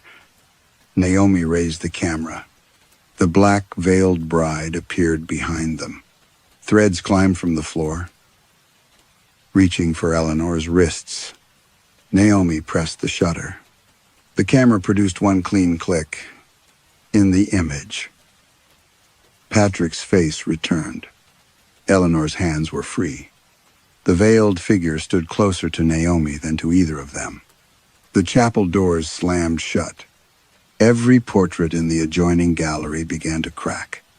Naomi set her phone on a pew and started recording. "Callum," she said, watching her own name fade from the screen. "I ended our engagement before I came here. I canceled everything and let you believe I was uncertain because I wanted to escape the moment when my choice became pain in someone else's life. I called that kindness. It was cowardice." The recording label changed from Naomi Price to unknown speaker. "I loved you," she continued, "but I was afraid that staying would erase me. So I began erasing myself first. You deserved the truth before I disappeared." Behind her, the glass case containing the black wedding dress opened. The garment hung in the air without a body inside it. The recovered veil drifted toward Naomi. Her engagement ring remained sewn over its mouth. Eleanor caught Naomi's arm. "There must be another way." "There was," Naomi said. "It was telling the truth before the castle could use my silence." She lifted the veil. The fabric settled over her head, heavy with names. Cold voices moved across her skin, but no hands forced her forward. That distinction was the only power she had left. Naomi walked into the aisle and stood behind Eleanor and Patrick. She set the camera on a pew, aimed it toward them, and activated the delayed shutter. On the rear screen, the face detection boxes found Eleanor and Patrick. Then a third frame appeared around Naomi. The display no longer showed her name. The chapel filled with whispers as every erased bride spoke at once. Not vows, but names. Honora, Maeve, Cecily, Breed. The shutter began its count. Naomi could still step away. Instead, she placed one hand over the ring sewn across the veil and said, "I enter as witness. I belong to no husband, no family, and no promise made for me." The camera clicked. A white flash swallowed the chapel. When the light cleared, Eleanor and Patrick stood alone in the aisle. Fiona stared at the place where Naomi had been, her expression empty with confusion. On the pew lay a camera no one remembered bringing. Its screen displayed the completed photograph. Eleanor and Patrick faced one another with their hands joined freely. Behind them stood a bride in black. Beneath her veil, hundreds of restored faces were opening their eyes. The flash left a white wound across Eleanor's vision.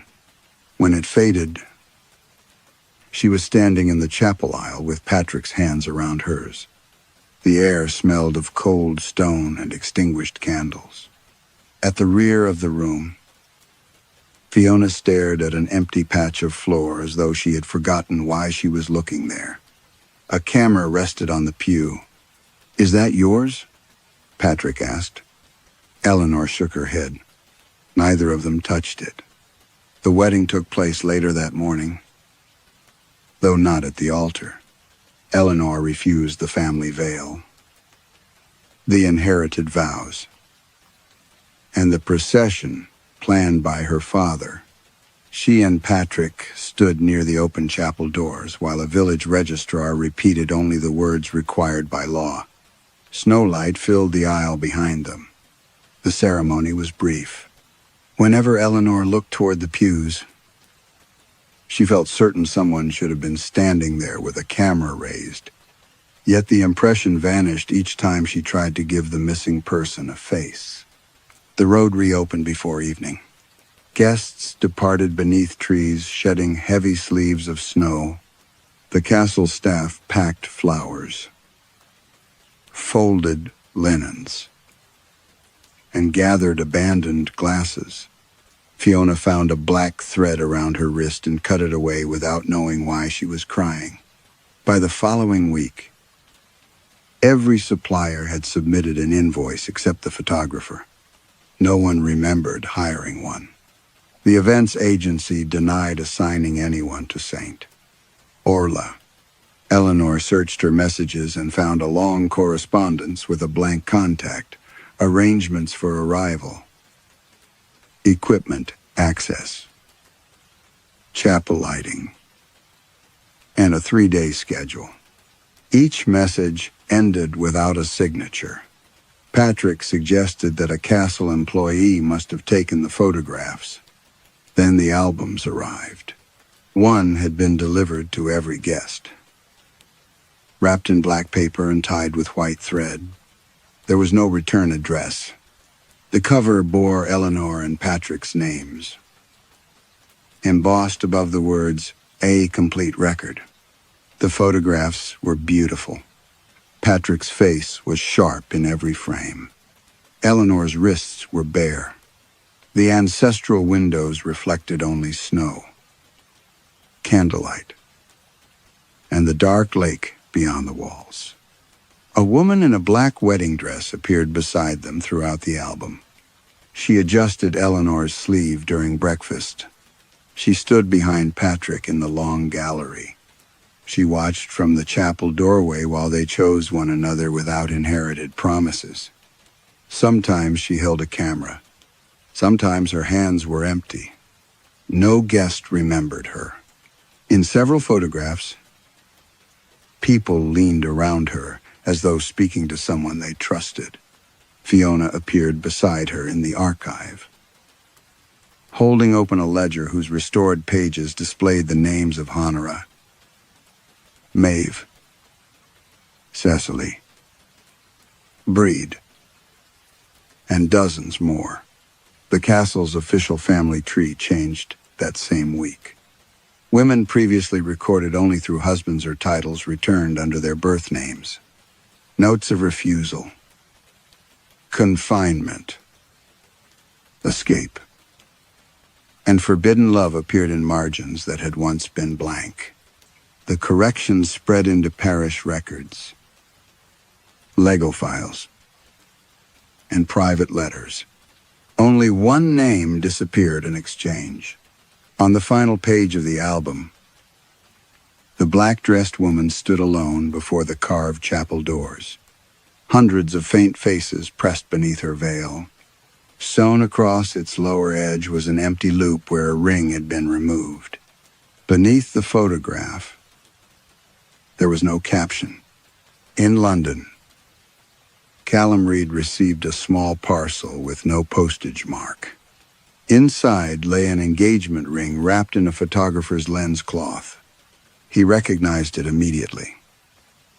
Although he could not remember who had worn it, the recognition produced grief without memory, sharp enough to make him sit on the floor. A photograph rested beneath the ring. It showed an Irish chapel filled with winter light. A bride in black stood at the far end of the aisle, her face covered. A camera hung against her chest. Callum turned the picture over. In handwriting he almost recognized were the words, "I should have told you before I left." When he looked again, the bride had turned her veiled face toward him. From somewhere inside the photograph came a soft double click. In the dark glass of the frame, Callum's reflection was no longer alone. Saint Orla did not survive by hiding weddings. It survived by preserving promises after removing the people who resisted them. Naomi breaks that pattern only by doing what she had avoided in her own life, naming her choice and accepting the pain it causes. Yet the castle turns even her honesty into an image, restoring forgotten women while making another woman impossible to remember. Perhaps the darkest kind of erasure is not being forgotten by strangers, but leaving grief inside someone who can no longer remember whom they lost. Can a sacrifice restore the truth if the person who made it is removed from the story? Story 5. By the time Silas Ward reached Hollowmere Castle, rain had soaked through the shoulders of his coat. The estate stood above a drowned valley in West Wales, its towers dissolving into fog and its lower walls strapped with iron braces. Black plastic-covered sections of the roof, timber supports pressed against the eastern wing. Every few minutes, something deep inside the masonry gave a slow, tired crack. Silas parked beside the auction vans and remained behind the wheel until the windscreen blurred. His phone lay face down on the passenger seat. Beneath it was the latest letter from Katrin's hospital, folded until the paper had softened at the creases. He had told his daughter the new treatment was affordable. He had said the same thing to the consultant, the bank, and finally himself. The front doors opened before he knocked.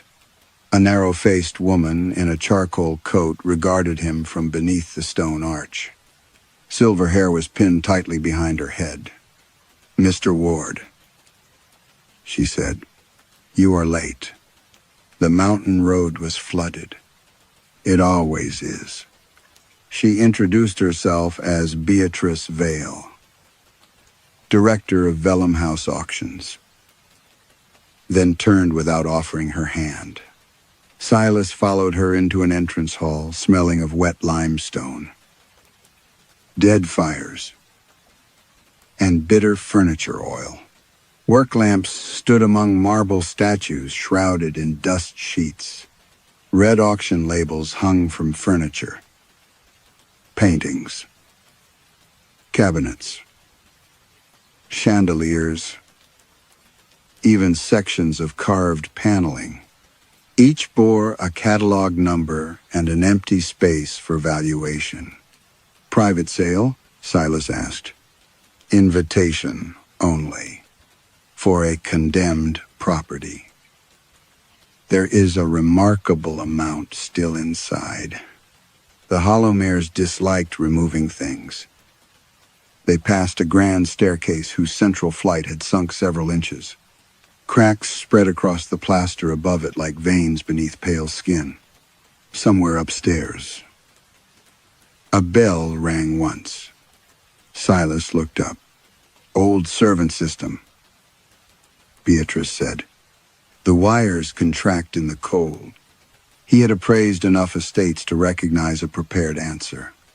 The staff waited in the former billiard room, 2 junior catalogers, a photographer, a silver specialist, and a porter named Ewan Price, whose hands were black with dust.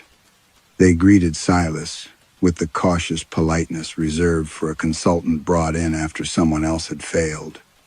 On the central table lay the auction book. It was bound in cracked gray leather, thicker than any catalog needed to be. No title appeared on its cover. When Silas touched it, the leather felt faintly warm. Beatrice closed her hand over the book before he could open it. Not yet, she said. We begin with the West Inventory.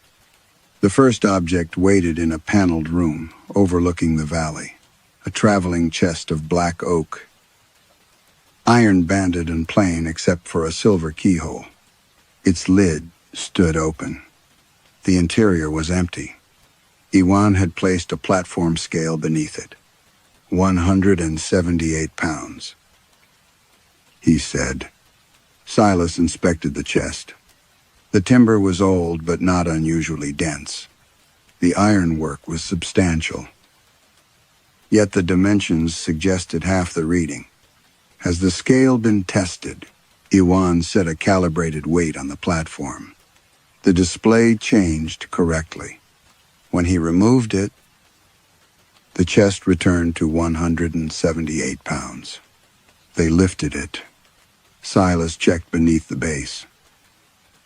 Inside the joints, behind the lining, and along the false bottom seams, there was no hidden compartment, stone, ballast, or lead reinforcement.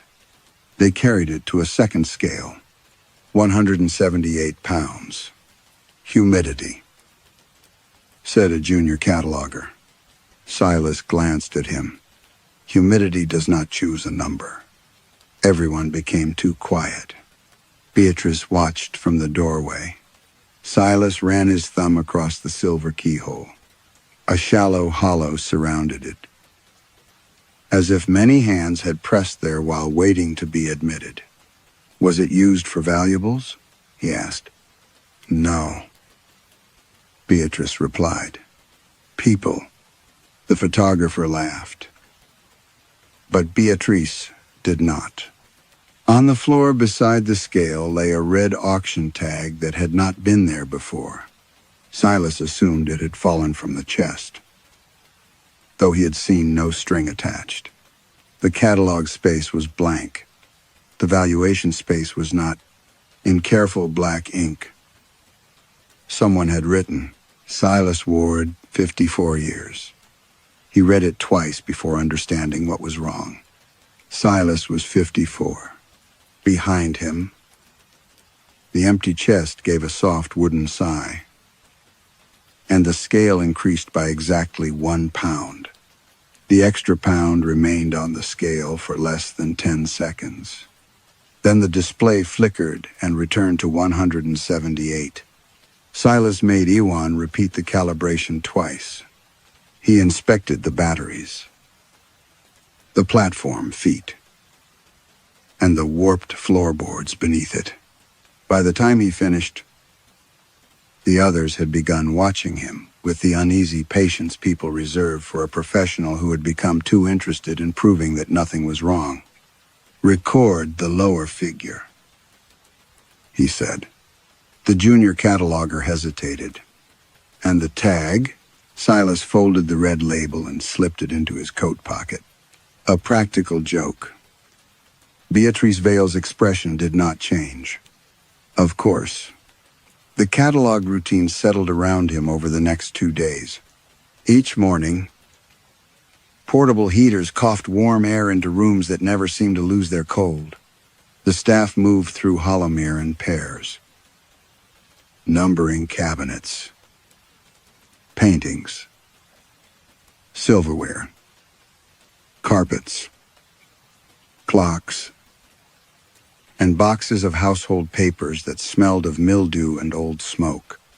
Silas dictated condition reports, while the photographer's flash briefly returned color to the faded rooms. The castle answered with small noises. A bell chimed behind sealed plaster. Floorboards creaked in rooms no one occupied.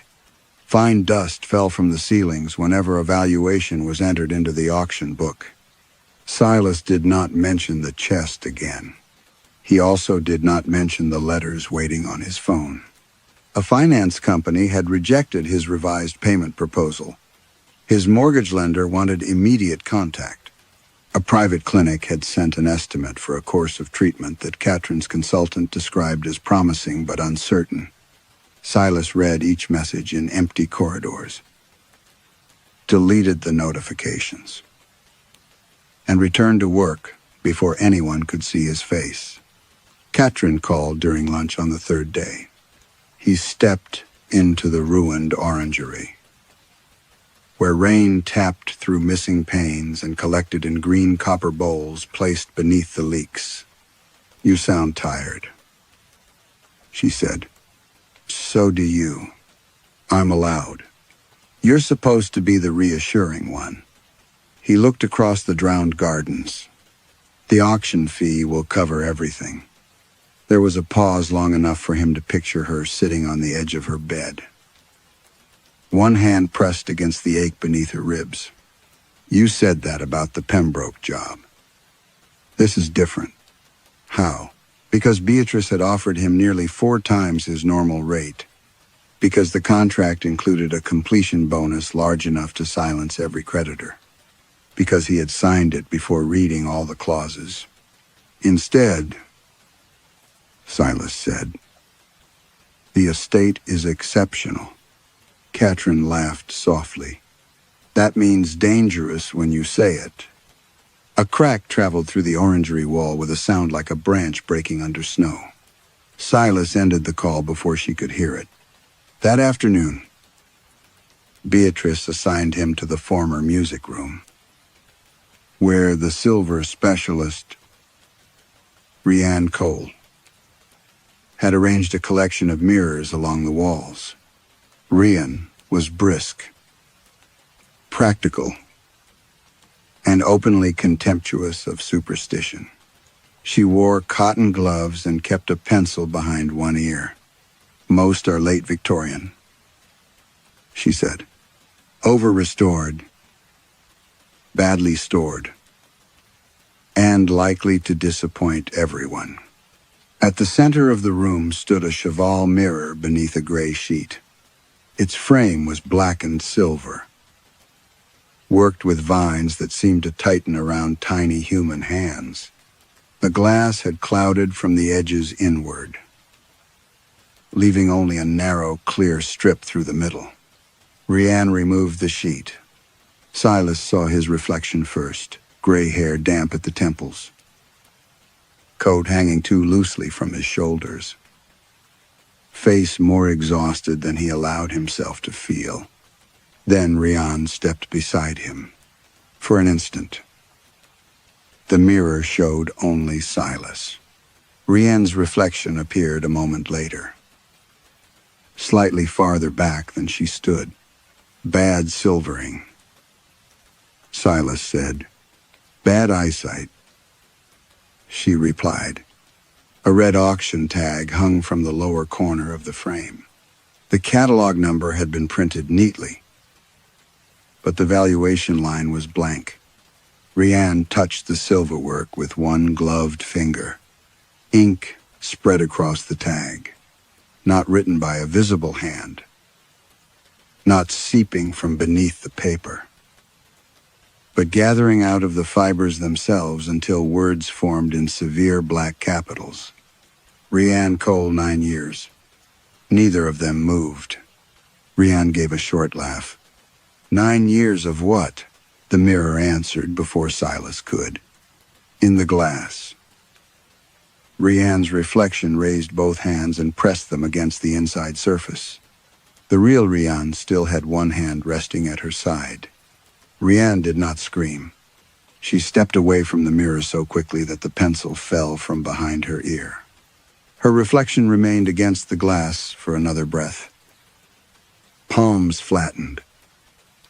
Mouth open as if trying to speak through a sealed window. Then it copied her retreat. Silas seized the red tag. The ink was dry. 9 years. Reynolds said. Until what? It means nothing. You saw it appear. I saw ink spread through damp paper. And my reflection? Old glass. Uneven backing. A distortion caused by movement. Reynolds stared at him. You don't believe that. Belief.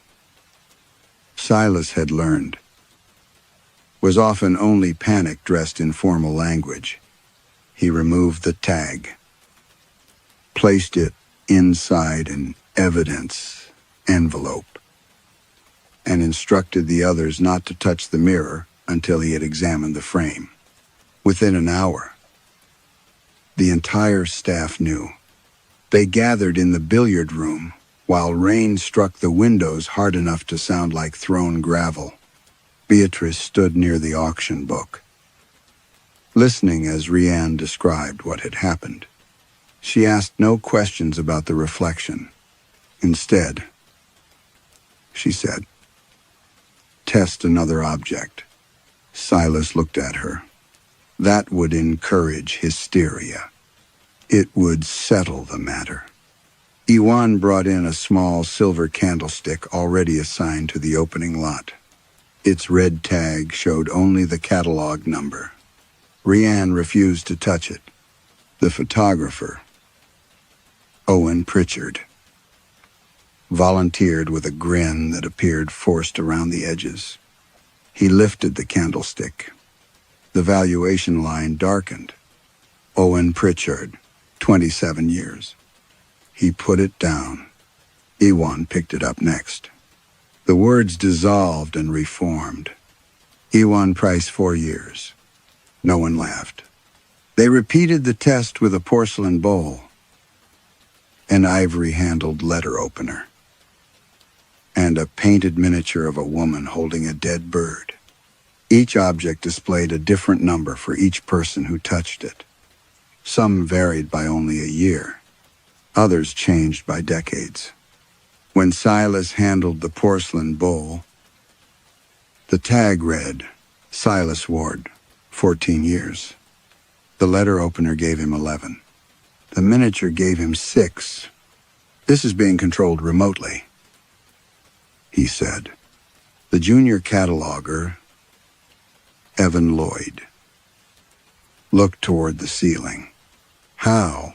Heat-sensitive ink, pressure sensors, cameras, in an 18th century bowl, in the labels. Silas tore one apart. There were no wires, chemical layers, or electronic threads, only red paper, black ink, and fibers that smelled faintly of iron.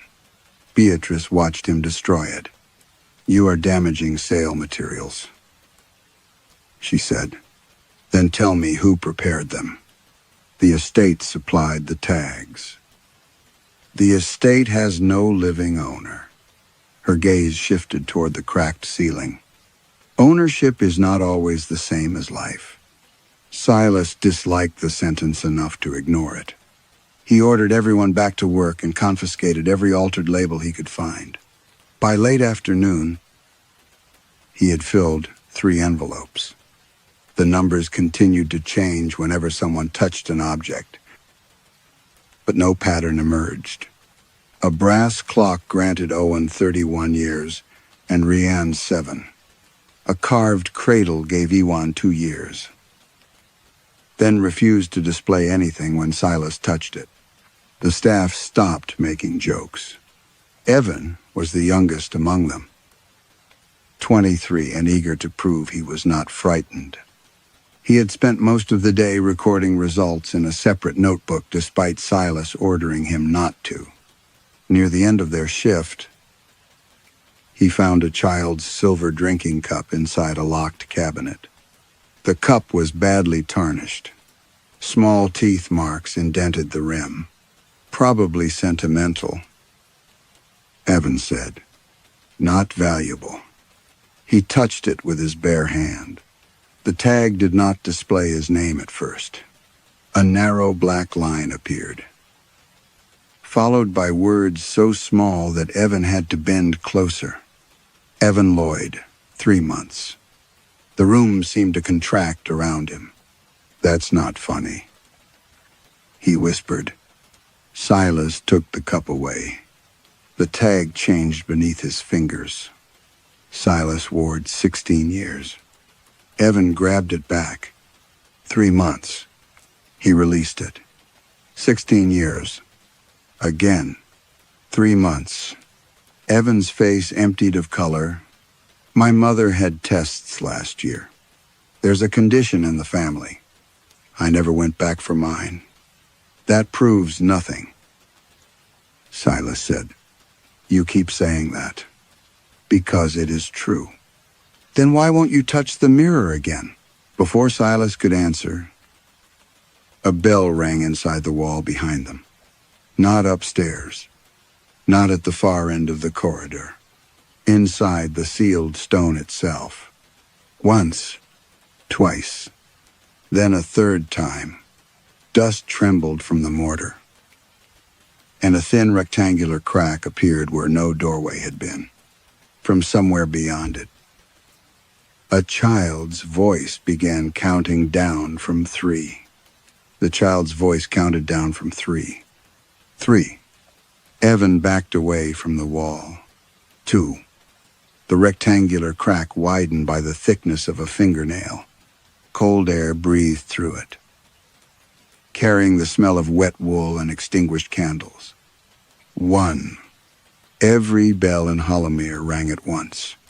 The sound passed through the castle, not as music, but as pressure. The floor shuddered beneath Silas's shoes. Somewhere above them, glass broke. Evan dropped the silver cup, and its red tag fluttered to the floor. The crack sealed before Silas reached it. Only an unbroken stretch of damp stone remained.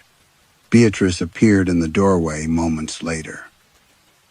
Though no one had sent for her, she surveyed the dust, the fallen cup, and Evan's colorless face. The first bidding session has begun, she said. Silas stared at her. There are people inside this building. No. The bidders are attending remotely. Then stop the sale. The contract does not permit interruption once a session opens. Leanh stepped forward. Your contract can go to hell. Beatrice looked at her with something almost resembling pity. The mirror has already received an offer. They followed her to the music room. Computer equipment had been installed on a long table beneath the windows. Photographs of selected lots appeared across several screens, accompanied by bidder numbers and rising offers. There was no live auctioneer. The system advanced in silence, accepting bids from collectors whose identities remained hidden. The cheval mirror stood beneath the chandelier. Its silver frame had been polished. In the cleaned glass, the room appeared brighter than it truly was. Every candle lit and every cracked panel restored. Silas saw the reflected staff gathered behind him. Leanh's reflection was missing. She stopped several feet from the mirror. I am not touching it again. No one has asked you to, Beatrice said. The bidding ended. A soft chime sounded from the computer. The screen displayed the mirror's catalog number beside the words, Sale Confirmed. The castle settled around them. Cracks in the ceiling narrowed. A section of sagging cornice lifted with a dry scrape and returned to its original position. Even the rain seemed to weaken against the windows. Reynolds gasped. Her body jerked once, as though an invisible cord had tightened around her spine. Her gloves fell empty to the carpet. Then she was gone. There was no flash, no cry, and no movement toward the door. One instant she stood beside Silas. The next, the space contained only the faint indentation of her shoes in the dust. Owen ran into the corridor, calling her name. Ewan searched the adjoining rooms. Evan opened cupboards, looked beneath furniture, and eventually began shouting that none of it was funny. Silas examined the floor. Rianne's footprints entered the music room from the corridor. They stopped exactly where she had vanished. No second trail led away. Her coat, handbag, and overnight case were also missing from the staff quarters. By evening, Silas had searched every accessible room in the West Wing. He called Rianne's mobile number and heard an automated message stating that the number was not in service. Her employer had no record of a silver specialist named Rian Cole. The agency that had arranged the temporary staff insisted it had sent only 4 workers to Hollowmere. When Silas named her, the coordinator asked him to spell the surname, then claimed no such person appeared in its database. Owen checked the photographs taken since their arrival. Rianne was absent from every image. In one picture, the silver mirror floated upright while a cotton glove appeared to inspect its frame without a hand inside it. Evan began to cry. Silas found the envelopes containing the altered auction tags and emptied them across the billiard table. Every tag that had once displayed Rianne's name was blank. He unfolded the label from the mirror. Only 2 words remained beneath its catalog number. 9 years. Beatrice entered carrying the gray auction book. "The buyer has requested immediate delivery," she said. Silas seized her wrist. "Where is Rianne? You saw the sale conclude." "That is not an answer. It is the only one the house recognizes." A porter's trolley was brought to the music room. Together, Silas and Ewan wrapped the mirror in felt. As they tightened the final strap, something tapped from beneath the glass. 3 slow knocks. Silas pulled back the covering. Rianne stood inside the reflection, far behind the mirrored version of the room. Her palms were pressed against the glass. Her mouth moved soundlessly until Silas leaned closer. Then her whisper reached him from inside the silver. "Don't let them catalog the people." The words seemed to remain in the air after Rianne's face faded behind the silver. Silas tore the felt back from the mirror. But the reflection now showed only the damaged music room. His own face hovered in the center, pale and indistinct beneath the chandelier. Ewan had heard nothing. Neither had Evan, who stood near the door with both hands clenched around his notebook. "What did she say?" he asked. Silas retied the covering. "Nothing." The lie came too quickly. The porters removed the mirror before sunset. As its crate passed through the entrance hall, the castle changed around it. A split running above the grand staircase closed with a grinding sound. Rainwater stopped dripping through the ceiling. One of the marble statues shifted upright as the floor beneath it leveled. By the time the delivery van disappeared down the mountain road, Hollowmere looked almost inhabitable. That improvement lasted until the next lot failed to sell. It was a carved walnut cabinet from the south drawing room, decorated with tiny doors that opened onto even smaller rooms.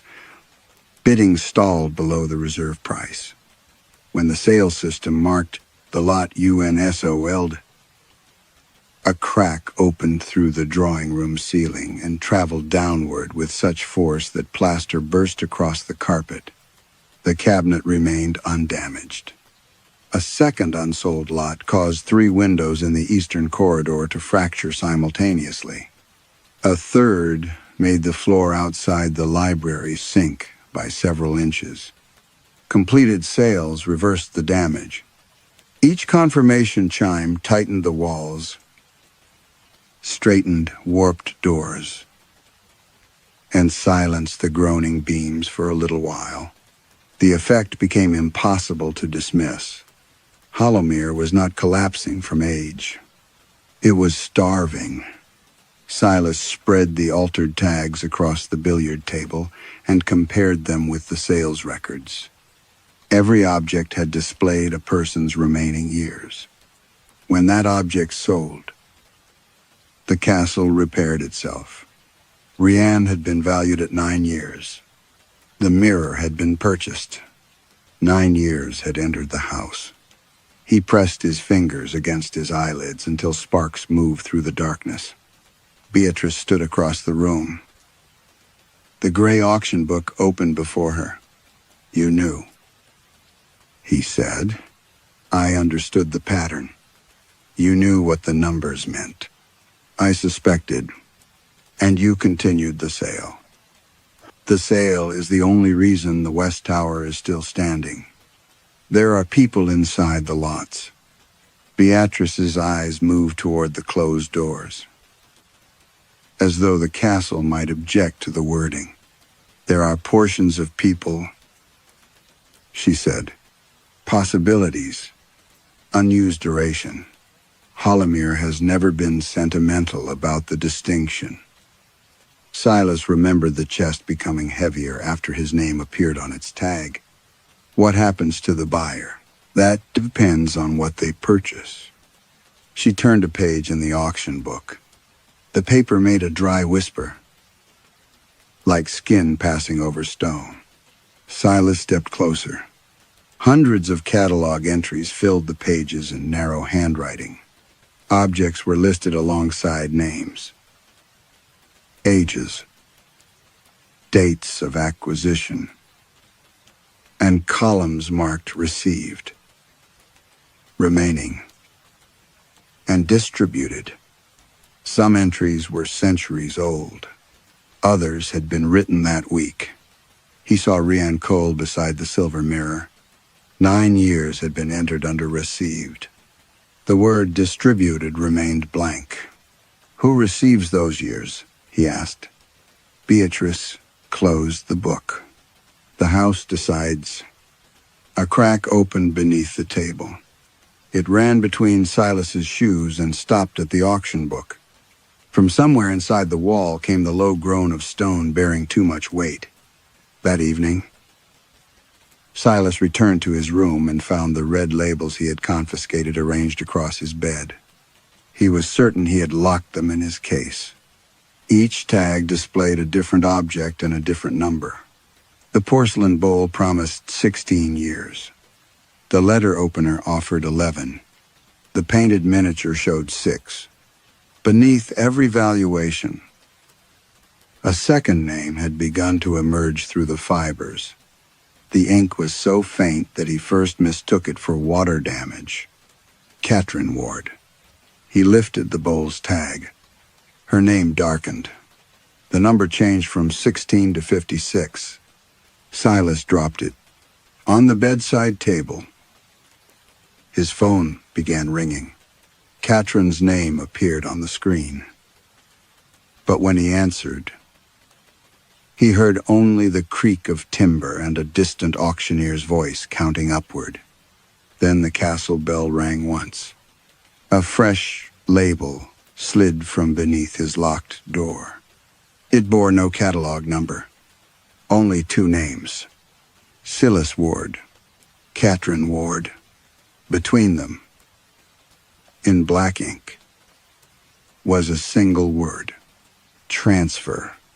Silas did not sleep.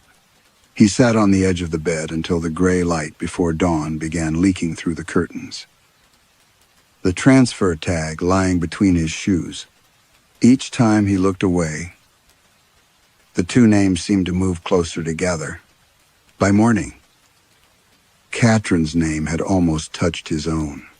He found Beatrice in the auction hall supervising the removal of a mahogany dining table. The room had once been a ballroom. Now rows of portable lights revealed a ceiling webbed with cracks and a floor marked by pale rectangles where portraits had hung for generations. Silas placed the tag on the auction book. "Where does this transfer happen?" Beatrice glanced at it. "Not in any room you are permitted to enter." That was not my question. No, it was your warning. Behind her. Workers lifted the table.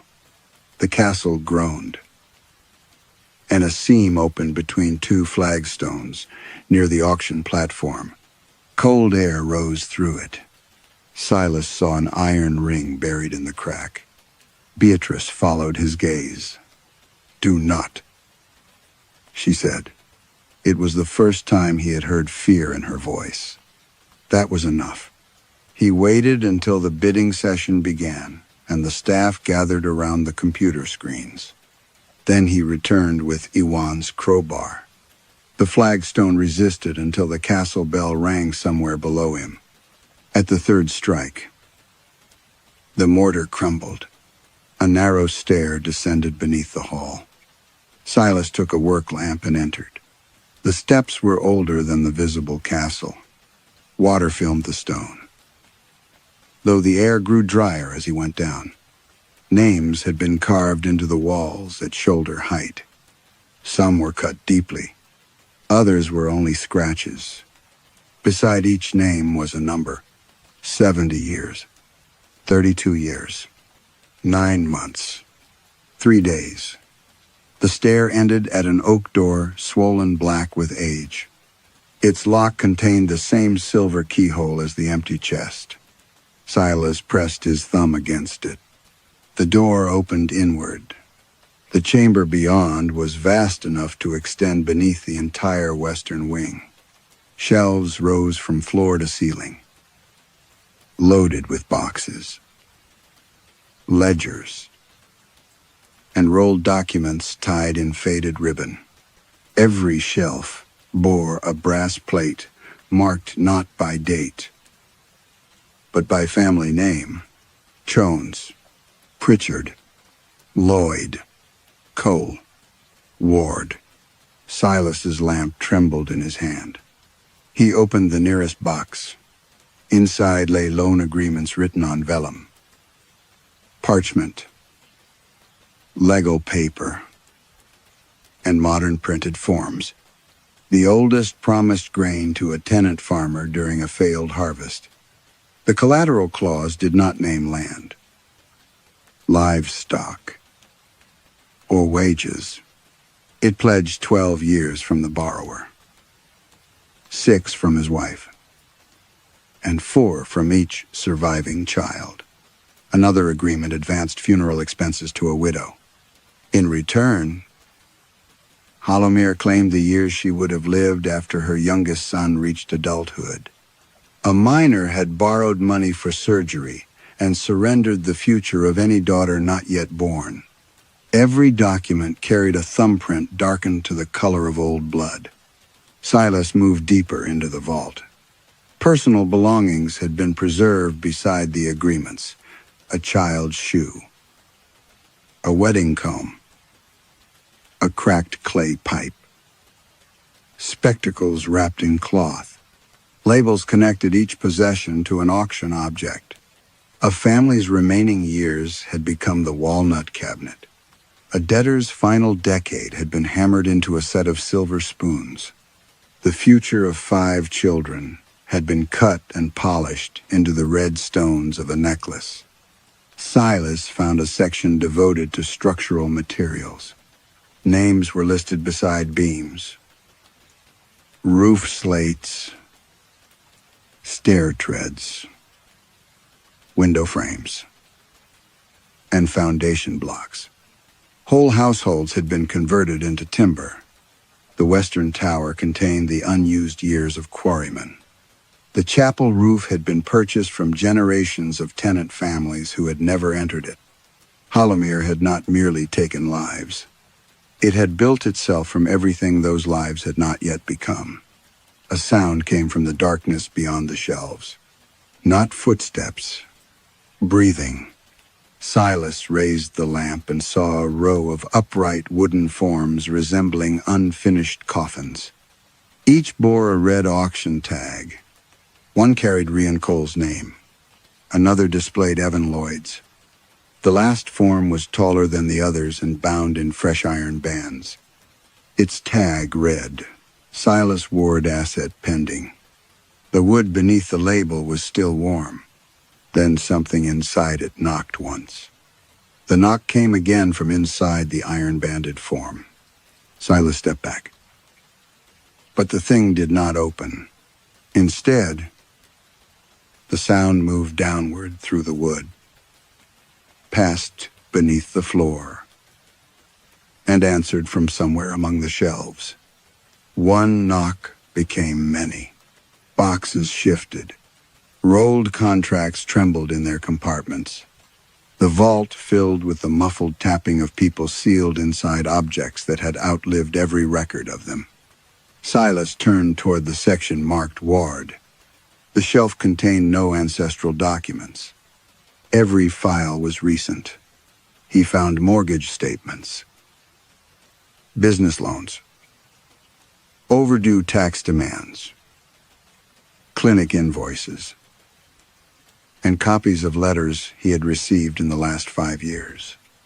Some bore the letterheads of companies he recognized. Others carried names he had never seen.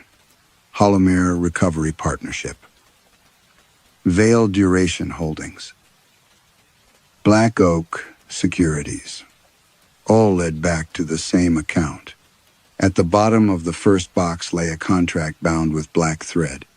His signature appeared on the final page. Silas remembered signing the document at his kitchen table. Exhausted and half-blind from reading repayment terms. He had believed it consolidated 3 commercial debts into one manageable account. The copy before him contained additional clauses.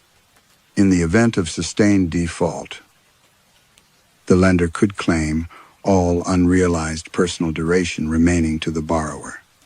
A handwritten amendment extended that claim to biological descendants if the borrower's duration proved insufficient. Catherine's name had been added beneath his. Silas read the clauses again. You did. Beatrice's voice came from the stair. She descended without a lamp. The darkness seemed to move aside for her. This is forgery. Silas said, No. I signed a refinancing agreement. You signed what was placed before you. Those clauses were not there. They were present in the obligation. Whether or not they were visible in the copy you retained. He held the contract toward her. A court would destroy this. The courts recognized Hollowmere claims long before they learned to call them loans. She passed the shelves without looking at them. When the knocking grew louder, she rested one gloved hand against a beam, and the vault became quiet. Silas opened the gray auction book on a reading stand near the rear wall. The earliest pages recorded grain is medicine, burial costs, marriage settlements, and winter fuel. Borrowers had not repaid the Hollowmeres with coins. They had repaid them with years. Those years were divided, stored, and invested. A decade pledged by a farmer became a chair purchased by a magistrate. The unborn future of a servant became silver presented at a wedding. Children inherited shortened lives without knowing their missing years had already been cataloged in another family's house. The Hollowmeres had called it the account. Their wealth had never been money. Money had merely identified the desperate. Later pages showed the system adapting. Banks, insurers, debt agencies, medical lenders, and property companies replaced estate stewards. The language became cleaner while the transaction remained the same. Silas found his own entry. His creditors had transferred their interests one by one. The mortgage company had surrendered 6 years. A business lender had assigned 9. The clinic financing agreement carried a provisional claim against Carrion. Beside the total, a final note had been written in Beatrice's hand. Subject suitable for professional collection. You selected me. Silas said. You were qualified. You mean owned? Ownership made your appointment possible. Expertise made it useful. The truth settled over him more heavily than fear. Every payment he had missed. Every extension he had begged for. Every document signed because another envelope waited behind it had brought Hollowmere closer. He had thought debt meant owing money. The castle understood debt as advance possession. Silas looked toward his wooden form. What happens when the auction ends? That depends on whether you complete the catalog. And if I refuse? Beatrice turned the contract to its final page. Beneath his signature, a clause had been underlined in red. Refusal shall be treated as immediate surrender of all remaining assets, including registered descendants. From inside the iron-banded form came 2 knocks. The first matched Silas's heartbeat. The second answered in Carrion's rhythm. Beatrice closed the contract. You were never hired to appraise Hollowmere. Mr. Ward, she said, you were repossessed. The word repossessed followed Silas back up the stairs. By the time he reached the auction hall, the next bidding session had begun. Computer screens glowed beneath the chandeliers. Each confirmed sale produced the same soft chime. And with every chime, the castle drew itself tighter around the people inside it. A crack above the gallery sealed. A warped door straightened in its frame. Somewhere beneath the floor, the debtors stopped knocking. Silas stood beside the gray auction book while Beatrice resumed her place at the screens. You said Carrion is registered, he said. She is attached to your account. Can that attachment be removed? The account does not forgive value. Beatrice said. It permits redistribution.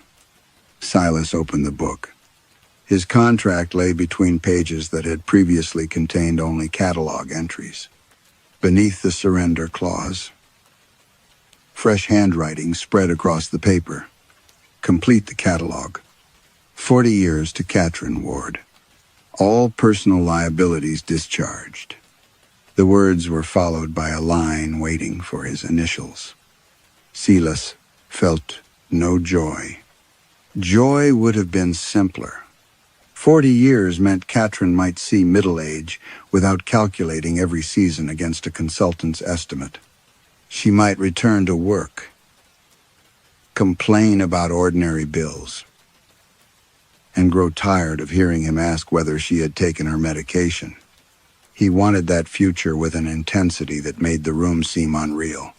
Whose years? He asked. Beatrice looked toward the screens. The current lot was a set of 6 dining chairs. Bids arrived from several countries. Names remained hidden behind numbers. Future owners, she said. Their households. Anyone who accepts possession under the sale terms.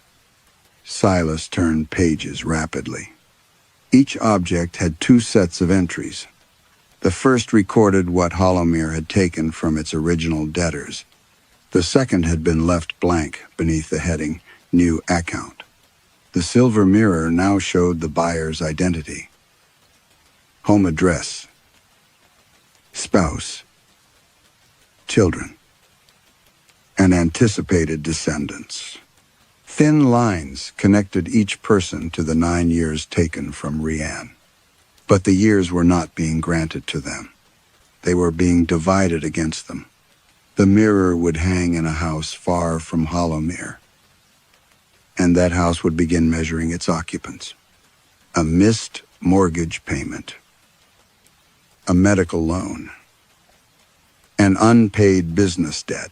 Any obligation could become an entrance. The object would record the years, transfer them, and strengthen whatever portion of Hollowmere had traveled inside it. The castle was not selling its possessions to survive. It was reproducing. Silas examined the remaining catalog. Hundreds of lots had been divided among hundreds of bidders. Tables, clocks, jewelry, paintings, beds, carved doors, and silver cups. Each would enter an ordinary home disguised as inheritance, investment, or beauty.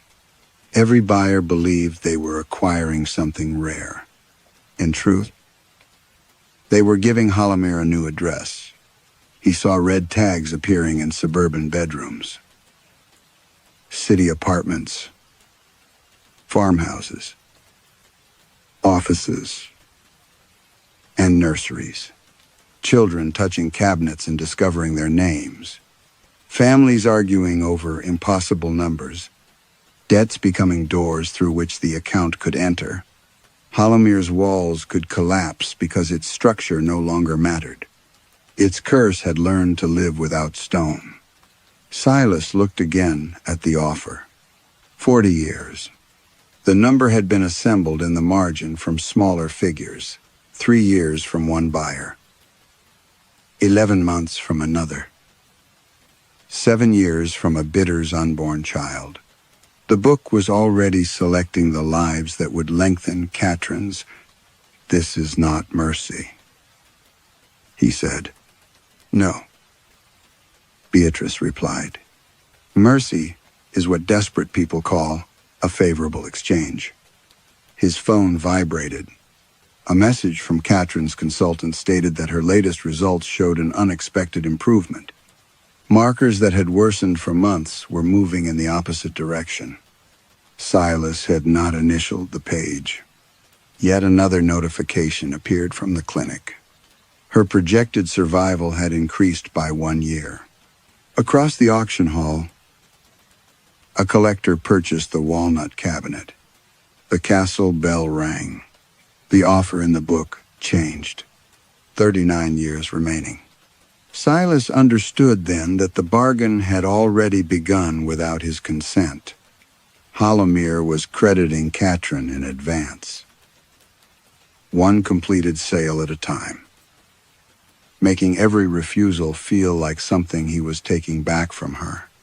The final blank line beneath the offer filled itself. Cataloger's duty.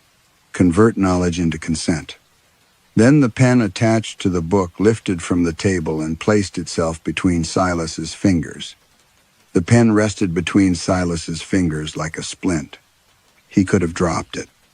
He could have torn the page, smashed the computers, pulled the fire alarm, or carried the auction book into the rain and shown its contents to anyone willing to look. For several minutes, he imagined each act with the clarity of a man rehearsing courage. Instead, he photographed the open pages.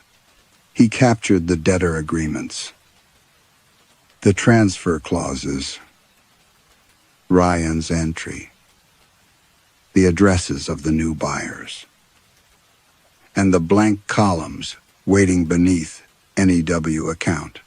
He uploaded the images to a private folder, attached them to messages addressed to the police, 3 newspapers, and Katrin. His thumb hovered above send. Beatrice watched from across the auction hall. She did not interfere. "You're confident no one will believe me," Silas said. "Belief is irrelevant. Possession is what matters." He looked at the rows of lots awaiting sale. "Then I'll give them possession of the truth. Truth is also transferable." A confirmation chime sounded. Somewhere in Hollowmere. Stone tightened around timber. Silas's phone vibrated before he could send the messages. The clinic had granted him access to Katrin's updated records. Her blood results, imaging summaries, and consultants' notes were displayed with the dry precision he trusted more than hope. The decline had stopped. Damaged tissue was repairing itself. A projection once measured in months now extended across decades. He opened the attached chart. The line continued 40 years beyond the point where it had ended the previous week. At the bottom, beneath the consultant's signature, appeared a sentence no medical record should have contained. Additional duration, verified and secured. Silas called Katrine.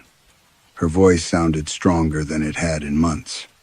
"They repeated the tests," she said. "They think the treatment finally started working." He closed his eyes. "That's good. You don't sound happy." "I am, Dad." What did this job cost? He looked at the unsent evidence on his screen. Beyond the windows, the valley lay beneath rain and fog. No police vehicle could reach the castle quickly. No journalist could understand the account before the sale concluded. Yet those were explanations, not reasons. The reason was Katrin breathing easily at the other end of the call. "Nothing I couldn't afford," he said. After they disconnected, he deleted the message addressed to her. He deleted the others more slowly. Then he placed his initials beneath the offer. The pen moved with him at first. By the final stroke, it was guiding his hand. The remaining lots sold rapidly. Silas completed descriptions, confirmed conditions, and approved valuations while refusing to look at the names forming beneath the red tags. The staff no longer questioned him. Owen photographed each object without meeting his eyes. Iwan carried crates toward the entrance. Evans sat near the wall, holding the silver cup that promised him 3 months. As if knowing the limit had already begun to consume it, with each sale, Hollowmere strengthened. Broken windows cleared. Rotten carpets regained color. Portrait-shaped stains darkened into frames containing unfamiliar faces. Fires kindled in sealed hearths without fuel. The final lot was the empty black oak chest. Its scale still read 178 pounds. No staff member would approach it. So Silas wheeled it beneath the auction lights himself. The silver keyhole felt warm when he opened the lid. Inside lay nothing but darkness and the faint smell of Katrin's hospital room. The bidding began. Only one bidder appeared. No number identified it. The screen showed a blank field where a name should have been. Silas waited for a second offer. None came. "Who is bidding?" he asked. Beatrice opened the gray book. The original owner. The bid was accepted automatically. The castle bell rang once, and every door in Hollowmere closed. The chest became lighter. Silas looked down at the scale as its reading fell to 0. A new page turned in the auction book.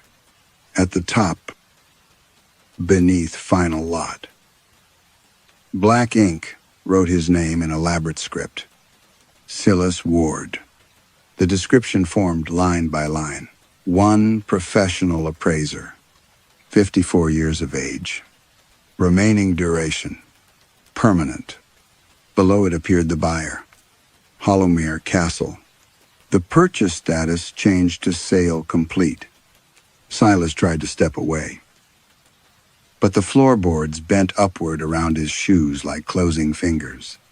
From inside the empty chest, his own voice whispered the valuation. Sold. The word sold did not echo. It settled. Silas felt it enter the floor, pass through the beams, and rise inside the walls as though Hollowmere had swallowed something too large to digest. The boards tightened around his shoes. His reflection appeared in every polished surface. The computer screens, the silver trays, the black windows, the open lid of the chest. In each reflection, he stood somewhere else. Behind the music room mirror, inside the walnut cabinet, beneath the varnish of a dining table, pressed into the red stones of a necklace. He tried to call Katrin, but his phone no longer recognized his face. His contacts had vanished.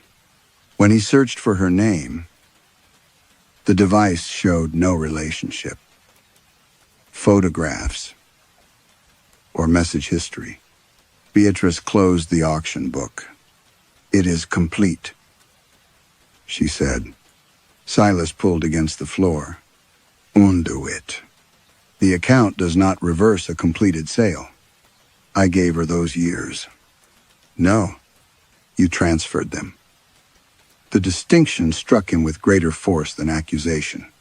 He had told himself the same lie throughout his career, that naming value was not the same as deciding it.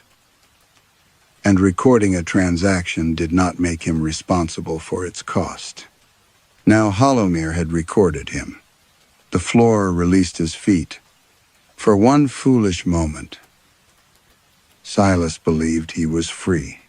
Then the entrance doors opened onto a clear morning, though rain still hammered the windows behind him. Beyond the threshold stood no mountain road or drowned Welsh valley. There were only corridors of unfamiliar houses stretching into the distance, a bright kitchen with a walnut cabinet beside a refrigerator, a city flat where the silver mirror hung above a mantel, a nursery furnished with a carved cradle, a lawyer's office displaying one of Hollowmere's clocks. Each room was connected to the castle by a strip of dark flooring, narrow as a tongue. People moved through them without seeing Silas. Children touched polished wood. Couples argued over invoices. An elderly man opened a letter marked Final Notice and rested his hand against a silver candlestick. Red tags began to appear. Silas shouted warnings until pain tore through his throat. But the sound emerged elsewhere. A creak in a cabinet, a knock inside a wall, a whisper behind old glass. Hollowmere had not purchased his body. It had purchased his professional voice. Wherever an object needed evaluation, he would provide it. Weeks later, demolition crews reached the castle after engineers declared the structure beyond recovery. They found the auction hall empty, its records reduced to gray ash. Beatrice Vale was not listed among the contractors, and Vellum House Auctions had no registered address. The workers dismantled Hollowmere carefully. Roof slates went to restoration companies. Oak beams went to salvage yards. Stone from the western tower was divided among garden designers, hotel developers, and private collectors. Doors, paneling, fireplaces, and blackened timber traveled across borders with certificates describing them as historically significant Welsh materials. No one reported anything unusual. Katrin Ward recovered, Her doctors called it an extraordinary remission.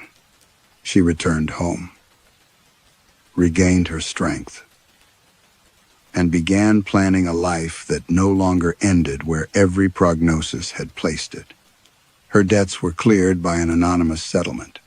The mortgage on her father's house was discharged. His business accounts were closed without penalty. Yet when she entered the empty house, she believed it had belonged to a distant relative. Photographs showed her standing beside blank spaces. Birthday cards ended with affectionate messages, but no signature. Hospital forms listed no emergency contact. Though she sometimes woke certain that someone had sat beside her through the worst nights, she kept one object from the house: a small black oak box with a silver keyhole. It was too heavy for its size. Years passed, and Hollowmere entered the world piece by piece. A salvaged beam was installed above a family dining room in Toronto. Castle stone framed a fireplace in Melbourne. A silver cup appeared in an antique shop in Dublin. The mirror was resold after its first buyer disappeared and eventually hung in a bedroom outside Boston. Each object arrived with appropriate paperwork. Each also carried a red tag that no shipper remembered attaching. The tags never displayed a price. They bore only one name: Silas Ward. Beneath it was the word permanent, and whenever a new owner touched the object, a patient male voice whispered from inside the material, calmly appraising the years they had left. Hollowmere did not survive because its stones were strong. It survived because desperate people kept accepting bargains that concealed who would truly pay. Silas believed love could excuse any transaction made for Katrin's future. But the castle understood that excuse better than he did. His punishment was not merely to lose his life or identity. It was to become the voice that assigns value to strangers, repeating forever the professional detachment that allowed him to complete the sale. Perhaps the most dangerous curses are not inherited through blood, but through agreements we accept when fear makes every price seem reasonable. Story 6. The first thing Leanh Mercer noticed about San Cordova Castle was that it was not dripping. Everything else in the reservoir basin carried water's memory. The exposed mud had cracked into plates the color of old bone. Dead fish scales shone among tire tracks left by survey vehicles. On the valley walls, a dark horizontal stain marked the height the reservoir had once reached, circling the landscape like the ring inside an emptied glass. But the castle stood dry. Its upper towers had emerged during the second month of drought. Then its roofline. Then narrow windows sealed with mineral crust. By the time Leanh arrived, the entire northern facade had risen above the shrinking water, pale and blunt beneath the Spanish sun. Government photographs described it as a previously undocumented medieval structure. The phrase had been repeated so often in the briefing papers that it had begun to sound defensive. Leanh parked beside a temporary barrier and watched heat tremble over the stone. A civil engineer named Mateo Serrat waited for her beneath a canvas awning. He was younger than she expected, with a field notebook tucked into his belt and white salt lines drying across his boots. "You came alone?" he asked. The ministry said there would be a team. There was. He looked toward the castle. They decided the interior survey could wait. Leanh followed his gaze. One doorway had been cut open at ground level, though the surrounding wall showed no hinges, threshold, or signs that an entrance had ever existed there. Blackness filled it cleanly. Structural risk? Matteo rubbed his thumb over the edge of his notebook. That is the official reason. Leanh had spent 23 years studying reservoirs, seepage, spillways, and the ways human confidence failed under pressure. She knew when a professional was using approved language to avoid an unapproved truth. What is the unofficial reason? He handed her a hard hat. Inside, the temperature dropped sharply. The air smelled not of mold, but of wet clay newly turned by a shovel. Their lamps swept over walls of pale plaster veined with gray stone. The corridor descended at a gentle slope. Although Leanh knew the visible foundations outside sat nearly level with the basin, her boots found no moisture. She crouched and pressed 2 fingers to the floor. Dust clung to her skin. Humidity readings? She asked. Low. Condensation? None. Then where does the smell come from? Matteo did not answer. They passed alcoves containing scraps of domestic life embedded in the walls. A blue ceramic tile. Half a brass bedpost. The wooden edge of what might once have been a cupboard. Leanh assumed they were later additions. Debris pressed into the structure when the valley had been flooded. Then she saw the first room. Its doorway was sealed by a translucent surface resembling polished plaster. Beyond it, water filled the chamber to the ceiling. A dining table stood upright inside. 4 chairs rested around it. A white cloth floated above the tabletop without rising farther, its corners moving in a current too weak to disturb the dust in the corridor. Leanh stepped closer. No glass? She asked. We tested the surface. Calcium. Lime. River sediment. Organic matter. It should be opaque, but it isn't. No. Her reflection hovered faintly over the submerged room. For an instant, she saw herself as she had looked years before. Hair shorter. Face bloodless. Emergency rain beating behind her.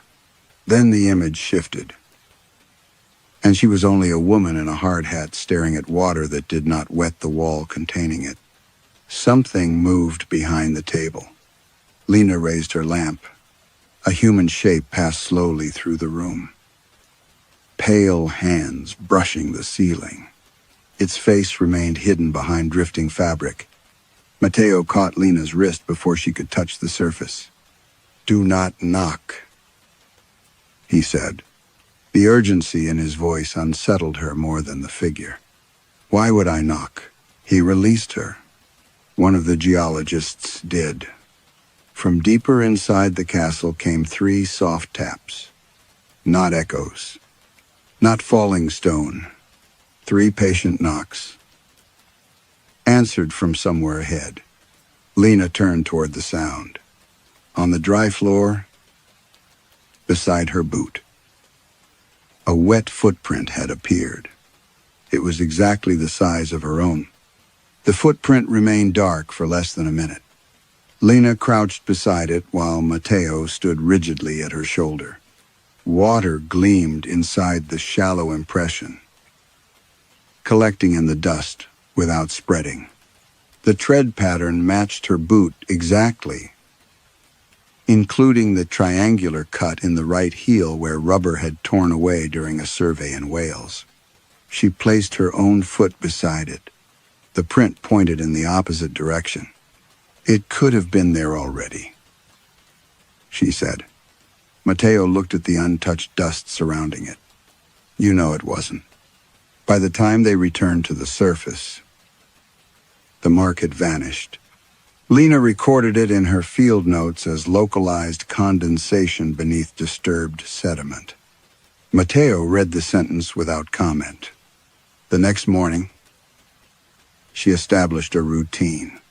They entered after sunrise, placed numbered markers along the main corridor, measured wall thickness, tested mineral composition, and photographed every embedded object. Leanh insisted on repeating each reading twice. Precision created distance. Numbers did not accuse. Numbers did not remember. The castle resisted measurement. Passages were longer on the return journey than on entry. Chalk marks appeared several inches from where Leanh had drawn them. A thermal camera showed cold rectangles within solid walls, each roughly the size of a domestic room. Whenever she tried to map them, the shapes shifted. Matteo stopped asking whether the instruments were faulty. Instead, he began asking about the Alverstone collapse. The first question came while Leanh calibrated a moisture sensor. You were there when it failed, weren't you? She kept her eyes on the display. I was part of the post-incident assessment. That isn't what I asked. The distinction matters. It had mattered to the inquiry. It had mattered to the company lawyers. It had mattered when a private engineering consortium hired her 6 months later, praising her ability to remain objective under public pressure. In certain professional circles, Leanh Mercer's name still lowered voices. Not because anyone had proved she had falsified data, but because the final report had transformed ignored warnings into an unforeseeable geological event. The report had saved the contractor, the ministry, and several careers. It had not saved the people in the valley. Leanh packed away the sensor. We are here to survey San Cordova, she said, not discuss old litigation. Matteo's expression changed slightly. Not anger, recognition. That evening, wind moved through the empty reservoir and carried a smell of drowned vegetation into the camp. Leanh remained in the portable office, comparing photographs against architectural plans supplied by the ministry. The official plans showed a rectangular ruin with 4 towers. The castle below them had 7. She was marking the discrepancy when a low wooden creak sounded from inside the basin. Not stone shifting. A door opening. Matteo heard it too. They took lamps and descended. The entrance corridor had changed. A section of plaster between 2 alcoves now bulged outward. Damp-looking, but dry to the touch. A narrow seam ran down its center. As they watched, the seam widened with a soft grinding sound, and the wall folded inward. Beyond it was another submerged room. This one was smaller than the dining chamber and unmistakably domestic. A child's iron bed stood against one wall beneath a shelf of cloudy glass jars. A red wool coat floated near the ceiling. Beside the bed rested a painted wooden horse, one wheel missing. Lena's lamp found a ceramic plaque fixed above the doorway inside the room. Casa de los Hermanos, Vega. Matteo whispered the name before she could ask. Vega House. You know it? Everyone from this region does. He opened a scanned municipal map on his phone. A village called Valdemora had once occupied the western edge of the valley. According to the ministry archive, every building there had been dismantled before the reservoir was filled. Photographs showed cleared foundations, empty roads, and numbered piles of salvaged stone. The Vega house appeared on the demolition inventory. Its bed had been auctioned. Its jars had been removed. The wooden horse had been listed as burned with household refuse. Leanh stepped closer to the transparent wall. The red coat moved gently above the bed, sleeves extending as though invisible arms were entering them. Then the painted horse rolled forward. Its three remaining wheels turned across the submerged floor until its wooden face touched the inside of the barrier. Scratched into its flank were two words: "Not demolished." Matteo photographed the words on the wooden horse until his phone reported that its storage was full. By morning, the scratches had disappeared. The horse remained pressed against the transparent wall. Its painted eyes turned toward the corridor. Only two pale grooves marked the place where the message had been. Leanh collected mineral samples from the barrier while Matteo sent copies of the photographs to the provincial archive. The archivist arrived that afternoon. Lucia Varela was a small, gray-haired woman in a linen jacket, carrying 3 document cases and an expression of practiced impatience. She introduced herself without offering her hand, then asked to see the room before anyone explained what they believed it was. Inside the castle, she walked faster than either of them. When the Vega room appeared beyond the turn in the corridor, Lucia stopped so abruptly that Matteo nearly struck her. For several seconds, she said nothing. Then she placed both hands against her mouth. "The coat," she whispered. The red wool garment still floated above the bed, its sleeves opening and closing in the slow current. Lucia approached until her forehead almost touched the translucent surface. "My grandmother told me about that coat." Leanh glanced at Matteo. "Your grandmother lived in Valdemora?" "Isabel Vega. She was born in this house." Lucia opened one of her cases and removed a photograph sealed inside an archival sleeve. It showed a family standing before a whitewashed building. A woman held an infant. 2 boys leaned against the doorway. Beside them, a solemn girl wore a red coat several sizes too large. The ceramic plaque above the door matched the one inside the submerged room. Lucia pointed to the girl.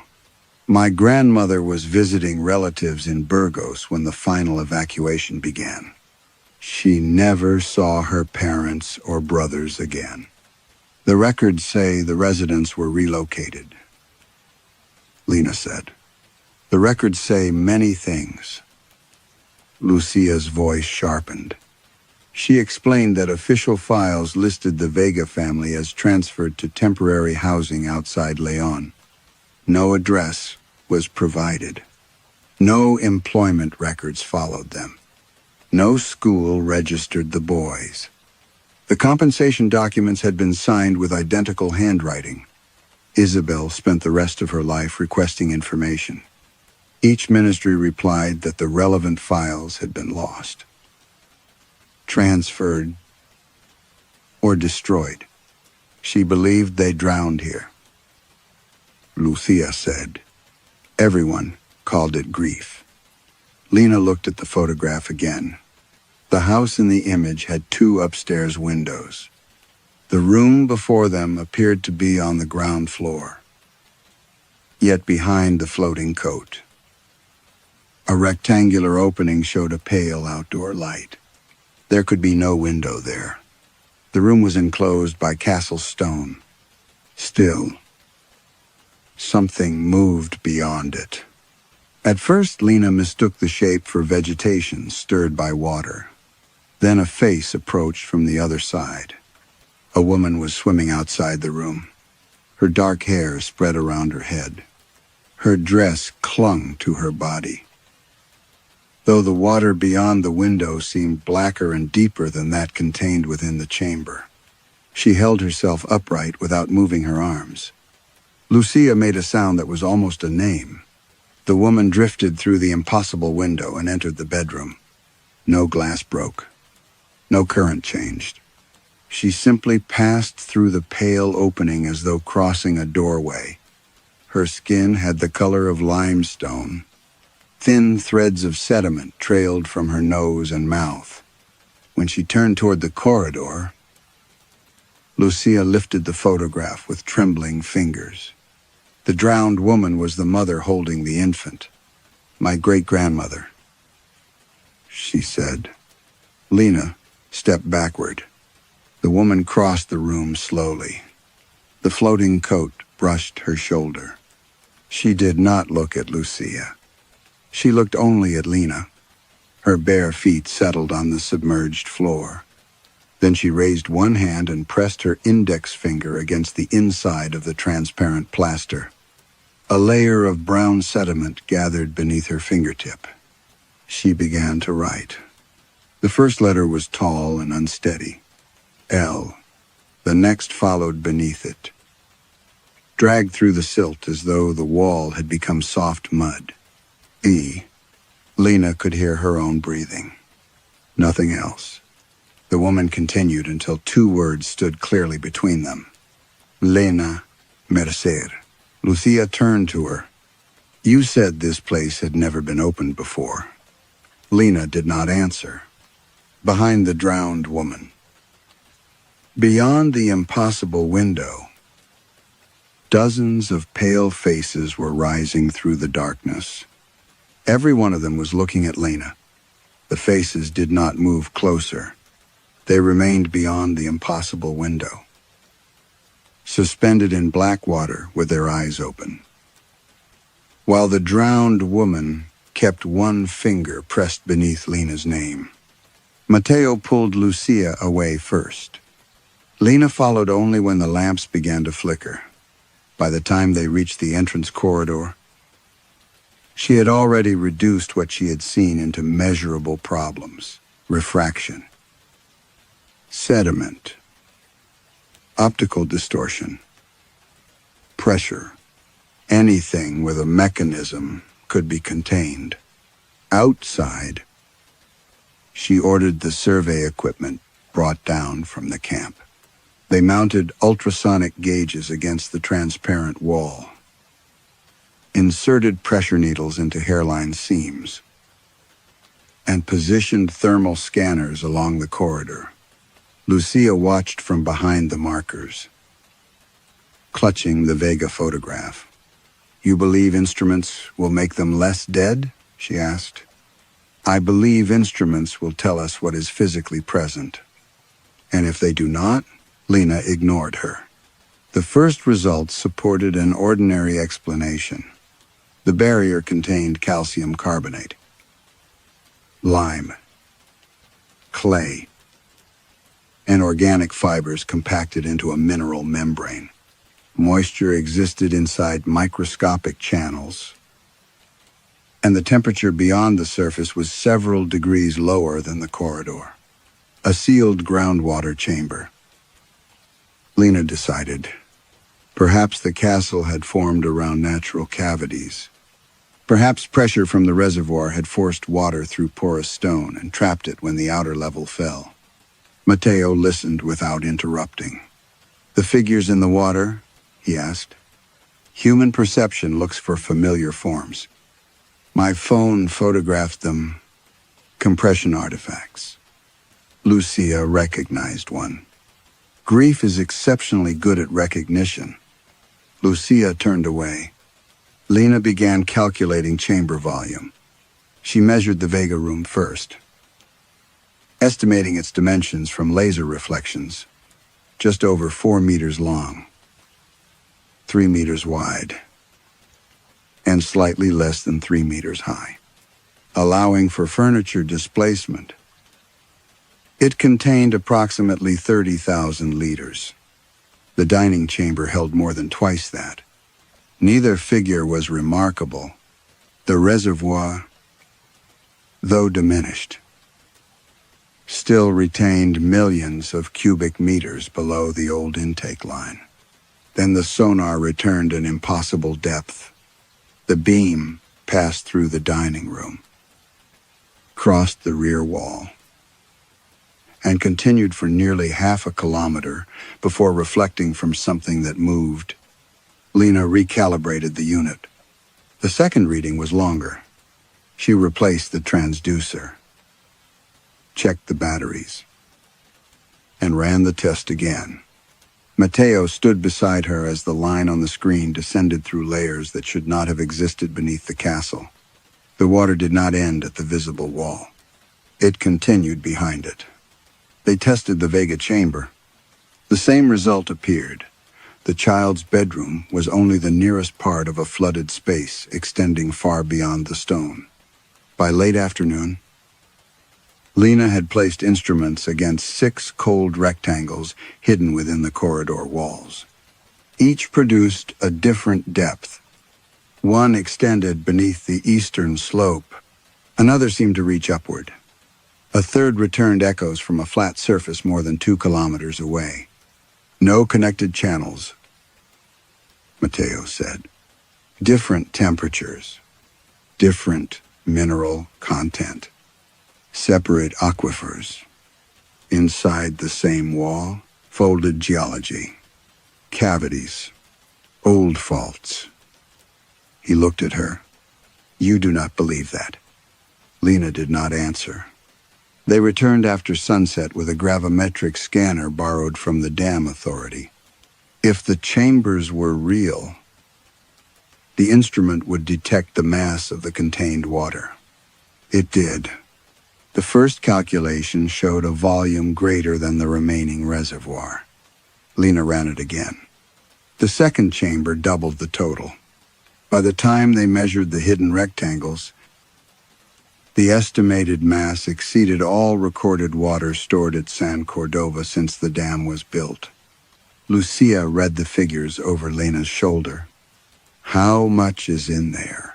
Leanh stared at the screen. Her mouth had gone dry. Enough to fill the valley. Matteo said. No. Leanh whispered. She opened the historical tables.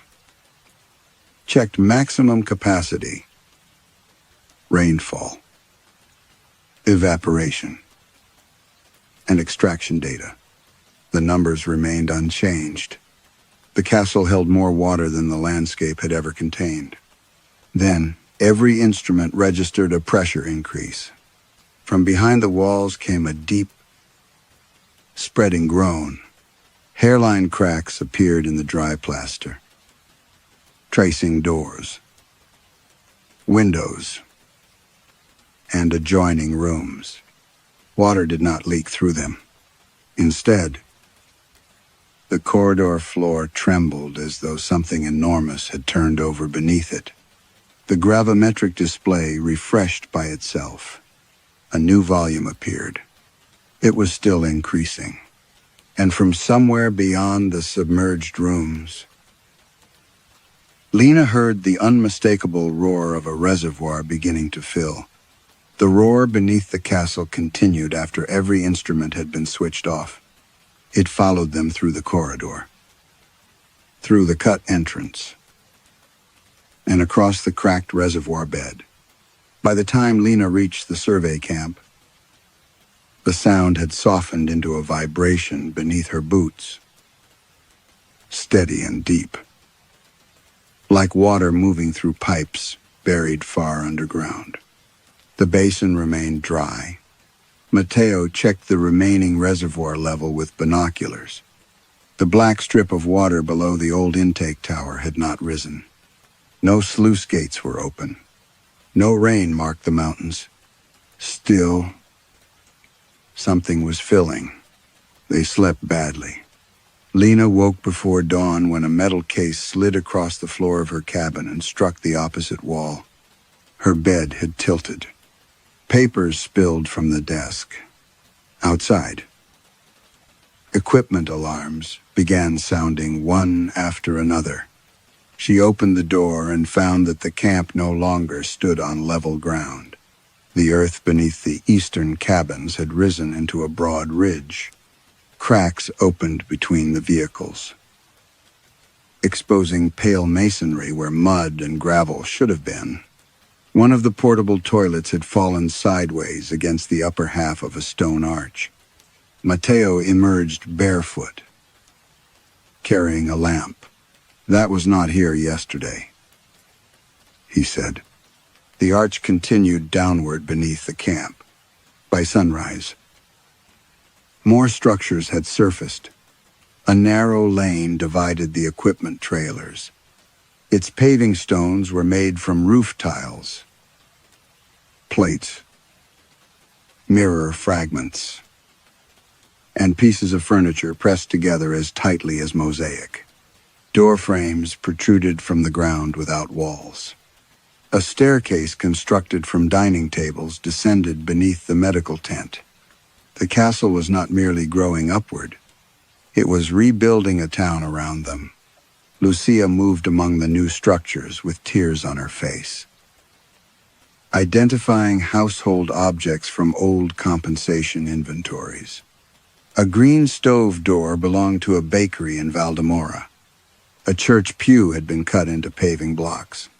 Brass numbers taken from relocated homes were embedded along a wall in no recognizable sequence. Leanh ordered everyone away from the unstable ground. No one moved. At the end of the new lane, a room had formed beneath the survey office.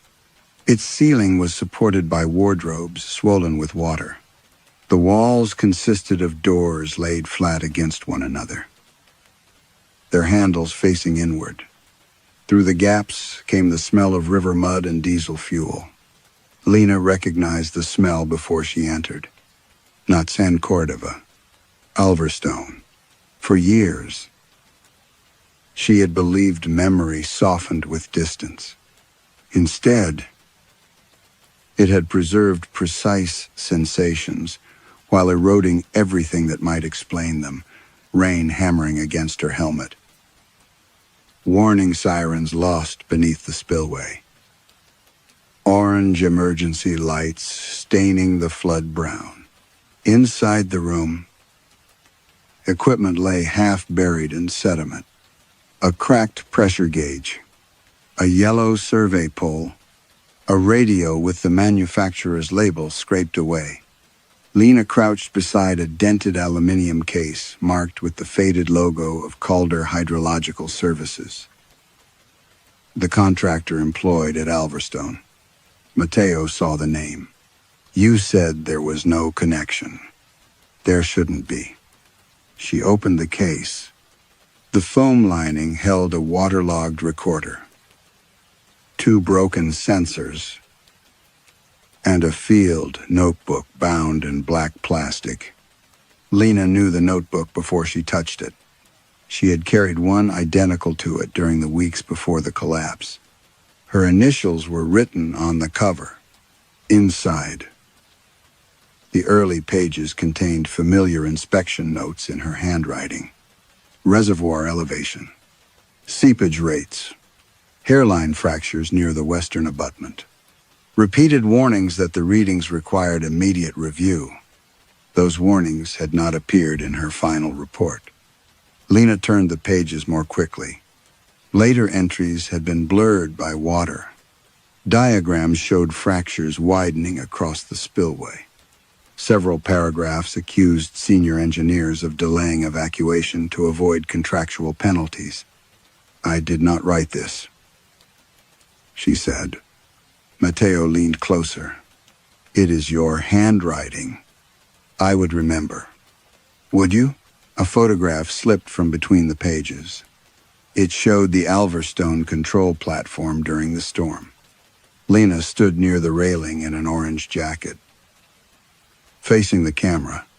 Behind her, another woman in the same jacket was descending toward the spillway. The second woman's face was turned away. Leanh looked back at the notebook. The final intact page had been written with such pressure that the pen had cut through the paper. The handwriting was hers. The lower gallery is flooding. I can hear someone outside using my voice. Beneath it, one last sentence had been added in mud. Do not let the woman who comes out write the report. The sentence in the notebook changed the shape of Lena's silence. Matteo asked what it meant, but she had already closed the cover. The photograph and the final page went into her jacket. She told him the room was unstable and ordered everyone back to the vehicles. Then she saw the footprints. They began beside the staircase made from submerged dining tables. Each print was bare, wet, and sharply defined against the dry stone. They descended one step at a time into darkness beneath the survey camp. Lucia held her lamp over the first one. They were not here when we came in. Leanh looked at the cracked paving around the staircase. According to the geological survey, solid bedrock began less than 2 meters below them. No chamber, tunnel, or foundation could exist there. The footprints continued downward anyway. Matteo wanted to call the ministry. Lucia laughed once. Without humor, they already know, she said. Leanh took the lead. The staircase narrowed as it descended. Tabletops gave way to cupboard doors, then to broad stone steps engraved with village names. Valdemora, San Jerónimo, El Cauce, Las Viñas. Some names had been scratched through so deeply that only fragments remained.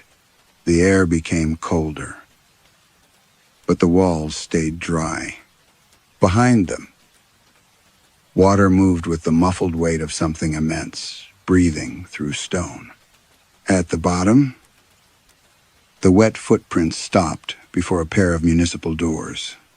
Their frosted glass panels carried the seal of the Provincial Water Authority.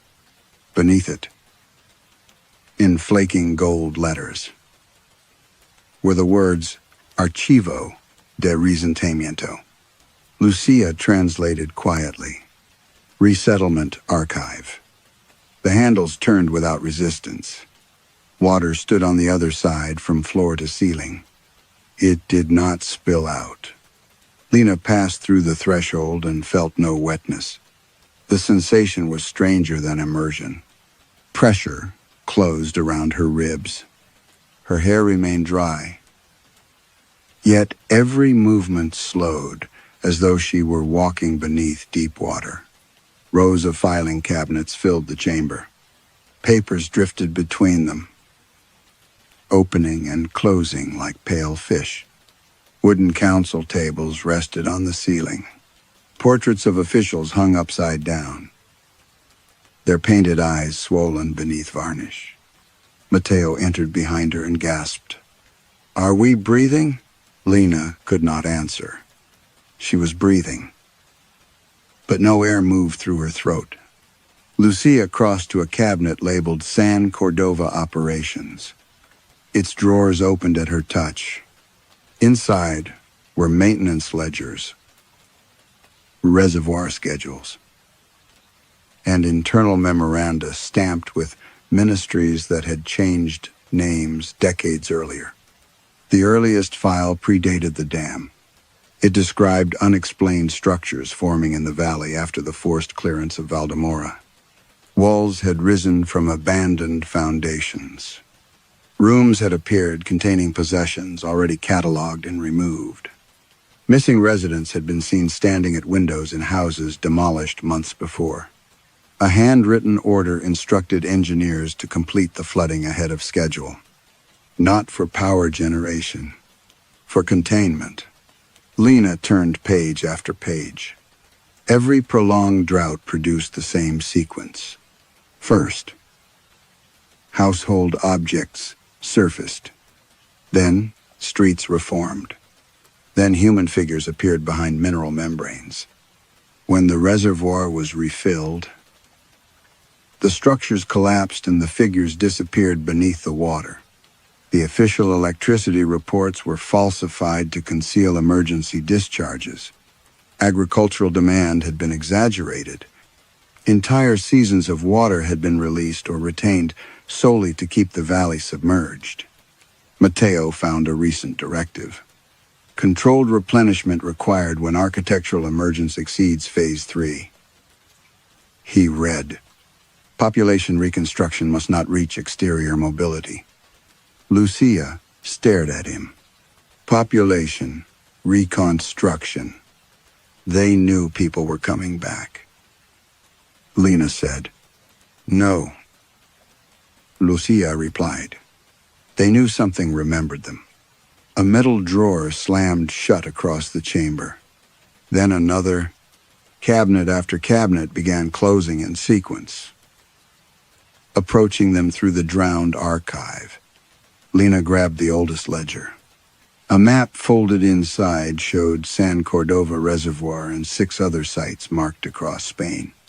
Each had been built over a settlement officially erased through relocation.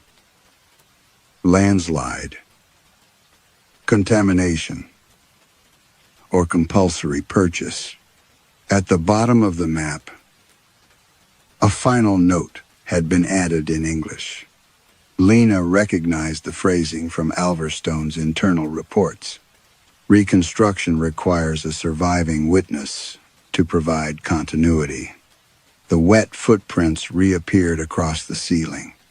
They moved upside down above Lena, crossing the drowned chamber toward a sealed council door. A brass nameplate was fixed to it. Dr. Lena Mercer, authorized witness.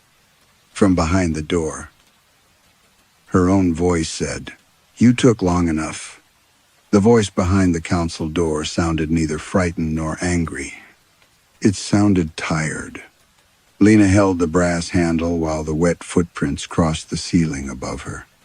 They stopped directly over the nameplate, toes pointing downward as though someone stood on the other side of gravity. Mateo raised his lamp. "That was your voice." "No," Lena said. Lucia looked at her. "You knew what it was before it spoke." Lena opened the door. Beyond it lay a narrow records room lined with steel shelves. Unlike the drowned archive, this chamber contained air. Water streamed from Lena's clothes as she crossed the threshold, although she had not felt wet until that moment. A bank of old monitors occupied the far wall. Magnetic tapes, optical discs, and sealed evidence boxes had been arranged chronologically beneath them. The earliest labels referred to drought events at San Cordova. Later files carried names of other reservoirs. The newest box bore the Alverstone contractor's insignia. A chair waited before the monitors. Its seat was damp. Mateo inserted one of the San Cordova recordings into a playback unit. Static filled the screen, followed by footage of the reservoir basin during an earlier drought. The castle had emerged only as a broken tower then. Ministry vehicles surrounded it while people in protective clothing guided a stumbling man toward a tent. The man's skin was gray with sediment. Water poured continuously from his sleeves. When an official asked his name, he gave the identity of a school teacher who had vanished during Valdemora's evacuation. Another recording showed a woman discovered near the northern shore. Her body contained no normal blood. Only reservoir water thickened with lime and organic fibers. Her fingerprints matched municipal employment records. Her memories matched surviving relatives. She had also been dead for more than 40 years. The researchers never called them ghosts. They called them reconstructions. Files described bodies assembled from materials the reservoir had preserved. Mineral deposits for bone, drowned timber fibers for connective tissue, sediment for organs, and water-carrying chemical traces from the dead. Documents supplied names. Household objects supplied habits. Photographs supplied faces. Memories came from witnesses. Lucia read the conclusion twice. The living remember them into bodies, not deliberately. Lena said. A technical report explained that the castle required continuity, a surviving mind capable of linking erased people, places, and events into a coherent history. Without a witness, the replicas emerged incomplete. With one, They could speak, recognize relatives, and continue unfinished lives. Matteo turned toward Leanh. That is why they brought you here. She opened the Alverstone box. Inside were rescue logs, helmet camera recordings, casualty lists, and a sealed file marked Survivor Authentication. Her hands shook as she loaded the first recording. Rain obscured the footage. Emergency workers moved along the flooded control platform while the collapsed dam roared beyond them. A rescuer shouted that the lower gallery had been lost. Another answered that only 3 engineers had exited before the secondary failure. None was Leanh. The camera swept across the survivors. 2 injured men, 1 woman with a broken arm. A printed list confirmed their identities. Leanh Mercer appeared under UN-recovered personnel. She searched the following recordings. Divers found her helmet lodged beneath a turbine gate. Her jacket was recovered downstream. A blood sample taken from the control room railing matched her employment medical records. There was no footage of Leanh being rescued. No ambulance received her. No hospital admitted her. Yet 3 days after the collapse, a woman calling herself Dr. Leanh Mercer appeared at a contractor's emergency office carrying a completed preliminary report. She had no visible injuries and claimed that shock had confused the rescue teams. The recording showed her seated beneath fluorescent light. Leanh leaned toward the monitor. The woman's face was hers, but the movements were wrong. She blinked too slowly. Water gathered beneath her chair. When the interviewer asked what happened in the lower gallery, she looked toward someone outside the frame. "I don't remember entering it," the recorded woman said. Leanh whispered the sentence with her. "On the monitor."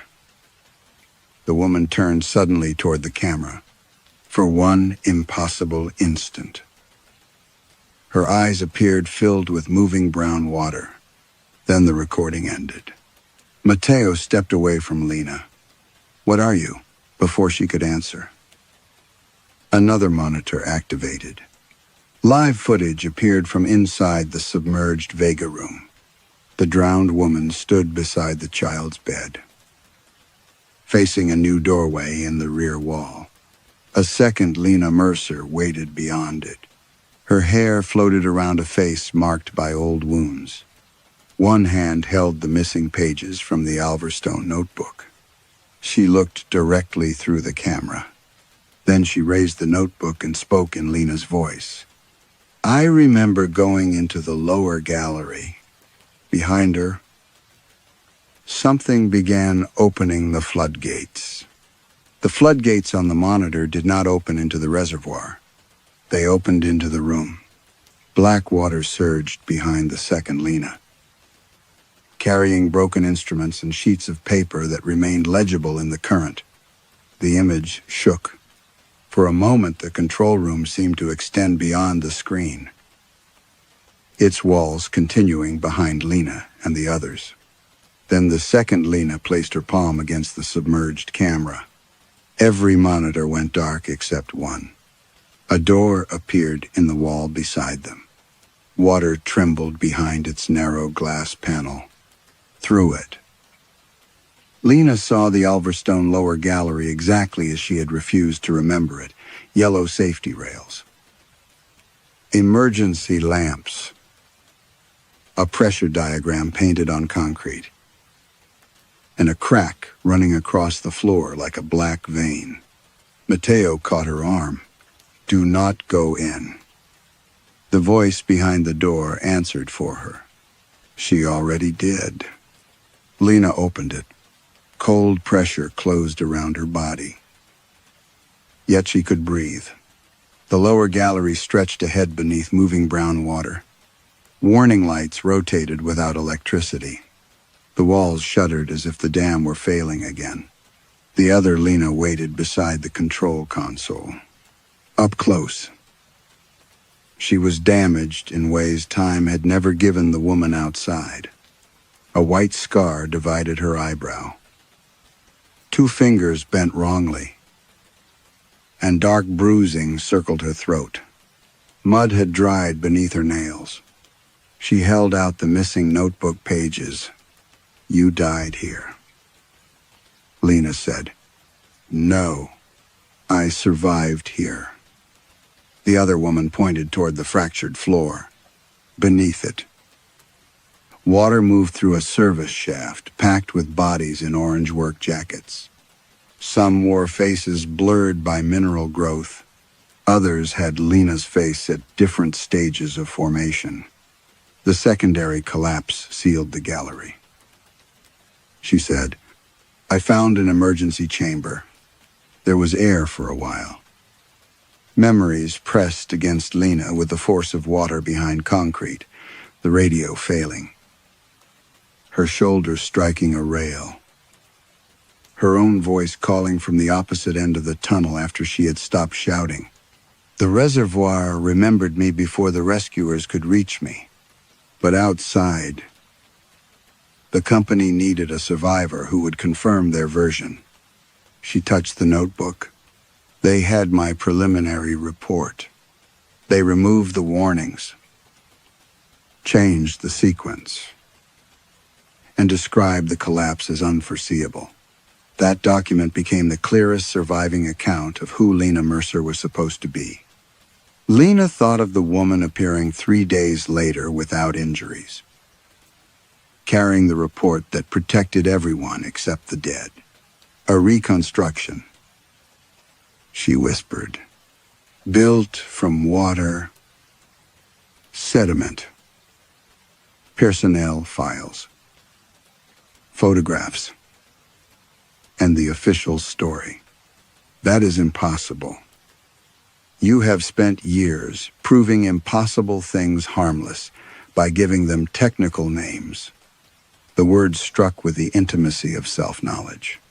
The missing pages described Lena's descent into the gallery after instruments showed the western abutment moving. She had gone down because senior engineers refused an evacuation. When the structure failed, she transmitted one final warning. The company erased it. "What happened to you?" Leanh asked. "The castle found the memory of the gallery. San Cordova is not one place.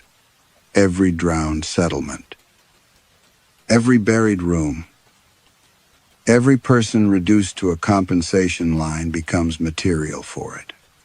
You were trapped inside that memory. I was kept beneath it." The second Leanh stepped closer. Water flowed from her mouth when she spoke. "You are not a copy of my body. You are a copy of the lie told about my survival." Behind her, the service shaft brightened. The half-formed Leanas opened their eyes together.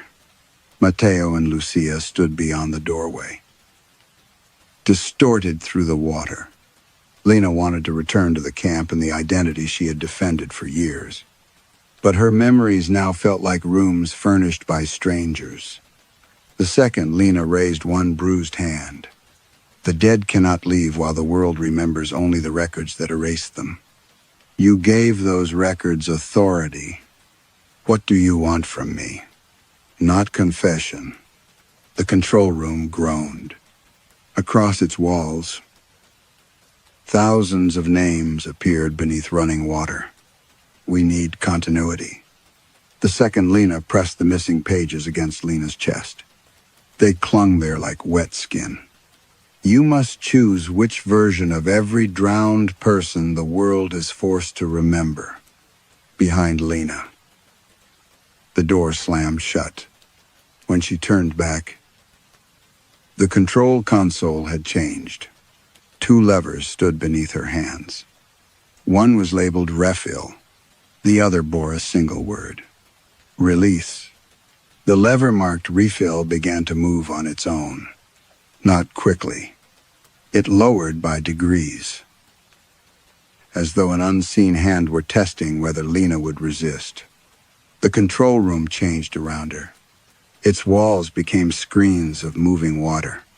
Through them, she saw ministry offices, Hudam stations, and conference rooms where officials sat beneath clean white lights.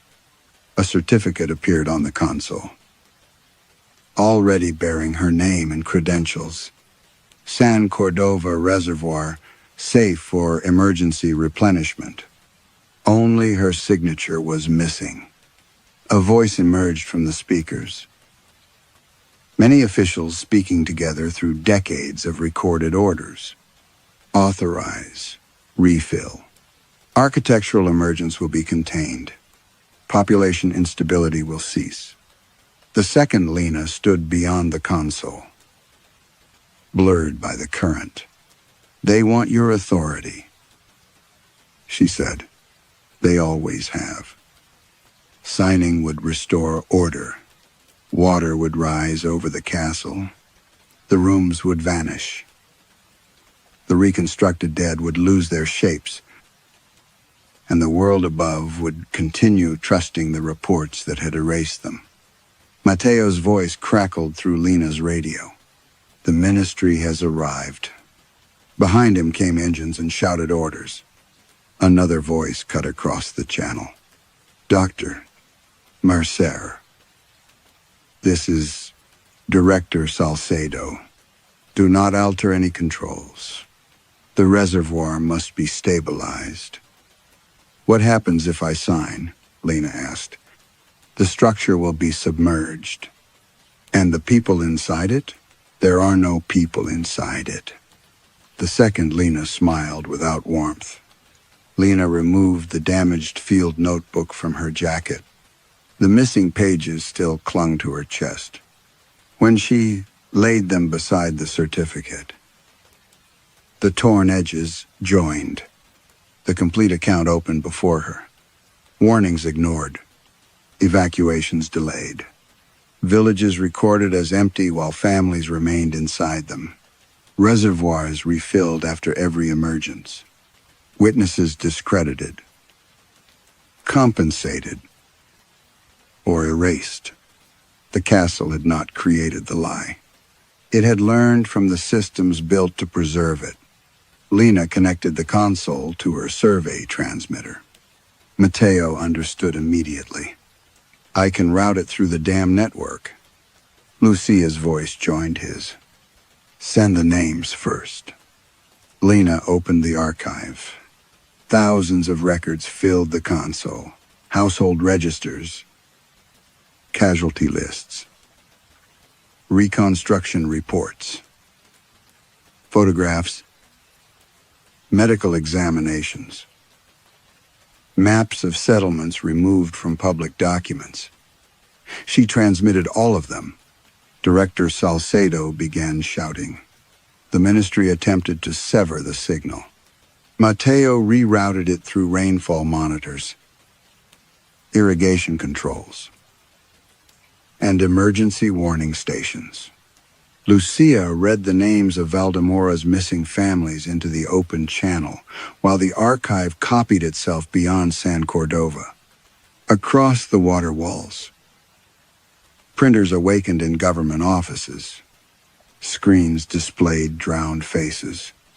Locked databases released files they had denied possessing. The certificate curled at the edges. The refill lever stopped moving. Then the castle spoke through every submerged room. Witness accepted. The console unlocked the second lever. Release. The other Leanh stepped behind her and placed bruised fingers over hers. Opening it will not restore what was taken, she said. I know. They may not be the people they remember being. I know. And neither are we. Leanh wrapped both hands around the lever. For the first time since Alverstone, she did not search for language that would make consequence sound accidental. She pulled. The castle convulsed. Doors burst open through drowned streets. Bedrooms. Council chambers. and kitchens. Water struck the corridors hard enough to tear household walls apart. The reservoir basin split along buried roads.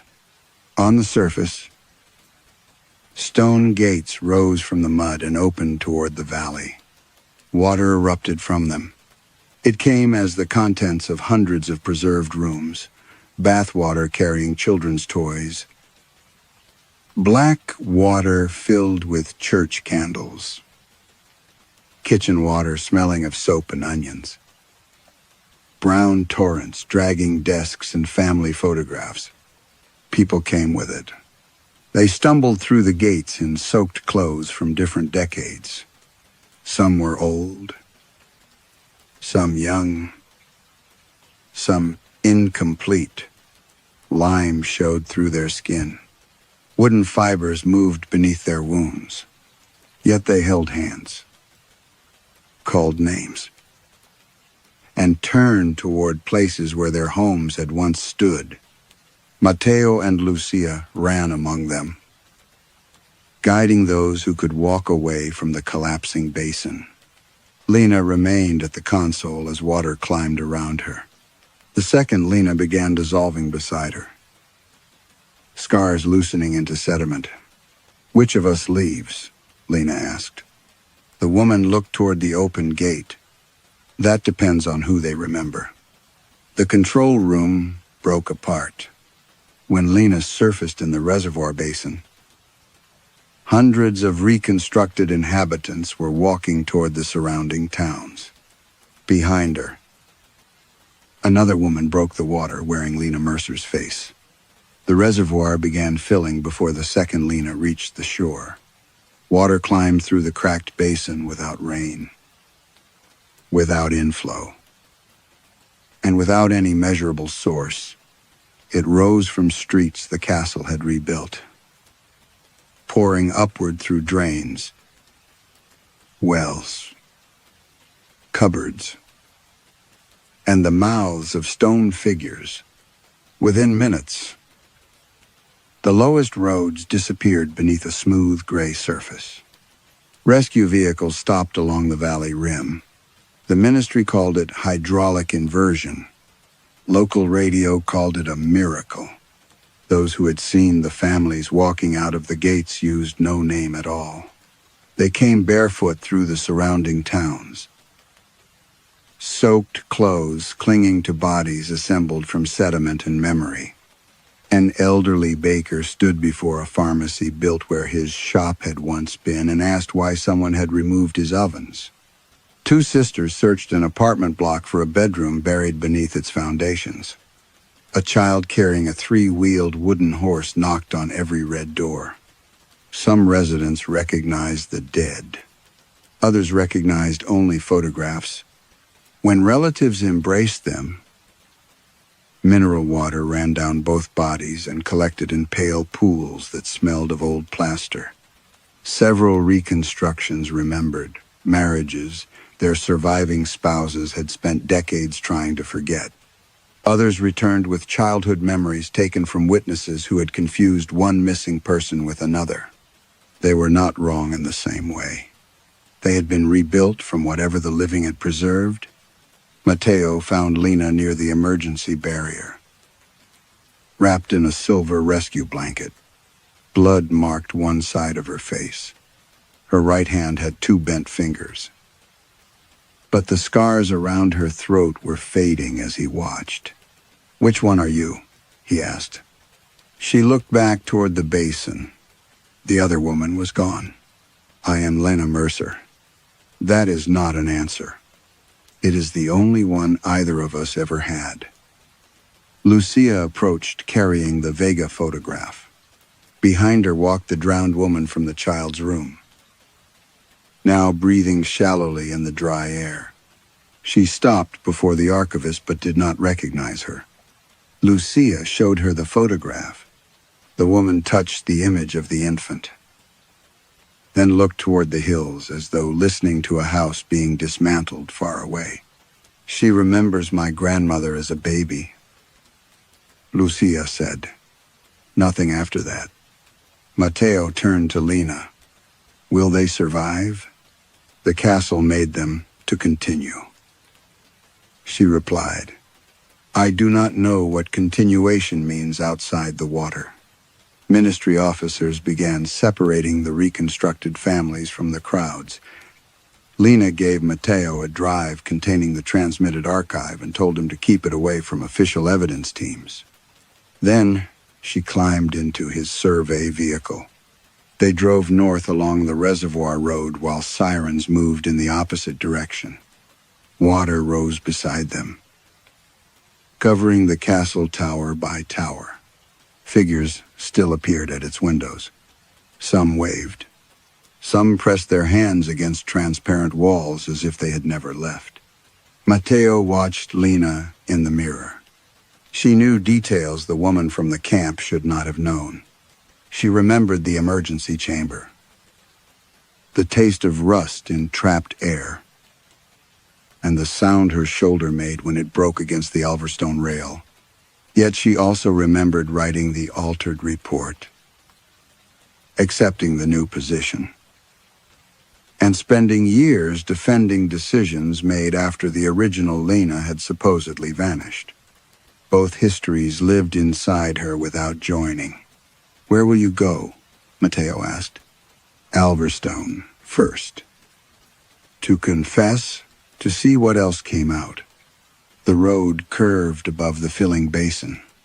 Sunlight struck the passenger window, turning it briefly into a dark mirror. Matteo saw Leanh seated beside him, the rescue blanket around her shoulders. Her reflection was not there. Instead, the glass showed the submerged municipal chamber. Cabinets drifted beneath the ceiling. The complete field notebook lay open on the council table. A woman sat behind it, wearing Lena's face. She was dry. As Matteo watched, the reflected woman lifted her head and pressed one finger to her lips.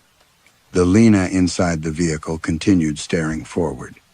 Below them, the final tower disappeared.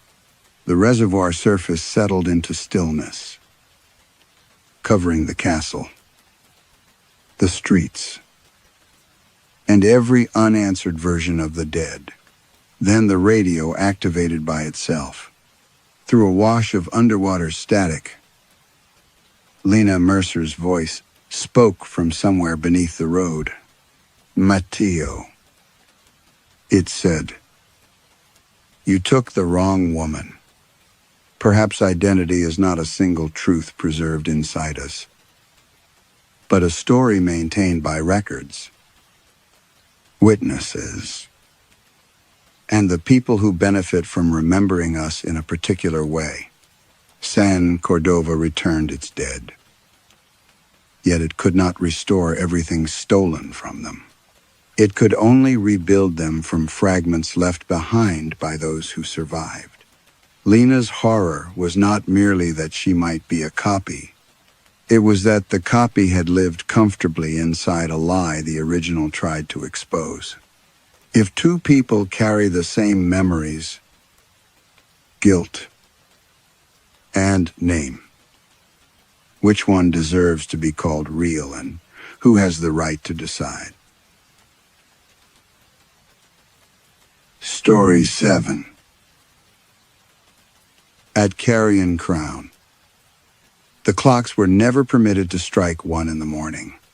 They were allowed to approach it. The tall walnut clock in the West Gallery could labor through 12 solemn notes. The guest room clocks could tick toward the hour. Even the old bell above the gatehouse could tremble once in the mountain wind, as though clearing its throat. But before 1, every timepiece in the hotel stopped. Edwin Locke had been told this during his first week as night manager. When the previous manager, Mr. Weil, placed a ring of blackened keys on the desk between them. Old wiring, Weil had said. Cold affects the mechanisms. There was no wiring in the walnut clock, and the guest room clocks were battery-powered. Edwin had pointed this out. Vale had looked toward the revolving doors. Then call it tradition. 7 years later. Edwin still did. Carrion Crown stood above a forested Carpathian valley where the villages disappeared early beneath fog. The castle had been converted into a hotel with enough care to make its age expensive rather than inconvenient. Its stone corridors were warmed from beneath. The former chapel served wine beneath a painted ceiling where saints watched strangers charge dinner to their rooms. At night, however, the renovations seemed temporary. The walls sweated behind the tapestries. The lift groaned between floors without being summoned. Empty suits of armor reflected movement a moment after Edwin had passed. He preferred the night shift because it required politeness without intimacy. Guests wanted towels, drinks, replacement keys, discreet cars. They rarely asked personal questions. They did not know that his mother had died in a residential home outside Bath while he was living abroad.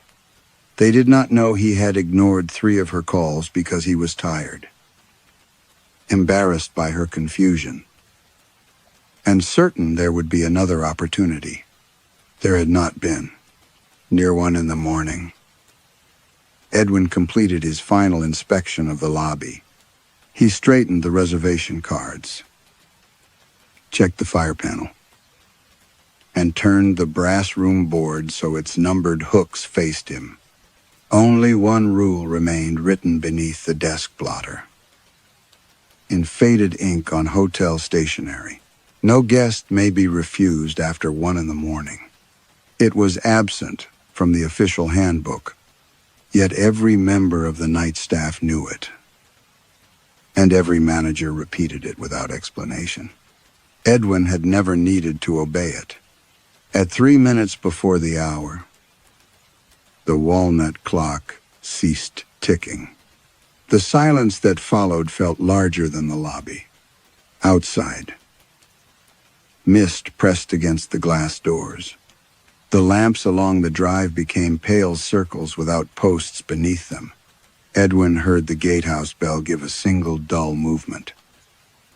Not a ring exactly, but metal shifting under weight. Then someone knocked, not at the revolving doors, at the narrow oak door beside them. The original entrance to the castle, sealed since the renovation. Edwin waited. The knock came again. 3 soft taps. Patient and formal. He crossed the marble floor. The oak door had no exterior handle now. Only iron studs and a ceremonial lock. When Edwin touched the nearest stud, the wood was warm. Front entrance is to your left. He called. A woman answered from the other side. I was told no one would refuse me. Her voice was old, educated, and tired. Edwin looked back at the desk. The computer screen had gone black. On the brass room board, a key he had not noticed before hung from a hook without a number. The key was long, dark with age, and tied to a strip of white ribbon. The woman knocked a 3rd time. Edwin should have called security or checked the exterior cameras. Instead, with the strange obedience of someone following instructions remembered from a dream, he lifted the ceremonial latch. The oak door opened inward without resistance. An elderly woman stood in the fog wearing a dark green traveling dress from another century. Rain gleamed on her shoulders, though the sky had been clear all evening. She carried no luggage. In one gloved hand, she held a reservation card. Edwin took it. The card was blank except for a room number written in faded brown ink. Room 27. Edwin felt a small tightening in his chest. "That room is occupied," he said. The woman smiled with exhausted relief. "Yes," she replied. "That is why I have come." For several seconds, Edwin held the reservation card between two fingers and listened to the fog breathing through the open doorway. The woman did not move. Up close, she seemed less like an actress in costume than someone who had worn the same clothes until the fabric had learned the shape of her body. The green wool was dark at the hem. Mud clung to her boots. Her silver hair had been pinned with care. But rain had loosened several strands across her cheek. "May I have your name?" Edwin asked. She looked past him into the lobby. "You may take me to my room." "That is not what I asked." "No," she said gently. "It rarely is." The walnut clock remained silent behind him. Hotel procedure offered no sensible guidance. But tradition did. Edwin returned to the desk, lifted the unnumbered key from the board, and found that the white ribbon attached to it was damp. When he looked again, the woman was already standing beside the lift. He considered calling Ilona Varga, the operations director, but imagined the irritation in her voice. Carrion Crown sold privacy as aggressively as comfort. A guest arriving without a reservation could become a story online before breakfast. Edwin chose the quieter problem. "This way," he said. The lift doors opened before he touched the button. Inside, the mirrored walls reflected Edwin, the woman, and the brass latticework behind them. Yet her reflection appeared slightly farther back than her body, as though she had entered a moment after herself. Edwin fixed his eyes on the floor indicator. "Have you stayed with us before?" "Not as a guest." The lift began to rise. He smelled lavender. It was not the hotel's soap or cleaning polish. The scent belonged to a small bottle his mother had kept beside her bed. During his final visit to the care home, Beatrice had dabbed it onto her wrists, even though her hands shook badly enough to spill some onto the blanket. She had asked whether he would come again the following month. Edwin had promised he would check his schedule. The woman beside him folded her gloved hands. "People say that when they want time to decide for them," she murmured. Edwin turned sharply. "I beg your pardon?" "I said the castle is quieter than I remember." The lift stopped on the second floor. Room 27 stood at the far end of the east gallery, beyond windows facing the forest.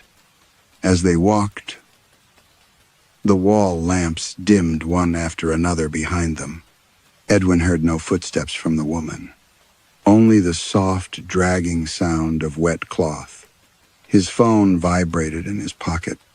The screen showed no incoming call, but the vibration continued in 3 short pulses. Paused, then repeated. 3 calls. That was how many he had ignored from his mother on the last night she was conscious. He had been in his apartment above the hotel kitchens, watching the care home's number illuminate on the table. He had told himself they would leave a voicemail if it mattered. The first message had contained only breathing. The second had been a nurse asking him to call. In the third, his mother had said his name once, then seemed to forget why she had called. Edwin had listened the next morning. At room 27, he reached for the key, though the lock had already begun turning from inside. The late arrival stood close enough that the damp sleeve of her dress touched his hand. "You needn't be afraid," she said. "I am not afraid. You always were," when she needed something. The door opened. A man in a hotel dressing gown stood there. Pale and barefoot, Edwin recognized him as Stefan Horvath, a retired judge from Budapest who had checked in that afternoon with his wife. Behind him, the bedside lamp burned beside an untouched glass of water. Horvath did not look at Edwin. He stared at the elderly woman, and all the color left his face. For a moment, nobody spoke. Then Horvath gripped the door frame as though the corridor had tilted beneath him. "Magda," he whispered. The woman smiled. Edwin looked down at the blank reservation card still in his hand. Across its surface, brown ink was slowly appearing. Not a room number this time. A date of death.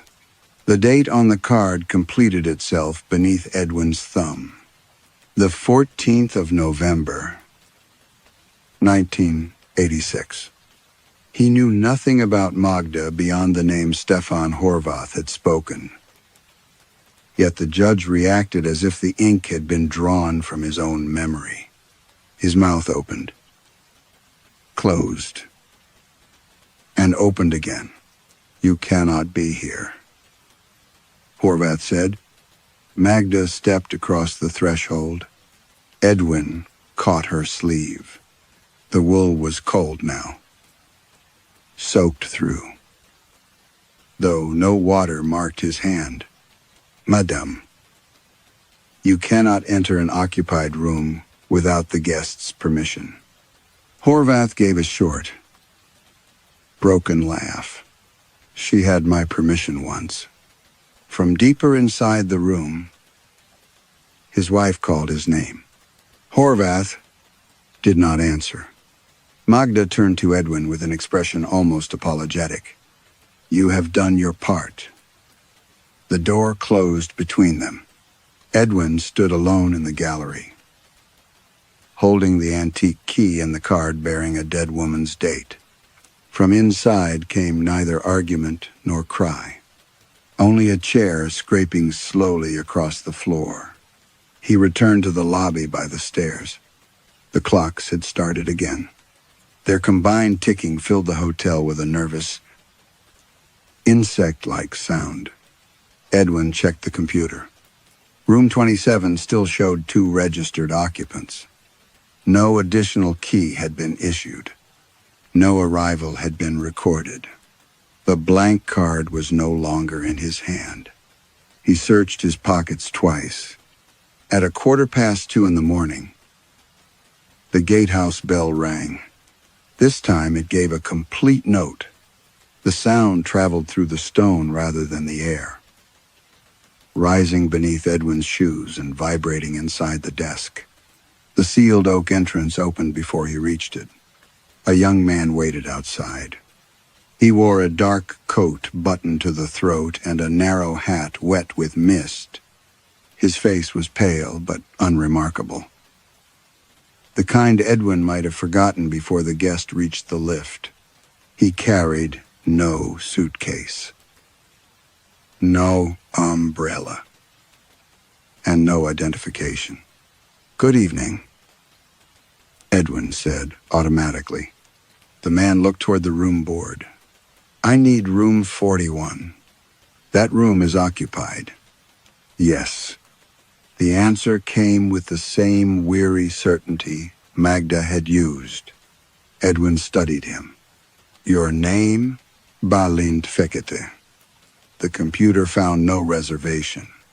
Before Edwin could decide what to do, the unnumbered hook on the brass board lowered under invisible weight. A second blackened key now hung there, tied with a white ribbon. Balint watched Edwin remove it. "You remember the way," he said. Edwin did not ask how he knew. Room 41 belonged to Elise and Martin Keller, a German couple who had complained at dinner about the weak heating and the absence of English-language news channels. As Edwin led Balint through the third-floor corridor, He smelled extinguished candles and damp soil. "Who is in that room?" Edwin asked.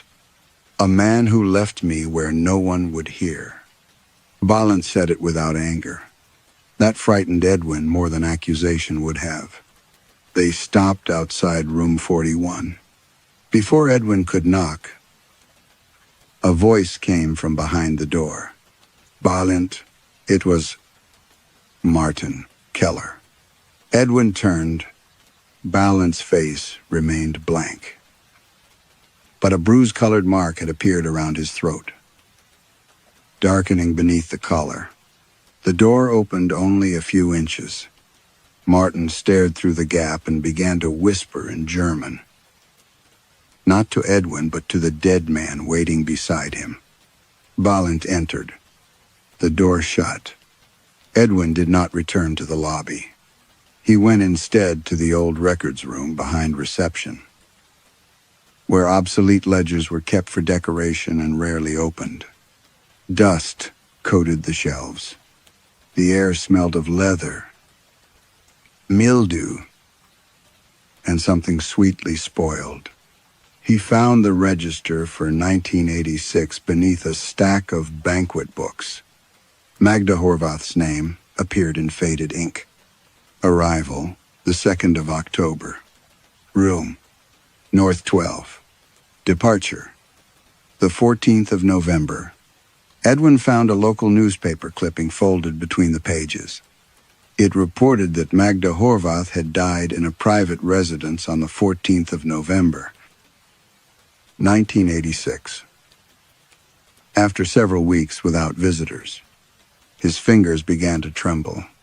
He searched for Balint Fekete. The name appeared in a much older volume. Arrival, the 9th of March, 1951. Room, servants, 7. Departure, the 22nd of March. A burial notice beside the entry gave the same date. Edwin turned back to Magda's page and noticed a column he had missed. It was labeled Host, beside Magda's name, in ink that was still wet. Someone had written, "Edwin Locke." Edwin stared at his own name until the wet ink lost its shine. He closed the ledger, then opened it again, expecting the entry to vanish beneath the pressure of reason. It remained. The letters matched neither the brittle handwriting above nor his own hand. Yet there was something familiar in the way the final stroke of the surname curved upward. It resembled his mother's writing. He carried both registers to Ilona Varga's office shortly after dawn. Ilona arrived each morning before the breakfast staff and dressed as though every corridor were a negotiation. Her gray suit was immaculate. Her black hair was drawn into a knot so severe it seemed to tighten the skin around her eyes. She listened, without interrupting, while Edwin described Magda. Balint, the occupied rooms, and the names in the old records. When he showed her the column marked Host, she did not look surprised. She looked tired. "These books have been handled by hundreds of people," she said. The ink was wet. Condensation. In a closed register, in a castle where the walls leak through stone. Edwin placed the clipping about Magda on her desk. The departure date was the day she died. That is how hotels once recorded deaths on the property. She did not die here. Ilona leaned back. Then the article was wrong.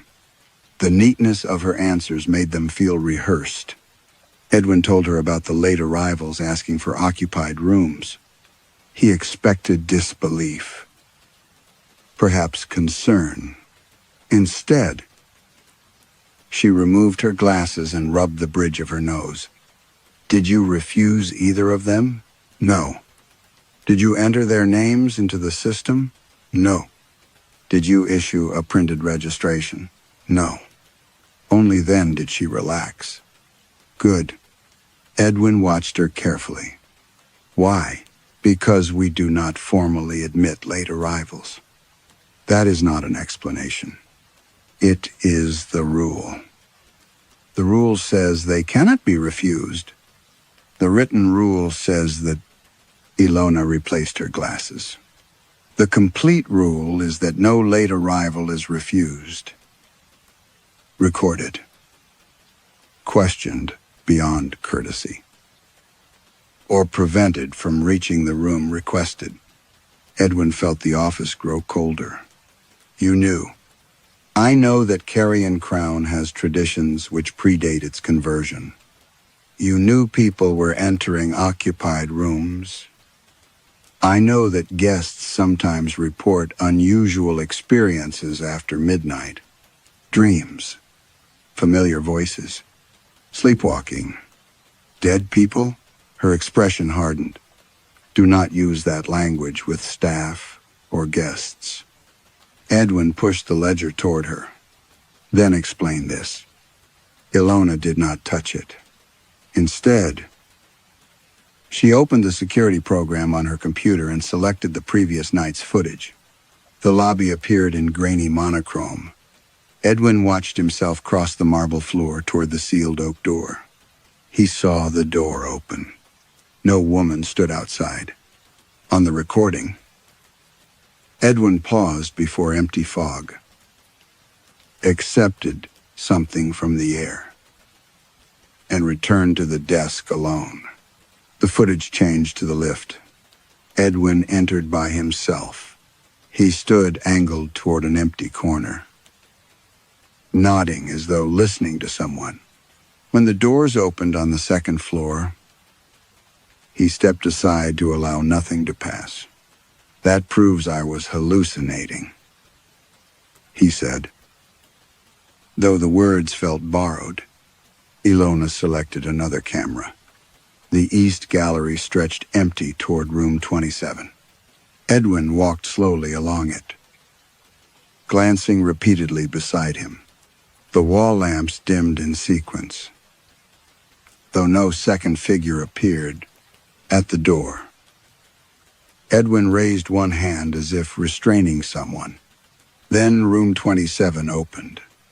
Stefan Horvath stood inside, staring not at Edwin but at the vacant space beside him. His lips formed one unmistakable word. Magda. Ilona stopped the recording. Neither of them spoke. A knock sounded at the office door. One of the housekeepers entered carrying a silver tray. On it lay the blackened key Edwin had used for Magda's room. We found this inside 27, she said, on the empty bed. Empty, Edwin asked. Mr. and Mrs. Horvath checked out before sunrise. The housekeeper left. Edwin lifted the key from the tray. It was wet enough to drip onto his palm, but warm as living skin. The original white ribbon had been replaced. A fresh strip was tied through the ring, cleaner and longer than before. Someone had written a name across it in brown ink. Beatrice Locke. The ribbon bearing Beatrice Locke's name remained on Edwin's desk long after Ilona ordered him to remove it from sight. She told him to sleep. But sleep would have required returning to the manager's apartment above the kitchens, where his mother's last messages still existed on an old phone he had never been able to erase. Instead, he waited until the morning staff filled the lobby, then began searching Carrion Crown's guest records. Stefan Horvath's reservation had already vanished. The booking system showed room 27 as unoccupied throughout the previous night. Housekeeping notes contained no mention of him or his wife. Only the minibar account remained, charging 2 bottles of mineral water to a guest field that displayed a blank white line. Edwin searched public archives from the reception computer. Magda Horvath had been Stefan's elder sister. Newspaper notices described her as unmarried and delicate. Property records showed that Stefan had transferred her into a private residence after inheriting their family home. She died there 6 weeks later. No relative had signed the death register in person. Martin Keller was easier to trace because his name appeared in a court transcript from 1951. At 16, he had testified that Balint Fekadet, a kitchen worker accused of theft, had fled Carrion Crown before the police arrived. The older register said otherwise. A maintenance note, written beside Balint's departure entry, stated that the servants' coal room had been sealed because of subsidence. Martin's testimony had protected his father. Then the castle's steward. Balint's body was not discovered until renovations began decades later. Edwin printed both sets of records. As the pages emerged, the corridor behind reception seemed to stretch. The records room had always been 12 steps from the desk. Now it lay beyond a passage long enough for 5 wall lamps. Then 6. Then 7. Edwin walked toward it. But each lamp he passed revealed another section of carpet ahead. The numbered doors along the corridor had changed. Room 14 now bore the brass nameplate Magda Horvath. Room 33 read Balint Fekadet. Farther away, additional names shone where numbers should have been. Anna Weiss, Yusef Marin, Clara Barga. Some were engraved neatly. Others looked scratched into the metal with fingernails. Edwin backed toward the lobby. The passage shortened at once. His shoulder struck the reception desk, and the old telephone beneath it began to ring. It was not connected. The cord had been removed during the hotel's digital upgrade, leaving only a frayed brown stub behind the casing. Still, it rang. The sound was soft and domestic. Nothing like the sharp chime of the guest phones. It was the same tone as the telephone in his mother's room at the care home. Edwin lifted the receiver. At first, there was only breath. Then Beatrice Locke spoke. Edwin, his hand tightened around the receiver. The recording was unchanged from the message he had listened to after her death. Her voice was small, uncertain, and embarrassed by its own need. I thought perhaps you might still be awake. He remembered standing in his apartment while the real call came through. He had watched the number glow and turned the phone face down. He had been drinking wine after a difficult shift. He had told himself that answering would only confuse her more. Through the disconnected receiver, his mother continued. There is a woman sitting in the corner. She says the room is occupied, but I cannot see anyone in the bed. Edwin stopped breathing. That sentence had not been in the saved voicemail. A faint knocking sounded behind her voice. She says you will know where to put me. The line went silent. Edwin lowered the receiver and saw that the brass room board had changed. The hooks no longer carried numbers. Each now held a blackened key beneath the name of someone who had died without company. Beside every dead name was a second card identifying a living guest. Magda Horvath, Stefan Horvath, Balint Fekadet, Martin Keller, Anna Weiss, Elise Keller.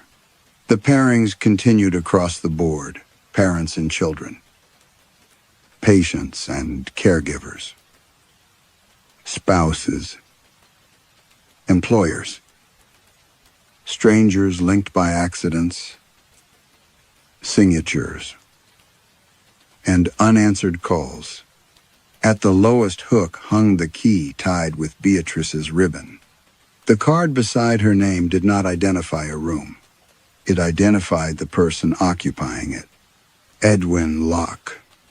The bell began inside the wall behind the reception desk. It did not ring once. It moved through the stone in slow, measured strokes, each note sounding farther away than the last. Edwin watched the disconnected telephone tremble on its cradle. The blackened keys beneath the dead names swayed together. Though the lobby air was still, Ilona had gone to inspect a complaint on the 4th floor. The day staff were preparing breakfast in the dining room. Yet no one looked toward the sound.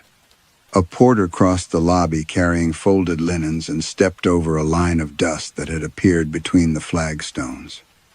Edwin followed the bell. It led him past reception, into the corridor that had lengthened before, and through a fire door marked staff only. Beyond it, the renovated plaster ended. Bare stone narrowed around a service stair descending beneath the east gallery. He had worked at Carrion Crown for 7 years and had never seen the stair. The hotel plans showed only storage rooms behind that wall. Each time the bell sounded, a seam of pale dust loosened from the ceiling. Edwin descended with one hand against the masonry. The stone felt faintly warm, like the oak entrance after Magda had knocked. At the bottom, he found an iron door sealed with a chain. The chain had been cut recently. A length of white ribbon had been tied around the broken links. Edwin pushed the door inward. The smell reached him first, lavender. Old medicine, damp wool, and the sweet rot he had noticed in the records room. His torch illuminated a passage lined with narrow doors. Each door contained a viewing slit at eye level and a rusted metal tray near the floor. These were not guest rooms. They were cells made polite by wallpaper. Faded flowers climbed the walls. Brass numbers had once been screwed beside the frames, but most had been removed, leaving pairs of dark holes. Someone had later painted names in their place. Anna Weiss, Josef Marin, Magda Horvath. The bell rang behind a door farther down. Edwin tried the first room. Inside stood a narrow bed, a wash basin, and a chair facing the wall. A pair of spectacles rested on the windowsill. Though there was no window, the lenses were clouded with dust except where 2 thumbprints had recently wiped them clean. The next room contained letters bundled with black thread. None had been opened. The envelopes bore family crests, hospital stamps, and the blurred addresses of people who had once promised to return. In another room, medicine bottles covered the floor. Most were empty. Each label had been scratched until the patient's name disappeared. But the instructions remained: for agitation, for sleeplessness, for difficult behavior. Edwin understood the architecture before he understood the history. Carrion Crown had not merely housed inconvenient relatives. It had hidden them. The wealthy had brought parents who wandered, sisters who embarrassed them, sons damaged by war, widows who refused to sign away property. They had placed them behind decorated doors and called the arrangement care. The bell sounded again. This time it came from the end of the passage, where a larger door stood beneath a stone arch. Unlike the others, it carried no painted name. A polished brass plate had been fixed at eye level. Edwin Locke. He stopped several feet away. The air in the corridor shifted. Behind him, every metal tray slid outward at once. Letters whispered across floors. Spectacles clicked against stone. Medicine bottles rolled from room to room, striking the walls in a slow procession. Edwin approached his door. There was no lock, only a handle wrapped in fresh white ribbon. He untied it. Beyond lay a room furnished exactly like his mother's final room at St. Agnes' house. The adjustable bed, the pale blue curtains, the armchair beside the radiator, and the small table where she kept lavender water and peppermints. The bed was empty. On the back of the chair hung Beatrice Locke's gray cardigan. Edwin knew the repaired cuff, the missing middle button, the faint brown mark near the pocket where she had spilled tea during his last visit. He stepped inside and touched the sleeve. It was warm. From the corridor behind him came the soft click of the door beginning to close. Then, from inside the cardigan's pocket, his mother's phone started ringing. The telephone continued ringing inside Beatrice Locke's cardigan. Edwin pulled it from the pocket and found not his mother's old mobile, but a black Bakelite receiver with no cord attached. Its bells sounded from somewhere inside the casing. When he lifted it, a woman said, "Mr. Locke, the guest is ready to depart." The voice was Ilona's. Before Edwin could answer, the line went dead. The door behind him had closed, but the room now contained another exit. A narrow panel stood open beside the wardrobe, revealing stone steps descending beneath the north wing. Edwin took the cardigan with him. The stair ended in an archive larger than the hotel lobby. Shelves rose into darkness, crowded with leather volumes whose cracked spines bore dates stretching back centuries. Wooden cabinets lined the walls. Each drawer had been labeled with a family name, followed by a single word: departed. The bell sounded somewhere below the floor. Edwin opened the nearest ledger. Its earliest entries described noble families arriving at Carrion Crown without servants or luggage. Beside each name was a relationship: mother, brother, widow, invalid son, unmarried aunt.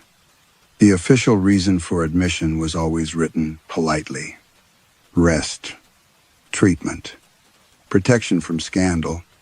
Beneath those phrases, in different ink, appeared the truth: refused inheritance transfer, public episodes, unacceptable marriage, incontinence, religious visions, too expensive to maintain.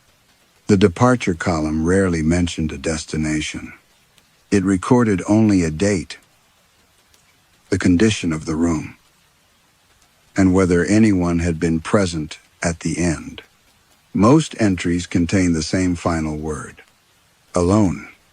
Edwin moved through later volumes. After the castle became a hotel, the language changed, but the practice did not. Guests who died without companions were removed through service passages before sunrise. Rooms were cleaned, bills adjusted, and booking histories altered. Deaths were attributed to nearby hospitals whenever possible. A handwritten memorandum from the hotel's first corporate owners explained the policy. The reputation of Carrion Crown depends upon the preservation of uninterrupted hospitality. Solitary departures must therefore remain private. Edwin found reports from housekeepers who had discovered elderly guests hours after death. A porter had been dismissed after telling police about a body concealed in the wine cellar. One manager had rewritten the registration of a widower who died during a Christmas gala so that his stay appeared to end the previous day. Ilona's signature appeared throughout the modern files. She had not created the system. She had inherited it and kept it efficient. At the center of the archive stood a desk with a single folder laid open beneath a green lamp. The tab read, Lock. Edwin, host, candidate. His employment application lay on top. Someone had underlined his preference for night work, his lack of dependence, and his willingness to relocate permanently. Below it were documents he had never provided. Care assessments from St. Agnes House, medication charts, transcripts of calls between staff and Beatrice Locke. One nurse had written that Beatrice repeatedly asked whether her son had telephoned. Another recorded that Edwin requested fewer non-emergency updates because the calls interfered with his work. He remembered making that request. He had used a calm voice. He had thanked the nurse for understanding. He had believed courtesy could make abandonment look reasonable. The final document was dated 2 weeks before Carrion Crown offered him the night manager position. It described Beatrice as distressed, confused, and increasingly afraid of dying without family present. Across the bottom, in Ilona's handwriting, were the words, suitable, demonstrates necessary distance from dependent relations. Edwin lowered himself into the chair. He had believed the hotel hired him because he spoke several languages and never complained about the night schedule. Carrion Crown had chosen him because he knew how to leave someone alone without calling it cruelty. A second ledger rested beneath the folder. Its pages listed every night manager since the castle first accepted paying guests. Each had served as host until a final late arrival came for them. No resignation dates appeared, only departure dates. Edwin turned to the last page. His name had already been entered. Arrival, 7 years earlier. Room, manager's apartment. Duty, escort the unaccompanied. The departure line remained blank. Beneath it, fresh ink spread slowly across the paper. Final guest expected tonight. From somewhere above, the gatehouse bell began to ring. By the time Edwin returned to the lobby, Carrion Crown had gone silent. The breakfast staff had vanished. No carts stood outside the service lift. No voices came from the dining room, though half-cleared tables remained beneath the chandeliers. Coffee cooling in porcelain cups. Outside the windows, night had returned. Edwin checked the walnut clock. Its hands rested just before 1 in the morning. The gatehouse bell rang again. Every blackened key on the brass board turned at once, swinging until the white ribbons faced him. The names of the dead had disappeared. In their place were the names of living guests. Stefan Horvath, Martin Keller, Elise Keller. Dozens more covered the bored children who had stopped visiting parents. Employers who had abandoned injured workers. Doctors who had discharged patients with nowhere safe to go. Relatives who had signed papers and never returned. Each name had been paired with a room. Edwin finally understood. The late arrivals had never asked for empty beds because accommodation was not what Carrion Crown offered them. It offered witnesses, companions, the person who had left them alone. A knock sounded at the sealed oak entrance. Edwin did not move. The wood opened inward by itself. Beatrice Locke stood beyond it. She wore the gray cardigan Edwin had carried from the north wing. Though it was no longer draped over his arm, beneath it was the pale blue dress she had chosen for his graduation. Faded now at the seams, her white hair had been brushed carefully. A small lavender bottle rested in one hand. She looked neither ill nor restored. She looked exactly as Edwin remembered her during the months before he began shortening his visits. "Hello, darling," she said. His knees weakened. He gripped the desk. "I am sorry." The words came too quickly. Prepared by years of private rehearsal, Beatrice entered the lobby and closed the door behind her. "I know. I should have answered. Yes, I thought there would be more time. You thought someone else would be there." Edwin lowered his head. The accusation he had feared was absent from her voice. That gentleness made it harder to breathe. "I did love you," he said. "I never doubted that." "Then why are you here?" Beatrice glanced toward the brass room board. "Because love is not company." The lift opened behind them.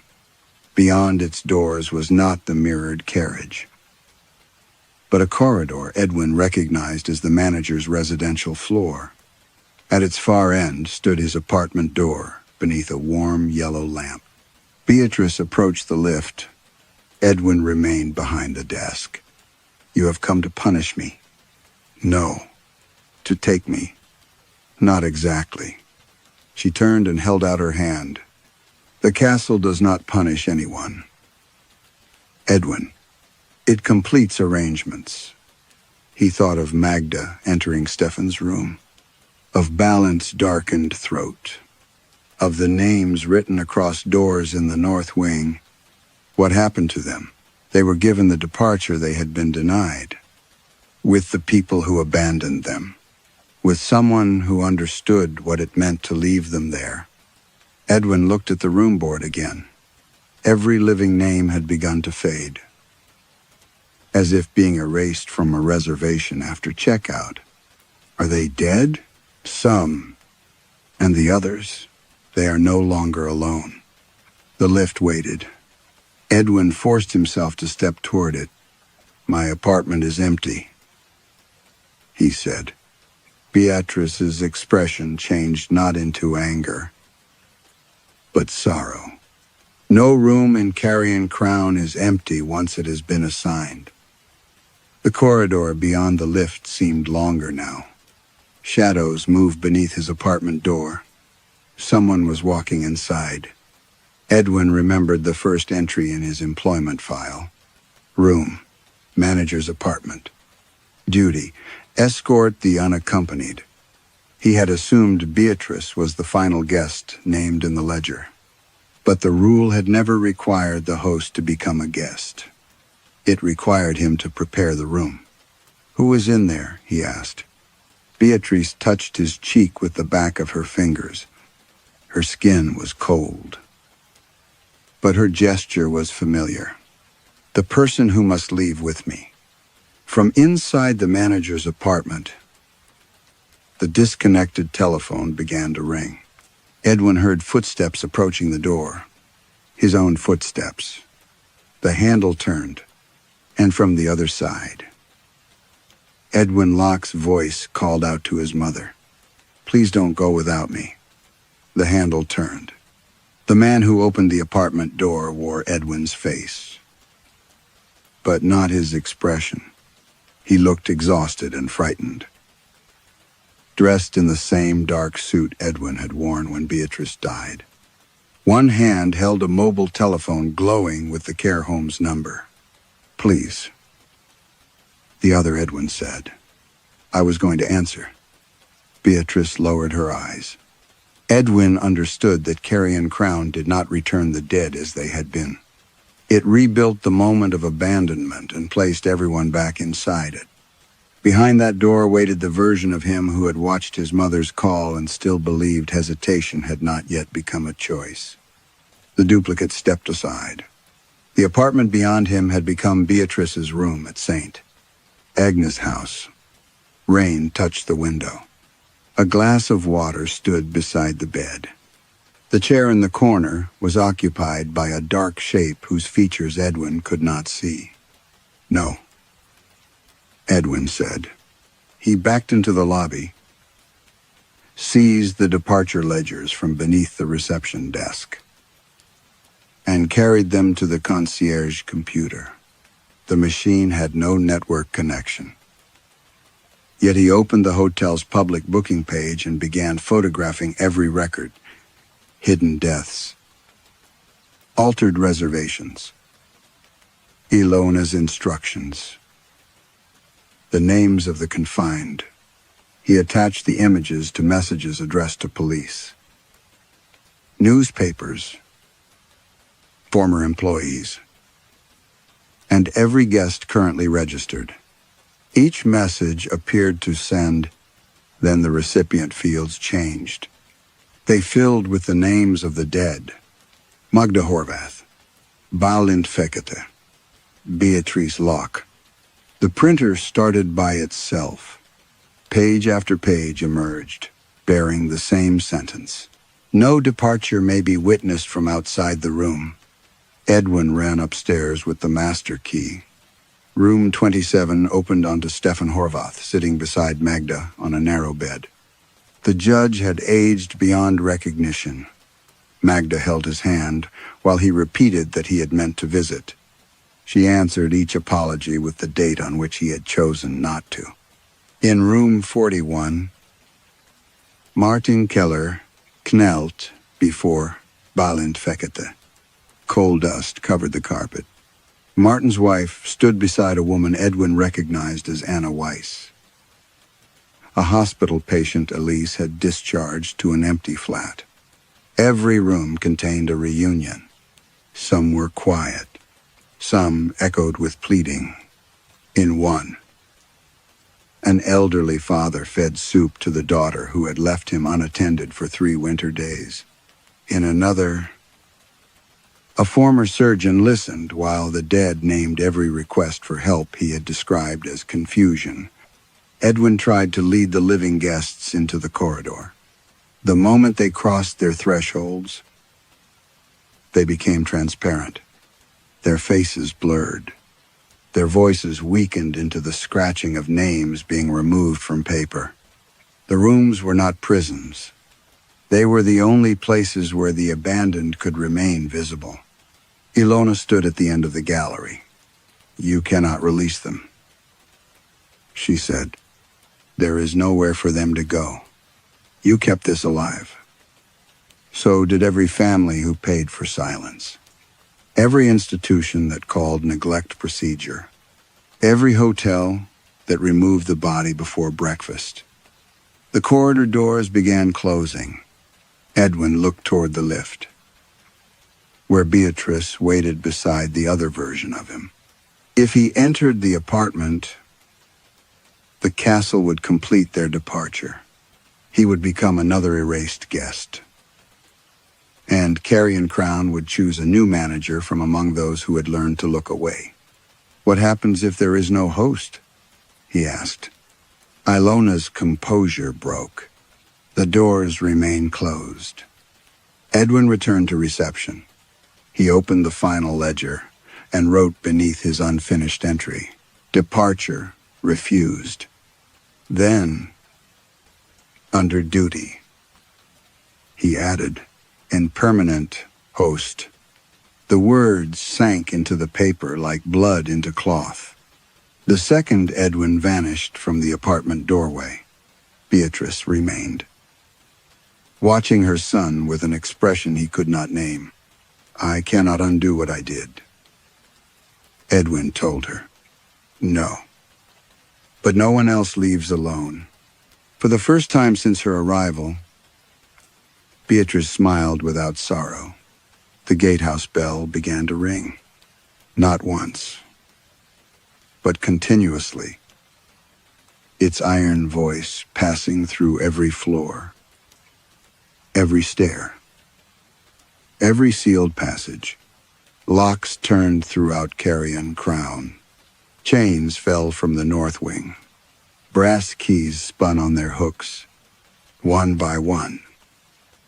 Every door in the hotel opened. From the rooms came the sound of hundreds of people rising together. Edwin stood behind the night desk as their footsteps entered the corridors. Then the front doors swung wide. and the darkness outside began walking in. Morning entered Carrion Crown without sunlight. A pale gray brightness spread across the lobby windows. Revealing mist pressed flat against the glass. The gatehouse bell had stopped. The front doors stood closed again, their brass handles polished and dry. Edwin remained behind the night desk. For a long while, he could not remember sitting down. The lobby appeared untouched. No mud marked the marble where the darkness had entered. No white ribbons lay across the carpet. The walnut clock ticked with ordinary confidence, as though it had never fallen silent. Yet the hotel was empty. Edwin checked each floor. Beds remained turned down beneath untouched blankets. Suitcases stood open in several rooms. Clothing neatly folded inside. In the dining hall, breakfast cooled on abandoned tables. A woman's handbag rested beside a chair. A child's red scarf hung from a banister. There were no guests. There were no staff. Even Ilona was gone. Her office contained an empty wardrobe, a clean desk, and a framed photograph of Carrion Crown's management team. Edwin stood at the center of the picture, though he had no memory of it being taken. He looked older in the photograph. When he returned to reception, he found a mirror behind the keyboard where none had hung before. An elderly man stared back at him. Edwin touched his face. The reflection did the same with a hand knotted by age. His hair had become thin and white. Deep lines descended from his nose to the corners of his mouth. His uniform hung loosely from narrow shoulders. The brass name badge darkened almost to black. He felt no pain, only the heavy fatigue of someone who had remained awake for decades. On the desk lay the hotel registers.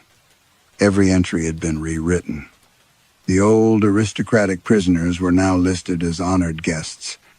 Their arrival dates remained. But the columns describing their illnesses, scandals, and family payments had vanished. Beside each name appeared a room and the name of the person who had finally accompanied them. Magda Horvath had departed with Stefan. Balint Fekete had departed with Martin Keller. Anna Weiss had departed with Elise. Hundreds of names followed. Some departures ended with family. Others named nurses, administrators, employers, neighbors, or strangers whose single decision had condemned someone to die unseen. Edwin found Beatrice Locke near the final page. Her departure column was blank. Under companion, the ledger read, awaiting the end of the host's service. He placed his hand over the words, "I am here," he whispered. The disconnected telephone beneath the desk did not ring. The manager's apartment had disappeared. Beyond the lift doors, there was now only a stone wall bearing a brass plaque, private rooms reserved for the unaccompanied. Days passed.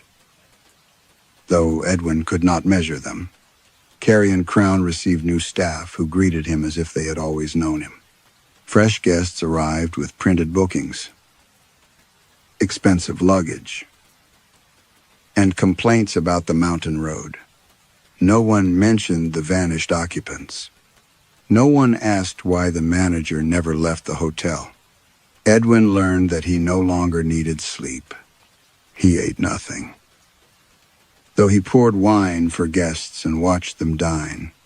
When someone asked how long he had worked at Carrion Crown, he answered, "Long enough to know the rules." Most laughed. Some did not.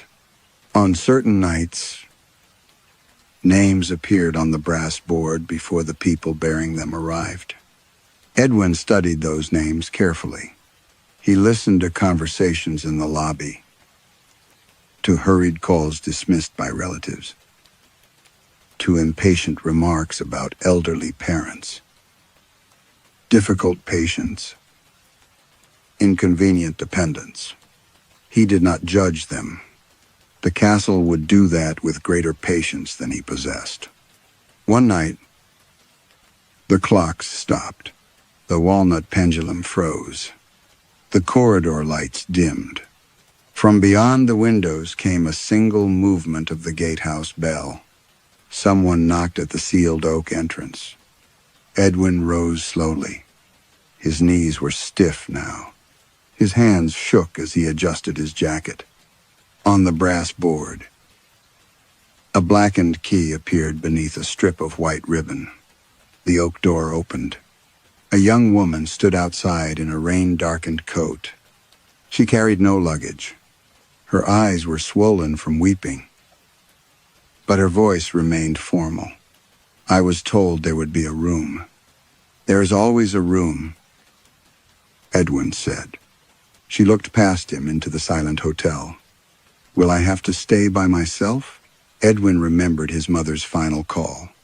He remembered the empty water glass, the lavender on the blanket, and the years he had spent confusing regret with companionship. He offered the woman his arm. "No," he whispered. The lights awakened one by one along the corridor. At Carrion Crown, no one is ever permitted to leave alone.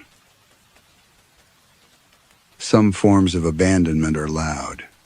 Others arrive disguised as inconvenience, distance, procedure, or the promise that there will be time tomorrow. Carrion Crown, it remembers only who was left waiting and who chose not to return. Edwin cannot repair the final loneliness he gave his mother, but he can remain where the forgotten arrive. His punishment becomes a kind of service, though perhaps not redemption. Would staying forever beside the abandoned make amends for leaving one person alone when she needed you most? And now, my dear friends, the final gate has closed, and our journey through tonight's 7 haunted castles has come to an end. Mark, before we say goodnight, I want to thank you once again. Tonight's stories began with your request, and I hope each castle gave you the atmosphere, mystery, and darkness you were searching for. Thank you for spending so many hours with this channel, for continuing to support these stories, and for helping inspire the places we explored tonight.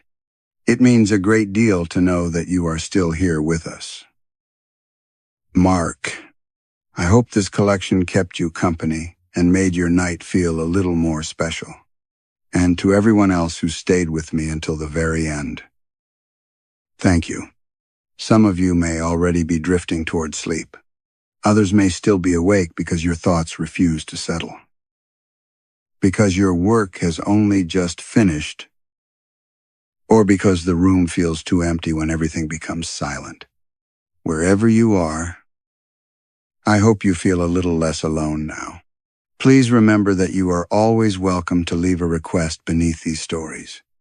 It can be about haunted castles, abandoned towns, strange hospitals, forgotten roads, supernatural creatures, unsettling workplaces, or any other kind of tale you would like to hear.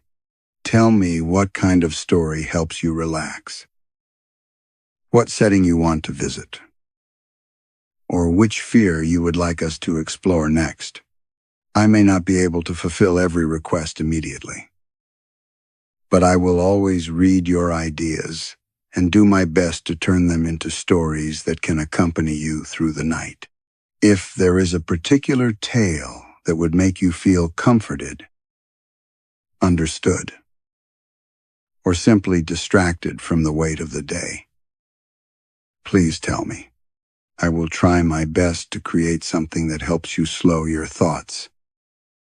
Close your eyes and find the peaceful sleep you deserve. That is one of the reasons Chilly Midnight exists. These stories may be dark, but I hope the voice telling them can still feel familiar. I hope the frightening places we visit can give you somewhere to escape, while the time we share reminds you that someone is still here beside you. Now, the castle halls are empty again. The candles have burned low. The footsteps have faded. And whatever was watching from behind those ancient doors must remain there until another night. You do not need to carry any of that darkness with you. Let the stories end here. Allow the tension to leave your body. Let your breathing become slow and natural. And give yourself permission to forget everything that can wait until tomorrow. Mark, thank you for guiding us through tonight's journey. And to every listener, thank you for trusting me with another part of your evening. Your comments, requests, and quiet presence continue to shape this channel more than you may realize. Take care of yourselves. Keep warm. Remain safe. And be patient with your heart when life becomes difficult. Whenever you need another voice in the darkness, another place to escape to, or another story to help you fall asleep, Chilly Midnight will be waiting for you until we meet again. Good night. Mark, good night to every dear friend listening around the world. May your room feel peaceful. May your mind finally become still. And may sleep find you gently before the last shadow leaves the castle walls.